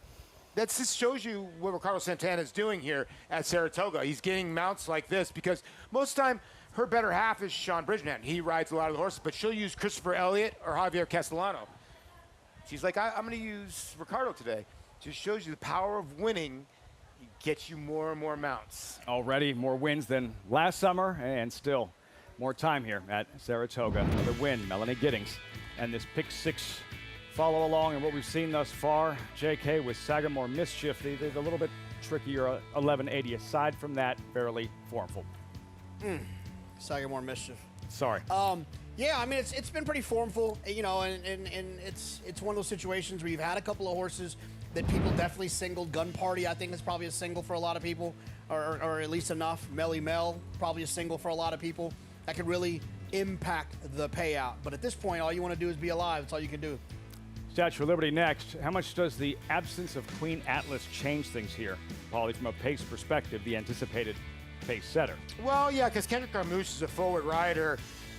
You know, the 5, I think, is an interesting horse. The 1's a horse that can't get out of the gate, but I think the 5 and the 7 are the horses that cut it out early. We'll see what happens with the second start for the 6, Hangover Heaven. New York Stallion Series continues. Statue of Liberty Stakes is next. As you've heard us say many times, it pays to own a New York bred. Such was the case with the sales taking place last Sunday and Monday. The Fasig Tipton New York bred sales, and looking at the results, the buyers agree. Fasig Tipton New York bred yearling sales topper. Paulie right there at the top, $525,000 Practical Joke hit 502. Yeah, Gray Roan, Colt by, you said Practical. The Cherokee Run mare, I would think that's where the Gray comes from, and I think you say that. How do you pronounce that mare? Help me out, Lafitte. Come on. Which one is it? Cuello de Luna. What does that mean? Something to the moon? It's like something of the moon. Cuello neck. I don't understand the name. I don't understand the translation. The neck of a moon, like a goddess? Maybe. Yeah, by Cherokee Run. Unraced dam of 8 foals of racing age. So I think the second dam is where they're going, neck of the moon. And then, but you go all the way down to the 4th dam, and there is Cozine. There's a Grand Dam of Cozine. You got to go deep down that pedigree line. Hopefully they can reach it back, but not a Gray, excuse me. Well, it's Kaz Gray or Roan Colt. Maybe he's going to turn Gray. They change. Seth Klarman has to be very proud. Own Practical Joke and own early voting as well. Hit 331, Jonathan. Another $525,000 early vote yearling. Yeah, I mean, look, we saw it last week with the open sale and the money that was flying around and the horses that were being purchased. And nothing changed with this New York bred sale, right? I mean, especially, you hear it on the show all the time, you know, New York breds start with an advantage. The New York bred program is so robust here in New York. But not only that, it's an opportunity to get yourself into the winner's circle here at Saratoga, right? I mean, we run a lot of races for New York breds. So basically, when you buy a horse here, you have a dream of winning a race at Saratoga. You have a big dream of winning a race at Saratoga, especially when you pay $525 for one. And Paul, just all the signs of a healthy market, like more horses being purchased, like the average was up, the buybacks were down. The appetite is there, whether it was the Fasig Tipton sale that we saw the week before last or the New York breds that we watched Sunday and Monday. Yeah, I think a lot of people are thinking, okay, here's the other part. Like JK said, the New York program here is tremendous, okay? So, and we've seen a lot of New York breds go out and do great things. I think the other part of it is Belmont Park is opening up very, very soon, and I would think those main special weight purses are going to be nice. and I hate saying this word, juicy, but I would think they're going to be in another level, especially when it comes to the state bred. So when those come running, you're going to see the sales go up. Be just fine. All kinds of things said on this broadcast here on Saratoga Live. We'll step aside when we come back. We have the Statue of Liberty coming up, all part of the New York Stallion Series, and Mark Cassie with this big week on tap with the two big fillies coming up in the Alabama. Lacara and Nitrogen has the favorite here. Well, second choice now at 5-2, eyeing that New York Stallion Series Statue of Liberty next. Post time in 17 minutes.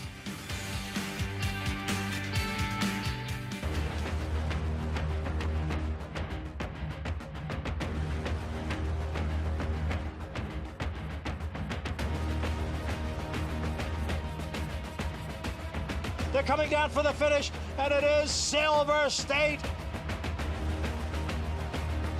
10-25, 10-25, at 25-35, 335,000.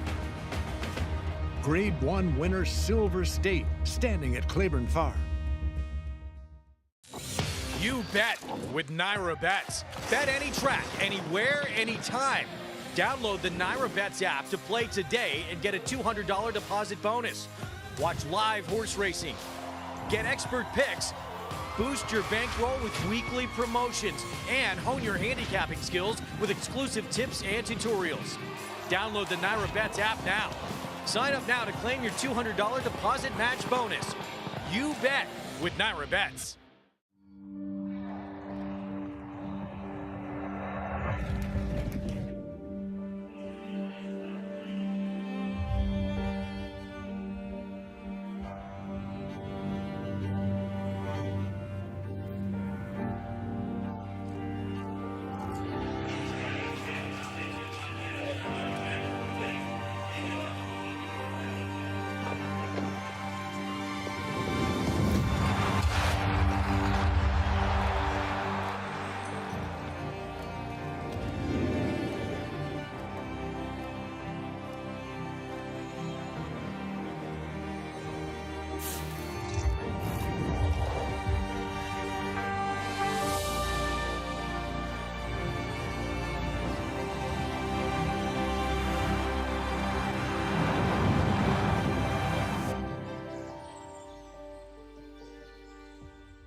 Back just in time for the Wednesday feature, Saratoga Live, brought to you in part by Hill and Dale Atalapa. Statue of Liberty coming up next, post time in about 15 minutes. 3-year-old fillies, mile on turf course. There's Disco Star. The View, her connections are hoping the competition sees this afternoon. Dylan Davis to ride. This was another look at that Susie O'Kane last month right here, JK. Disco Star, Boston's finest. Can't reel in, Mommy's turn, but both good efforts.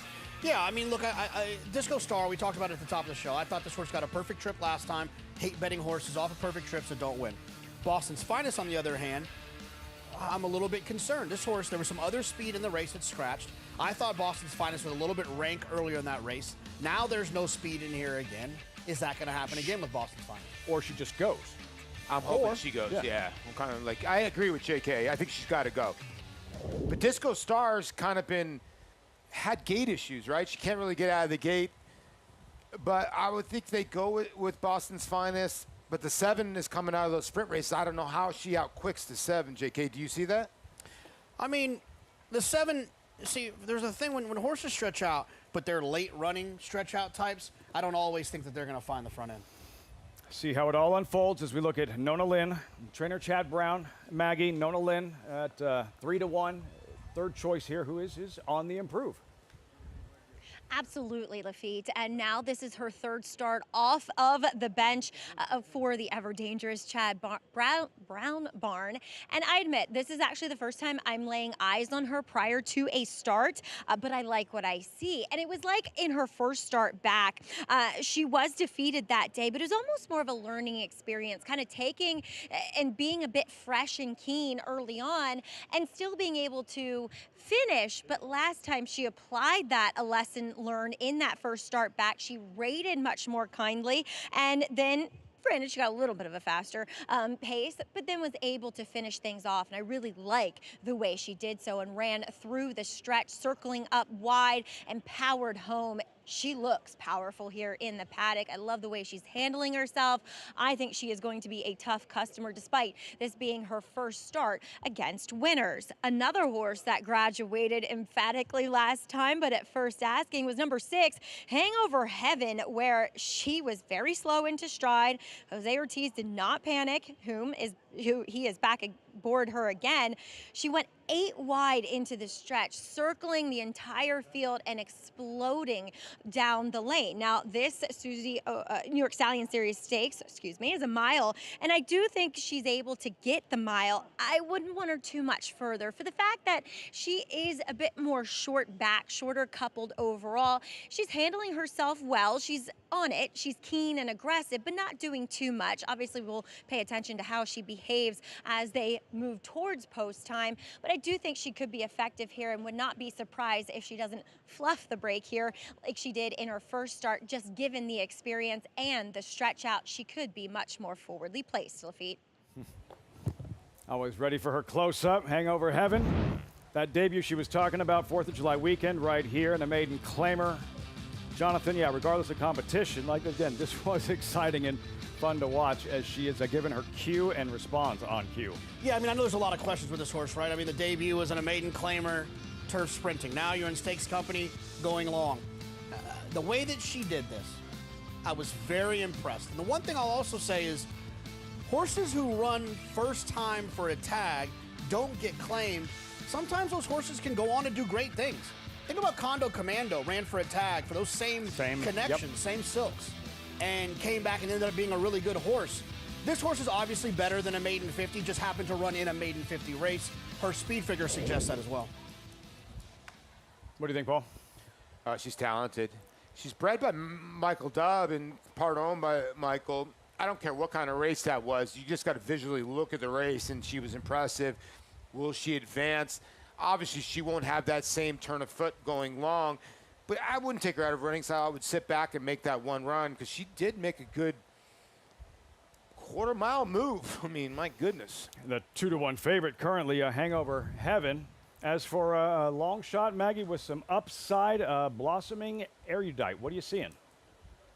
Lafitte, I think she's a horse that benefits actually from the stretch back out and distance. Now, I agree with you guys that number 5, Boston's Finest, could be the speed of the speed, especially given the fact that she has Ricardo Santana on her back and she is drawn towards the inside of Blossoming Erudite. But I think Blossoming Erudite is one of those horses who just doesn't want to be rushed off her feet, doesn't want to be encumbered by other runners. So if Christopher Elliott is able to get her out, get her in a nice, clear stalking position or on the lead for that matter, and just get her in a rhythm, she has proven time and time again that she can be effective. Now, maybe effective against a lower class of horse, but yet again here for Carlos David, I love what I'm seeing from her. So well conditioned, just really strong, carries her weight well, all things that I love to see in 3-year-old fillies. And she's poised and composed here. It's not like she's a filly that gets herself too wound up, especially being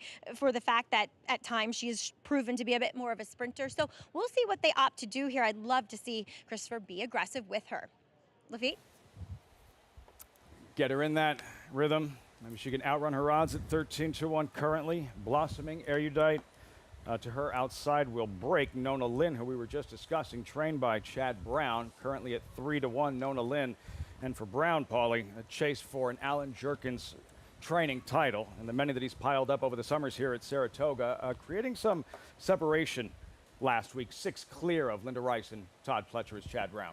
Yeah, and he's really, we said this at the beginning of the meet, the only thing that could really beat Chad was the rain. And keeping these races off the turf, he's just so dominant, and now he's got a 6-win lead. And Todd's won half his races with 2-year-olds, but Nona Lynn got better with each start, filly by Slumber, and just got up last time. You know, I just don't know if the figure's fast enough to beat these horses, but 3-to-1's about right where she should be. I thought 3-to-1, 7-2. The year that Todd and Linda tied, it was, you know, you got to think about it. When we have rain and they come off, Chad's likely going to have a lot of horses that scratch, and Linda's going to have a lot of MTOs. The year Chad Brown and Linda Rice tied. Yeah, exactly. And so it's like a double whammy. It's a negative for Chad, but it also boosts Linda too because she's gonna have those MTOs. Some rain earlier. Things are clear now. Gearing up for the Statue of Liberty. We go right back to Maggie. Please be joined here in the paddock by Michael Dubb. And Mike, Hangover Heaven. First, I have to ask you, where'd the name come from? Well, where would you say heaven on earth is? Here, of course. And isn't everyone walking around with a hangover? Sometimes. Yes. I'm not going to admit that fully on TV, but Enough people. So it's named after the city of Saratoga. This is Hangover Heaven. And what a splash she made first time out. Talk a little bit about watching that race live. Totally unexpected. We actually, Mr. Monomoy is a stallion. Well, I raced Monomoy Girl. This was the brother. We did win a race, grade 2. I think the Risen Star, and then he got hurt. Brought him to New York, stood him, and the breeding was just mediocre in terms of mares and everything. So we weren't expecting much, and I had no expectations for that race. It's one thing when you have expectations, but I had no expectations, and I was speechless after that race. I can imagine. I'm sure it's what prompted you to run here. But quickly, while I have you, you are the head of the Belmont Child Care Association, the president, and their annual event is coming up next Thursday. Yes, it is. We're very excited about it. It's at UPH with cocktails at the Adelphi Hotel beforehand. UPH is right next door. It's one of the great events of the summer, and we're really excited about it. So am I. Well, best of luck here, and hopefully here's to another hangover tomorrow. Maybe. Thank you. Guys. Aptly named Philly, Hangover Heaven. What will she do in the Statue of Liberty as we meet the field and start with Disco Star? There she is in Dylan Davis. She can certainly win. She got a perfect trip last time and still didn't win. She gets a perfect trip here today. What's the difference? Trail of Gold, number 3, 5-1, a 6 of 9. Any Susie O'Kane? I wish I was getting a little bit better than 5-1, but this horse is very, very live to me. Last 4 races, with things going her way, can win this one. Boston's Finest, with the absence of Queen Atlas, does she make the lead? Yeah, I mean, I would think they would want to be aggressive with her because I don't think they want to fight with her like they did last time. Another look, Hangover Heaven, who is the favorite. Jose Ortiz looking for a 4th on the afternoon. Yeah, she looked tremendous on the racetrack. There's a 7. If she can find her rhythm, Maggie says, could be dangerous at a price. Blossoming Erudite. Yeah, I would think she'll be a little bit aggressive from that outside draw. Just don't love stretch outs drawn towards the outside. Improving filly, Nona Lynn. Yeah, this one for Chad Brown. Affiliated by Slumber. Seems like Slumber's been getting some winners here, and I thought last race was kind of gritty kind of race. You're getting 3-1. That's the field. New York Stallion Series continues. Statue of Liberty with the sun out. You're looking at Manny Franco and Nona Lynn. This was her maiden win 3 weeks ago. Right here, she was favored, Paul. Nona Lynn was far back early and comes alive in the stretch. Yeah, she kind of makes that overland move and kind of got pushed out, too, by that old horse to her outside and kind of floated her out, but she was just able to outfinish this group, and I thought it was a good effort. I really do. I know, got some crowding there late, but I thought it was a good effort here and could improve. I mean, it's not off the rest of these other fillies. The one thing I'll say is that, she finished well in both of her last 2 races. Both of those paces were not fast. So when you have a horse closing into a slow pace, sometimes it looks a lot closer than it actually was. Those horses she's trying to run by late typically have a lot of energy left because they didn't go very fast early. I think she's run significantly better than it looks on paper in her last 2 starts. 3-1, Nona Lynn. And Paul, you're going with the 5 in here in Boston's Finest. So yeah, connections have to kind of go back, recalibrate, and decide what strategy they want to employ without the anticipated pace setter running in Queen Atlas. I thought she ran well for the first time going long, and it's crazy that Chad Brown had this horse and never put the horse on turf. Now Bruce Brown did, and the horse really ran well last time. I think can show some speed. Got to deal with the 7 early. I think that's the right price at 4-1. I respect the 6. I respect the 8. I respect both of those picks. I also respect the 1 a little bit, but I don't know if you want to take 5-2 on the 1. I thought the 6 and the 8 were better prices if you're going to reach outside, but I thought the 5 at 7-2 could take this field gate to wire. Disco Star, Maggie, who now emerges as the choice. What is she showing you in the warm-up? That's kind of surprising to me, at least. She's one of those odd horses that is really hard to get a gauge on in the prelims because she acts like she should be forward, like she should have more speed. And one would think definitely stretching out in distance, she would be more forward, but that has not been the case in 2 efforts going long, going the 2 turns. She comes in on her toes, she's constantly bouncing, she's a little bit, not a nervous in a bad way type, just a little bit of an edgier type of filly that is always moving and always ready to go. And furthermore, she's a bit of a smaller, handier typey, where she's close quartered and round in her shoulder and her hip. So I like the mile. I like a little less ground for her than what she encountered in that Susie O'Kane. But to me, I just don't know where she fits. And I just feel like looking at her physically, of horses that have a similar running style, I much prefer, as my pick would suggest, number 8 in here, Nona Lynn. Nona Lynn at 3-1. Maggie going with her. Looking at Disco Star and trained by Mark Cassie. This Alabama week for him, and just how candid Cassie was talking about both Nitrogen and Licara, but from a fan's perspective and growing up, he said, like, I've watched the Alabama since I was 8 years old, and just the genuine excitement of this opportunity to capture a first Alabama at Saratoga. Well, one of the great things about the Alabama for me is that it's the only real race that these fillies will have a chance to go 1.25 miles. And we know what 1.25 miles means to us in terms of our the Derby, the Classic, the Travers, all these races at 1.25 miles. So you get to see the fillies run at 1.25 miles, and it's kind of a big equalizer. You can fall in love with an Oaks filly, a Coaching Club American Oaks filly, an Acorn filly, but now there's that big, huge question mark sitting in the middle of the racetrack for 1/8 of a mile of are they going to handle that extra ground? So I've always loved the Alabama as well. It's always a really busy weekend up here too. Absolutely. I feel like people target Whitney, Travers, and Alabama. Those are the 3 biggest weekends I see targeted up here. Saw Mark Cassie. I think he was accepting a gift there of a band to wear. Mark was looking at it. It looked like he was a little perplexed. Yeah, I'm kind of with JK. The Alabama's big. I don't think people realize how big of a race it is. And it's going to be it's a good little addition of it, too.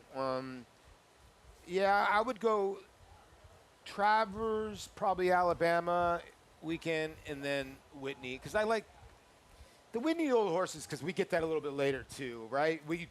JK's right. We don't get the fillies going that distance of ground. For many, the only time they'll race 1.25 miles during the course of their careers. The implications historically on championships for 3-year-old fillies in the Alabama. A Scottish lassie, like the only major player that we won't have a chance to see. Monster win in the CCA Oaks, and Jorge Abreu indicating, look, she's just not quite training the same as she was leading into the CCA Oaks. And off that effort, need a little more time. We'll look at the cotillion. He told me that 2 weeks ago. I saw him out, and you could tell that his mind was basically already made up. This was not a last-minute decision. This was something that I think he was working back. A lot of trainers, what they'll do is they'll find their main goal at the end of the year and work backwards from there and do what's best for their horse. And you got to think that TT looked at that and said, you know what, I want to get to the Breeders' Cup. This staff, I'm going to work backwards from there. And the Alabama didn't necessarily fit based on how she was training now. But don't worry, it's still going to be an absolute battle, right? You got the Acorn winner. You've got maybe the most talented horse in the crop in Nitrogen, and then you have the Kentucky Oaks winner in Good Cheer with a lot of other things sprinkled in there. You can't ask for a better Alabama. 7 for 7 Kentucky Oaks winner, 1 loss on a wet track, and it's like, right. she was overrated the entire time. She's not much Good Cheer. And it's very important for divisional purposes, right? If Good Cheer wins, leader in the clubhouse for 3-year-old filly champion. Nitrogen wins, leader in the clubhouse, 3-year-old filly champion. If Good Cheer, like I said, Good Cheer, and then also Licara. Absolutely, she wins. 3 grade ones. Whoever wins the Alabama will be the leader in the clubhouse for 3-year-old filly champion. Easy to get excited with a race, so much history and so much on the line. The Alabama this Saturday on Fox. Right here, right now, the Statue of Liberty, part of the New York Stallion Series, where Disco Star for Mark Cassie, favored at post time 2-1. And Frank Mirmati with the call, the Statue of Liberty live on Fox Sports 2. Here's Hangover Heaven. Stretching out after that big debut. Blossoming Erudite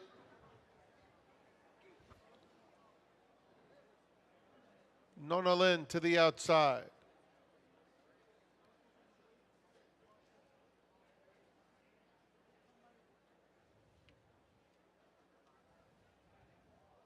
They're in the gate. And they're off in the Statue of Liberty division of the New York Stallions Series. Blossoming Erudite sprints up to take the lead. Boston's Finest came away in good order, and Hangover Heaven is up close on the stretch out, moving up on the extreme outside, going a bit wide into the first turn. They are followed by Disco Star, who settles on the inside of Nona Lynn. That pair 5 lengths off the lead and 2 clear of Trail of Gold. They swing on to the backstretch, and it's Blossoming Erudite and Hangover Heaven 1-2. The quarter went in 24 seconds flat. Boston's Finest, Pink Silks along the rail, under a tight hold, eager in third. They're followed by Nona Lynn, 4 off the pace in fourth. Disco Star is just inside of her, and Trail of Gold is at the back of the field. Blossoming Erudite has been there throughout, 48-1 for the half mile. Hangover Heaven in second, and Boston's Finest remains in third. Nona Lynn fourth, Disco Star just inside of her, and then it's Trail of Gold around the far turn. Blossoming Erudite, Hangover Heaven just a head away second. Just in behind them, Boston's Finest and Nona Lynn.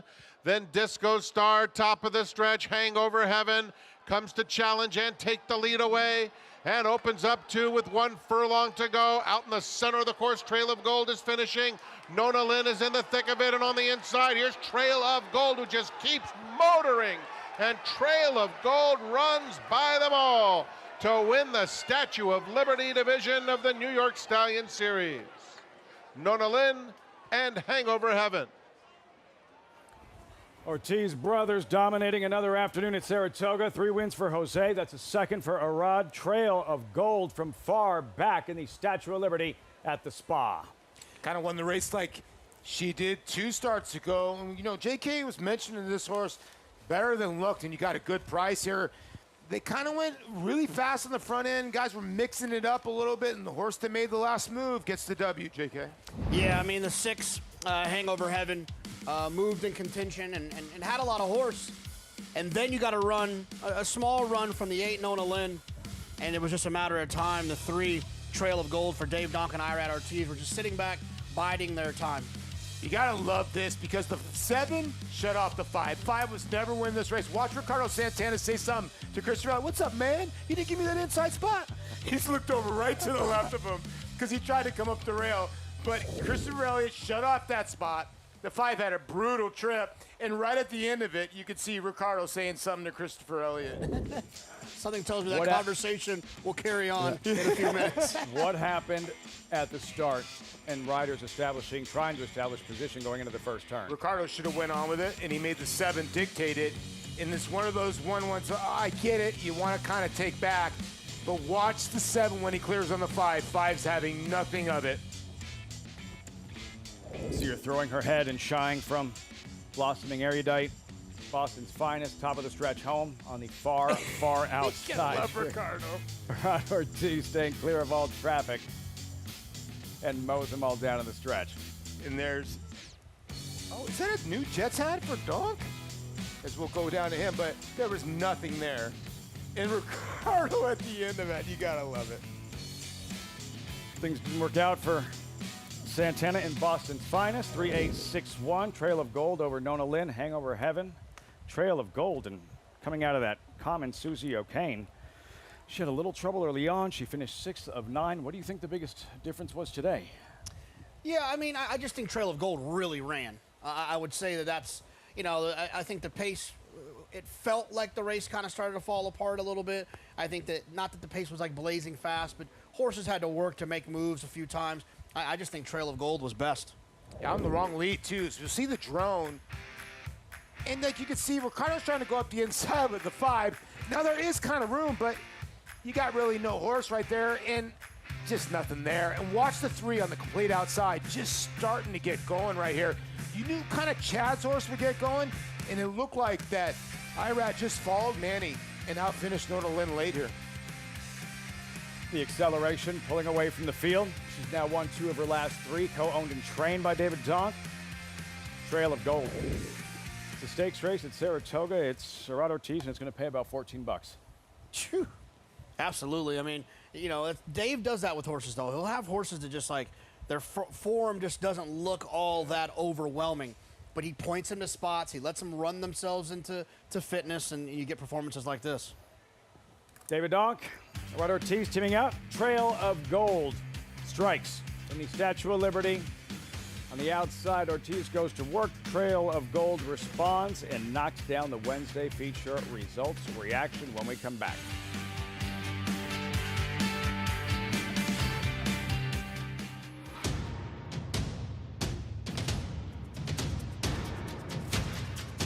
Drain the Clock will win and win by as much as he wants. Drain the Clock will bound home the winner. Drain the Clock, Jackie's Warrior, drain the clock by a head. $120,000. $100,000 in the back.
To the Winner's Circle Trail of Gold. Winner's Circle lead-in, brought to you by the Fasig-Tipton November sale, the world's premier breeding stock event. Nominate your star today. Trail of Gold, unleashing the fury in the stretch. Results are in.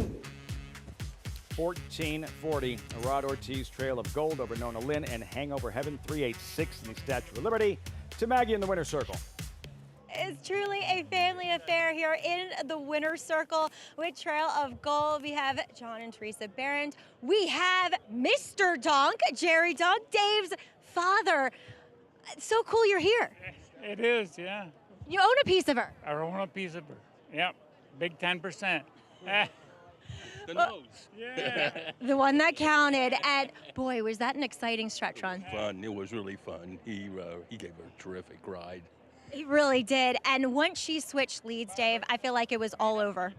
Yeah, well, I mean, you know, last time was a tough trip. And, you know, I think she's still trying to figure it out, just like at Aqueduct when she won a race. So, yeah, I mean, he was, you know, really confident. E-Red was really confident. So as good as he's riding and, with his brother and everybody here. But, yeah, just, I was hoping. Last time she just didn't break as well. It really shuffled her back too far back. And, Irad came back and was very apologetic. I don't know if she wins, but she's going to run really well. Same kind of horses. And, I'm just happy she moved forward a bit again today. When those top riders come back and actually apologize for a ride, I find it's kind of humbling as connections, but it also makes you want to give them another shot because it says that they've learned something. Well, listen, the best riders, I'll give you Johnny and Ramon, will always be Amen, brother. Amen. will be so critical of how they ride. So these guys have learned to be that way. Listen, we're all human, so I don't care how many mistakes he made. I'm still going to ride him. But, yeah. You and everybody else, right? So if I can get him, yes. So, yeah, I'm just fortunate that he could ride this horse for us. You had such a happy, wonderful winner's circle here. It's so cool to win with friends and family. It is everything. It's what makes the game so great. True. It's great to be with you. I'm just honored to be here as well. Well, guys, massive congratulations. Thank you very much. Truly a wonderful winner's circle with this crew. Guys.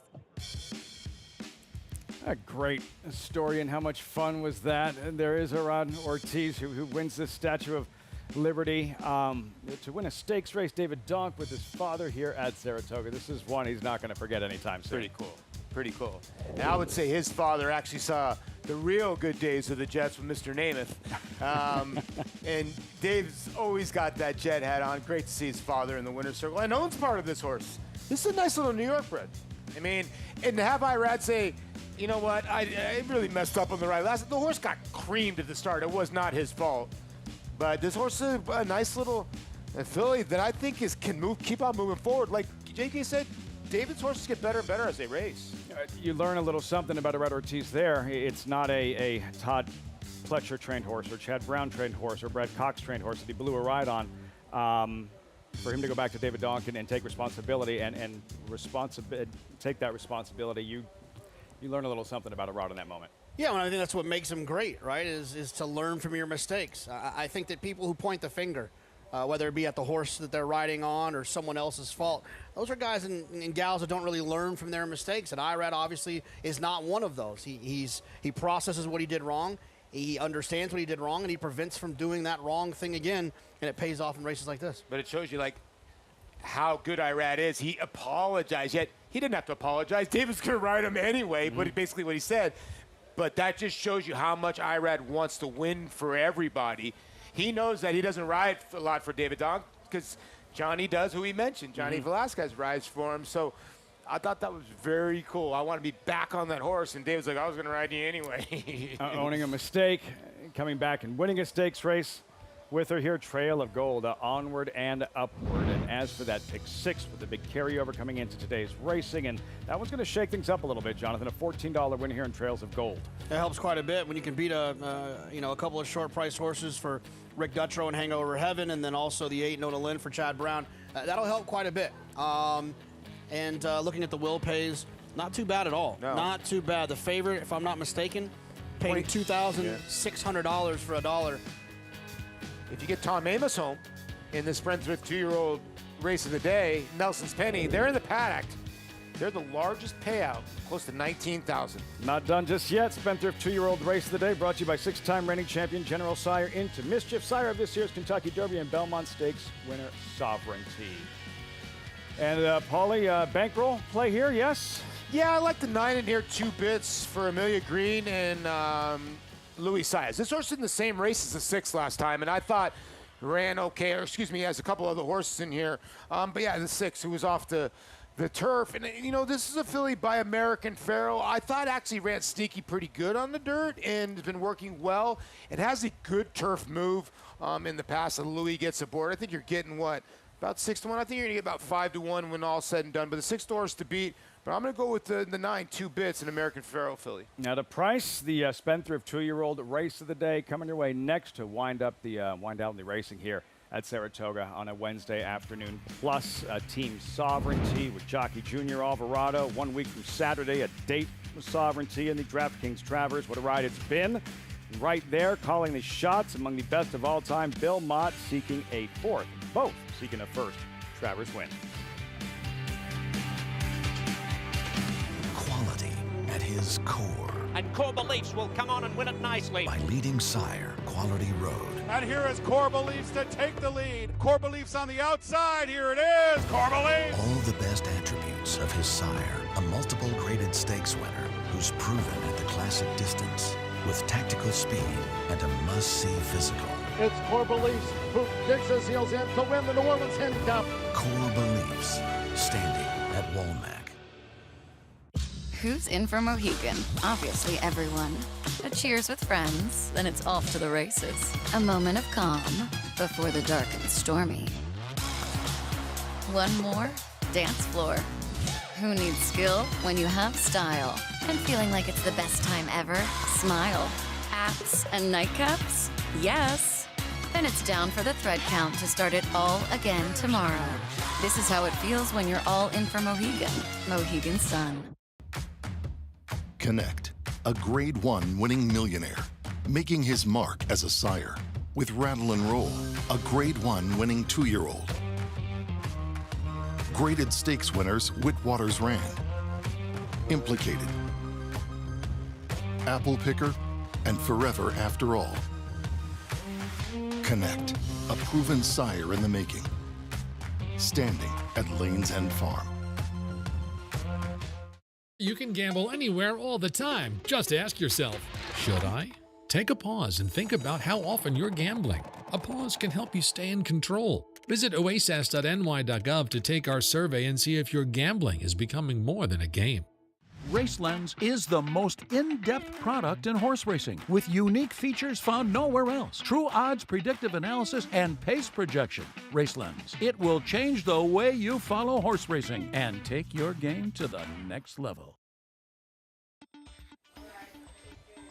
Spendthrift 2-year-old race of the day is next. Welcome back. Saratoga Live, the nightcap in 17 minutes. In these 2-year-old fillies where Junior Alvarado will be riding Quiet Street. For Alvarado, this particular journey, becoming an athlete. You know, if you've ever played sports as a kid, you've been there. You know, playing basketball in the backyard, like you're the next Kobe Bryant or Michael Jordan. You're playing wiffle ball in the backyard, and you're up. The bases are loaded, down 3 in the World Series. For Junior Alvarado, growing up back home, it was very similar to that, only different. When I was growing up in Venezuela, you know, the only race we were able to watch was the Kentucky Derby. Just my dream, just to ride in the Derby. I saw Junior riding in Chicago, and what we were looking for was a young rider with a lot of potential, and he fit the bill. Junior sort of became the stable rider. We run a lot of horses, and we can't always get the leading rider or the Eclipse Award winner for every horse we have, so it's nice to have a good, solid rider and somebody that you can work with.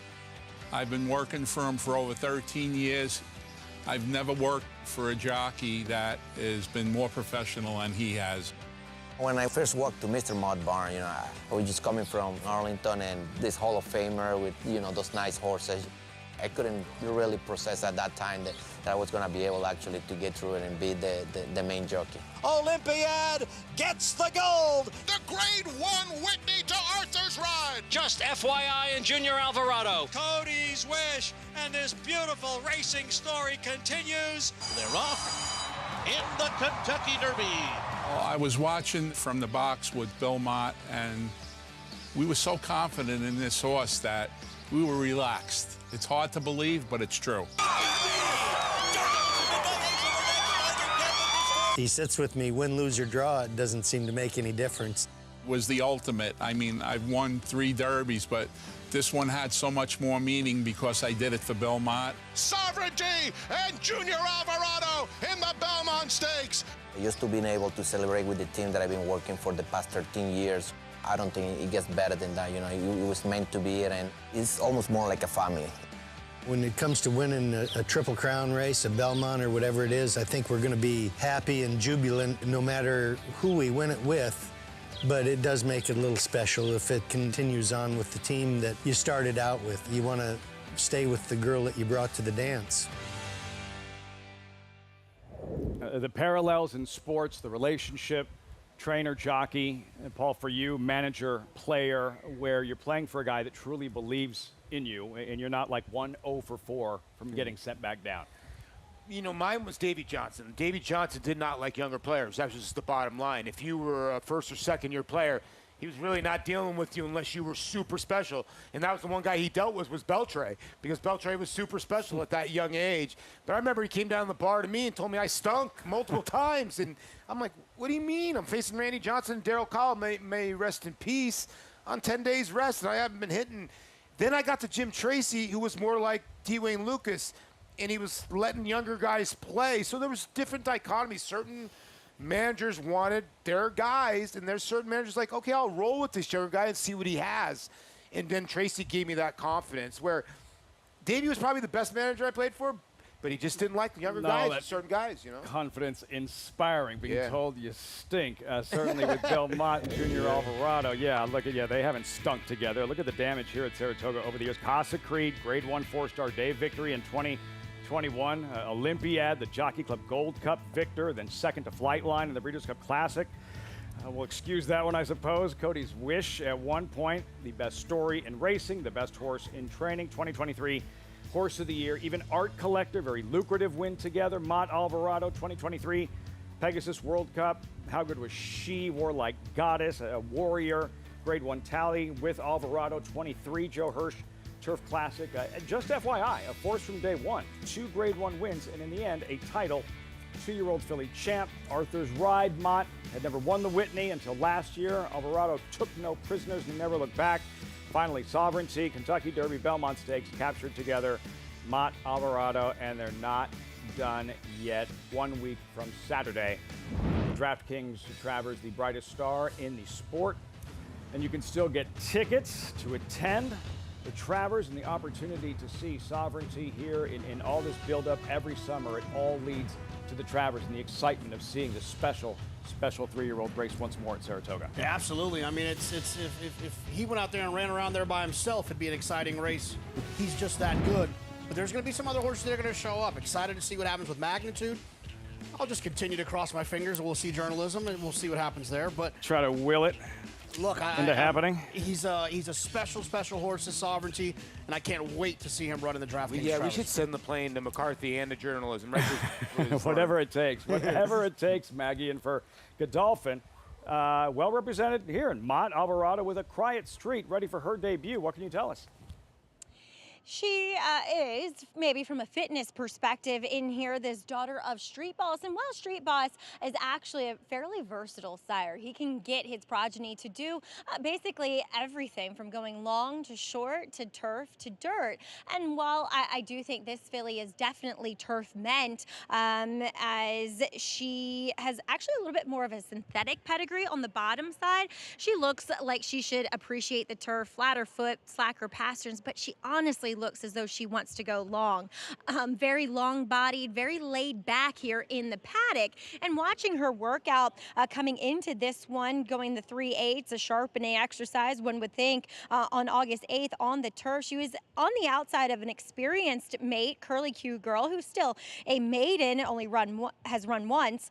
She was hard on the bridle throughout, and Junior Alvarado was aboard Quiet Street for that workout. So while I think she's interesting, I just don't know if this is going to be her distance. As we'll move on to a horse who has experience, but it was on the dirt first time out, rained off the turf, was number 9, 2 Bits. She's a daughter of American Pharaoh. The dam actually best on a wet track, but she is half to Tiber, a turf sprinter, 4-gram motion, went 3 for 7 on the surface. Other siblings, though, have been better on the dirt. Looking at her, though, I think she fits well with this turf sprinting crew. So much more professional, though.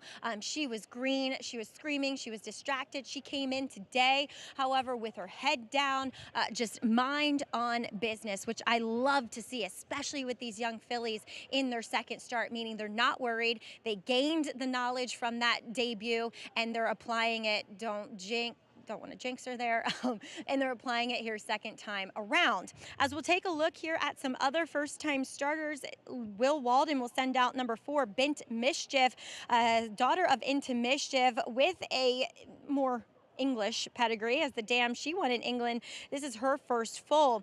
Watching this one's workouts at Churchill, 2 back from the gate, came out quite quickly. And that's what she looks like. Came out of the gate, I should say.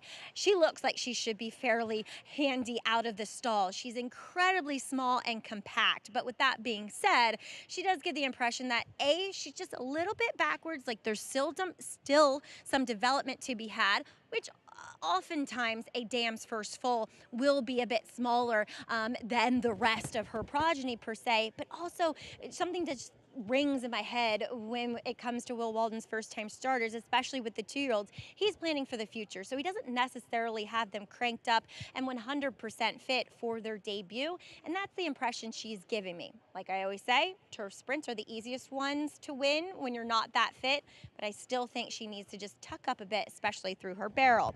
Moving on, though, to the first-time starter that has impressed me the most, number 10, Lit Ship for Joe Sharp. She's a daughter of midshipman.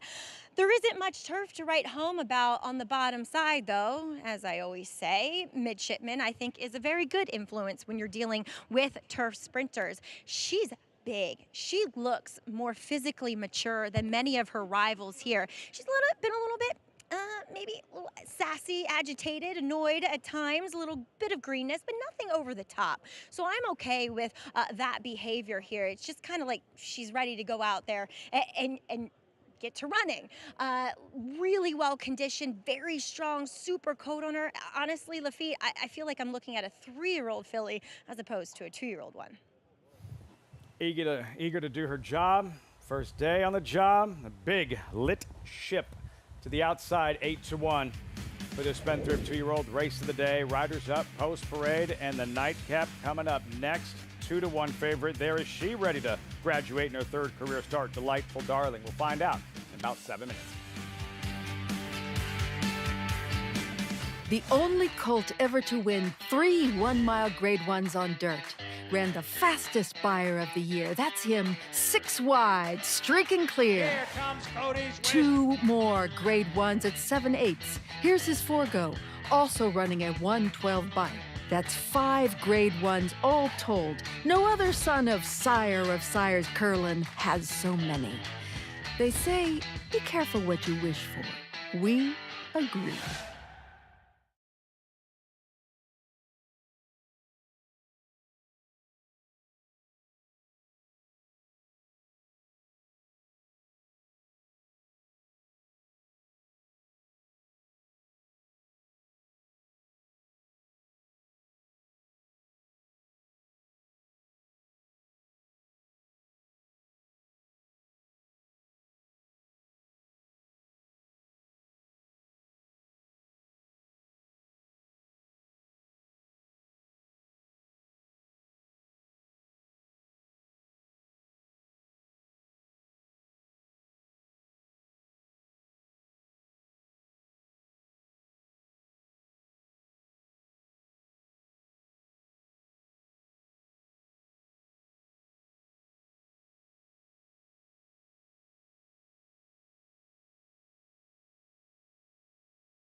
It's better than a day at Saratoga. Day at Saratoga with free Stewart's ice cream. I'll tell Get you what, any. Stewart's is no joke. If you haven't been to Stewart's, they got every kind of ice cream. My favorite would be their version of Rocky Road. Go get it. It's unbelievable. I have a very strict rule, and I'm not joking. This is 100% true. Because you're an ice cream guy. I cannot eat ice cream when the sun's out. It's like a nighttime thing. Nighttime only. I will like. Mine. For a lot of people who don't know, I just can't do it. That JK is part polar bear, so that has part to do with it because he's likes to be cold. Mind blown. I won't do it. You love ice cream. What are your chances? I had ice cream both nights, dark What are your day chances night. of eating soup on a hot day? 0? I'll do that. I don't eat soup on a hot day, but not ice cream. I'll do it. Or chances of transitioning from ice cream, which ran out before 3 o'clock, by the way, while supplies last. When they say while supplies last, what they really mean is while supplies last. Did not make it to 3 o'clock. Post-parade, Spendthrift 2-year-old race of the day, and R.P. Byrne at 10-1, then Grand Gala 16-1. Long shots side by side. Yeah, blinkers going on the 2. I like to see what Maggie thinks about the 1. He looked a little chunky, but maybe he'll show speed. Sharing Wisdom, Brookdale Racing, debuting Philly is out. The 4, Blint Mischief. Been working at Churchill. Will Alden's had a couple horses that have been very live here, and Johnny V gets aboard. Godolphins debuting Homebred on her toes now. Quiet Street waking up. Yeah, Bill Mott 2 for 60 with debuting Turf Routers. Not great numbers. A Delightful Darling, the favorite, betting her first pair. Wow, 2 brutal beats. Her last beat was brutal. They really went down the wire. She's been good in both of her starts. We'll revisit. Then Lexico, Calumet debuting Homebred. Yeah, I mean, small sample size, 0 for 5 for Whit Beckman with first-time turf for 2-year-olds. This horse has a little bit of talent, it looks like. Nelson's Penny, Double Down Racing, first-time starter, cold on the board. There she is. Yeah, Dylan Davis for our colleague Tom Amos, who's gotten off to a really good start to this meet. With a win earlier today for Amos. Paulie likes 2 bits. There she is, currently 7-1. Yeah, I mean, maybe she needed that race last time, right? She was an off the turf. She missed the break, ran on well enough. Now she gets grass. Tate Anthony's debuting Philly, the big lit ship. Yeah, another one for Joe Sharp, who's just been so red hot. I would think this horse is getting kind of, I guess, underlaid a little bit or overlaid. 7-1 from a 7-2 morning line. Might think that she's not too live. 2-year-old Philly, Spendthrift 2-year-old race of the day. Looking at Delightful Darling. This is one of those losses you were talking about. Her debut mid-June, Churchill down. She's a 3-2 favorite, JK. Delightful Darling in front, battling, and just picked off late. Oof, if she runs this race again, it's over. Over, yeah. She ran extremely well. And there's been horses that have run well out of that race. I can completely ignore the last race. They ran her in there. Why not, see if she'll handle the dirt. And she ran well enough in the dirt. I just think she's actually pretty darn good. It's going to take a pretty good first-time starter, in my opinion, for one of these horses to jump up and win. If she runs back to that first race, she's going to be tough to beat. Be careful. The 4 just drops somebody. Hopefully everything's okay with the 4. Blint Mischief as we go back to Maggie on Delightful Darling as well, and what the favorite showing you here, Maggie. Yeah, it looks like Johnny does have a hold of Bint Mischief.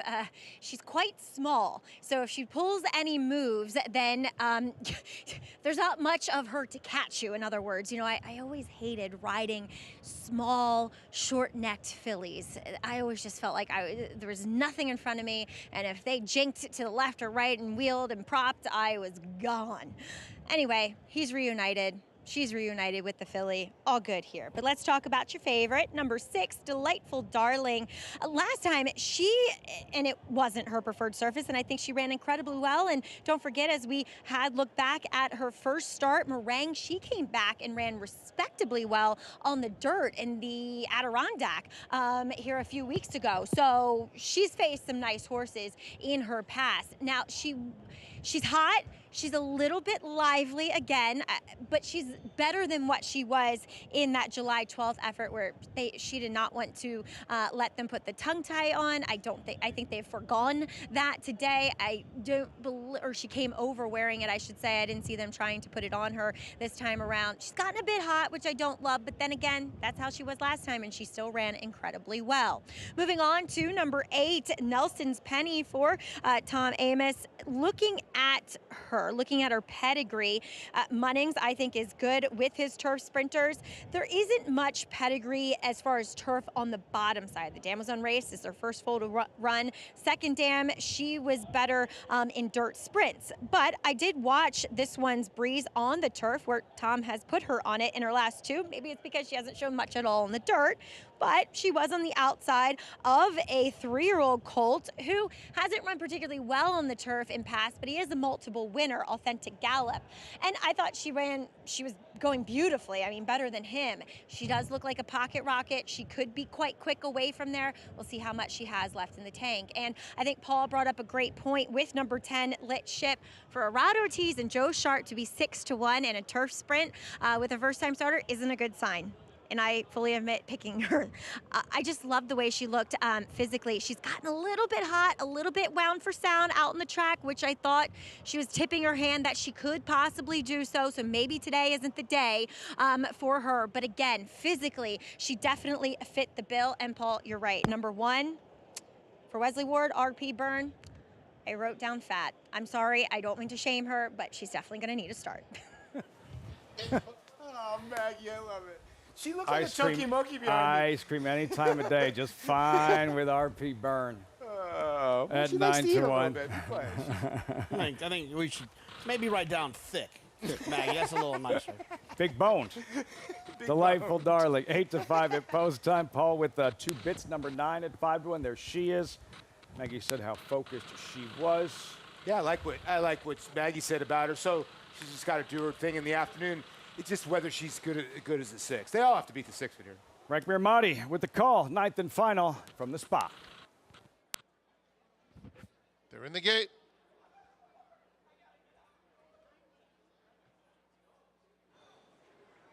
And they're off. Delightful Darling is very quick, and so is RP Byrne. Those 2 mad strides. Bit Mischief is just behind them in 3rd. Nelson's Penny, 2 bits, Purple Silks, 3 wide in 5th.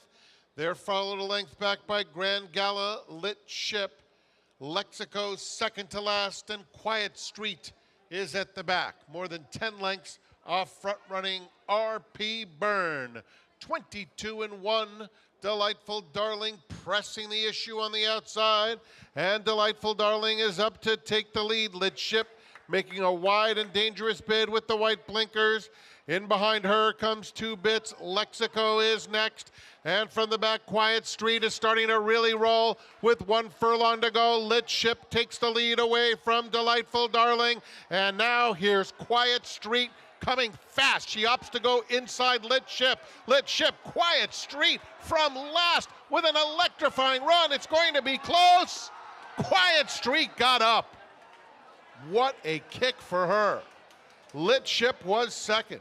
Delightful Darling 3rd, and it's a photo for 4th between Nelson's Penny and 2 bits. An exciting finish. The Spendthrift 2-year-old race of the day. Team Sovereignty, Godolphin, Mott, Alvarado, Quiet Street. Mott looking on as this filly turned it on late. A massive effort from Lit Ship, who Maggie liked, dove at Quiet Street late, but in the end, too much Quiet Street here at the Spa. Yeah, I mean, the 10 didn't do herself any favor by getting out in the stretch and made it that close. I think if she runs straight, she probably wins. But this horse was loaded and came rolling late. The feature angle, wow, it's a powerful one.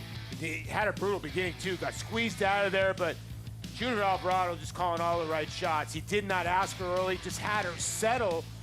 And the 10, like you said, just starts lugging out in deep stretch.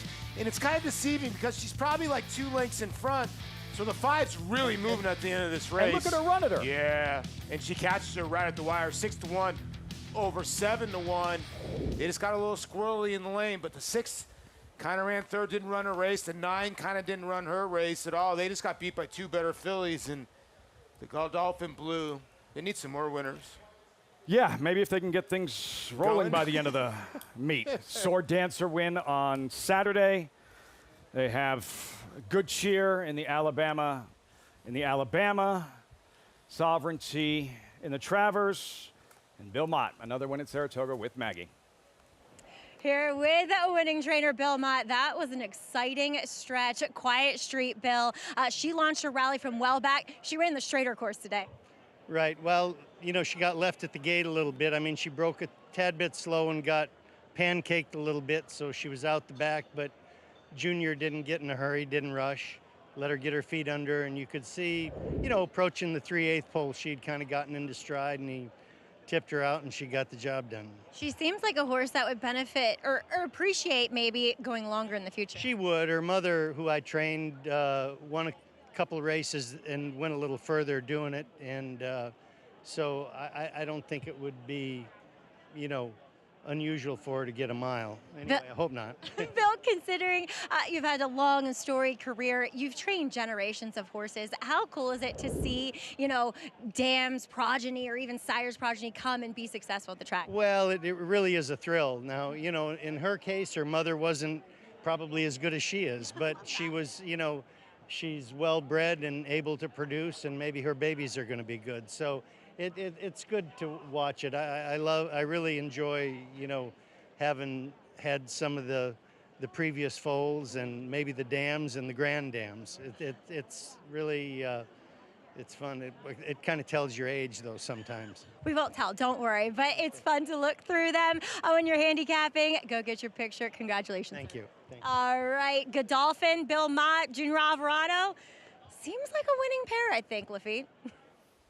Yeah, we're not getting 6-1 on Sovereignty in the Travers. We can promise you that. Paul, you picked up on this. What happened at the start with Quiet Street? Watch, kind of gets pinballed by the 4. The 2 kind of comes out, but kind of broke a little slow.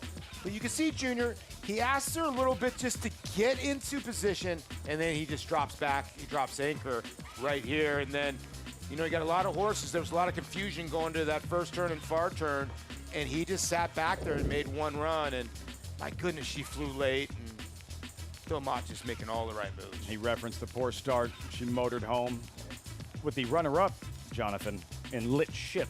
The big filly, Maggie did it look like she started waiting or lost focus when she hit the front? Because as soon as the eventual winner, Quiet Street, came to her inside, she ran right at her again. Yeah, I think she was just getting a little bit green. And it looked like when Irad went left-handed, it kind of caught her off guard. She kind of started to come out. But you're right. Once she kind of looked inside and engaged again, she was running. It probably ends up being a little bit closer if the race was a little bit longer. She probably would have came back to a certain extent.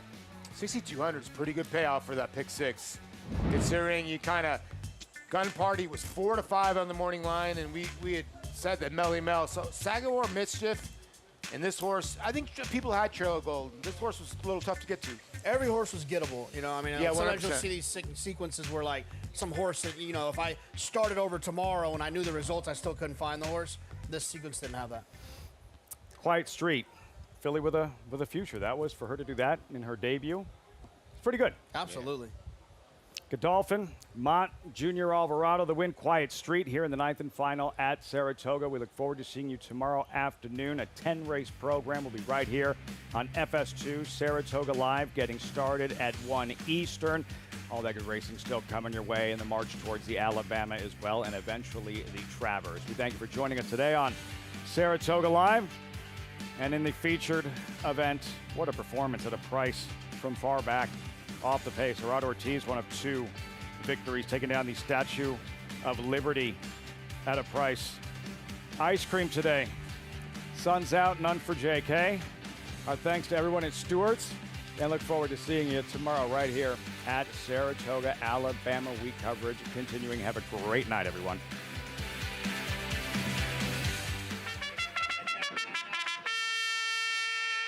For years now, Monmouth Park's 50-cent Win Early Pick 5 has helped players win early and often. This year, we're adding more. Monmouth Park's new Middle Pick 5 boasts a player-friendly 15% takeout and more opportunity to score. Start your day winning early. Continue to winning more. Play Monmouth Park's Win Early and Middle Pick 5s. First post 12:50 weekends, 2 p.m. Fridays.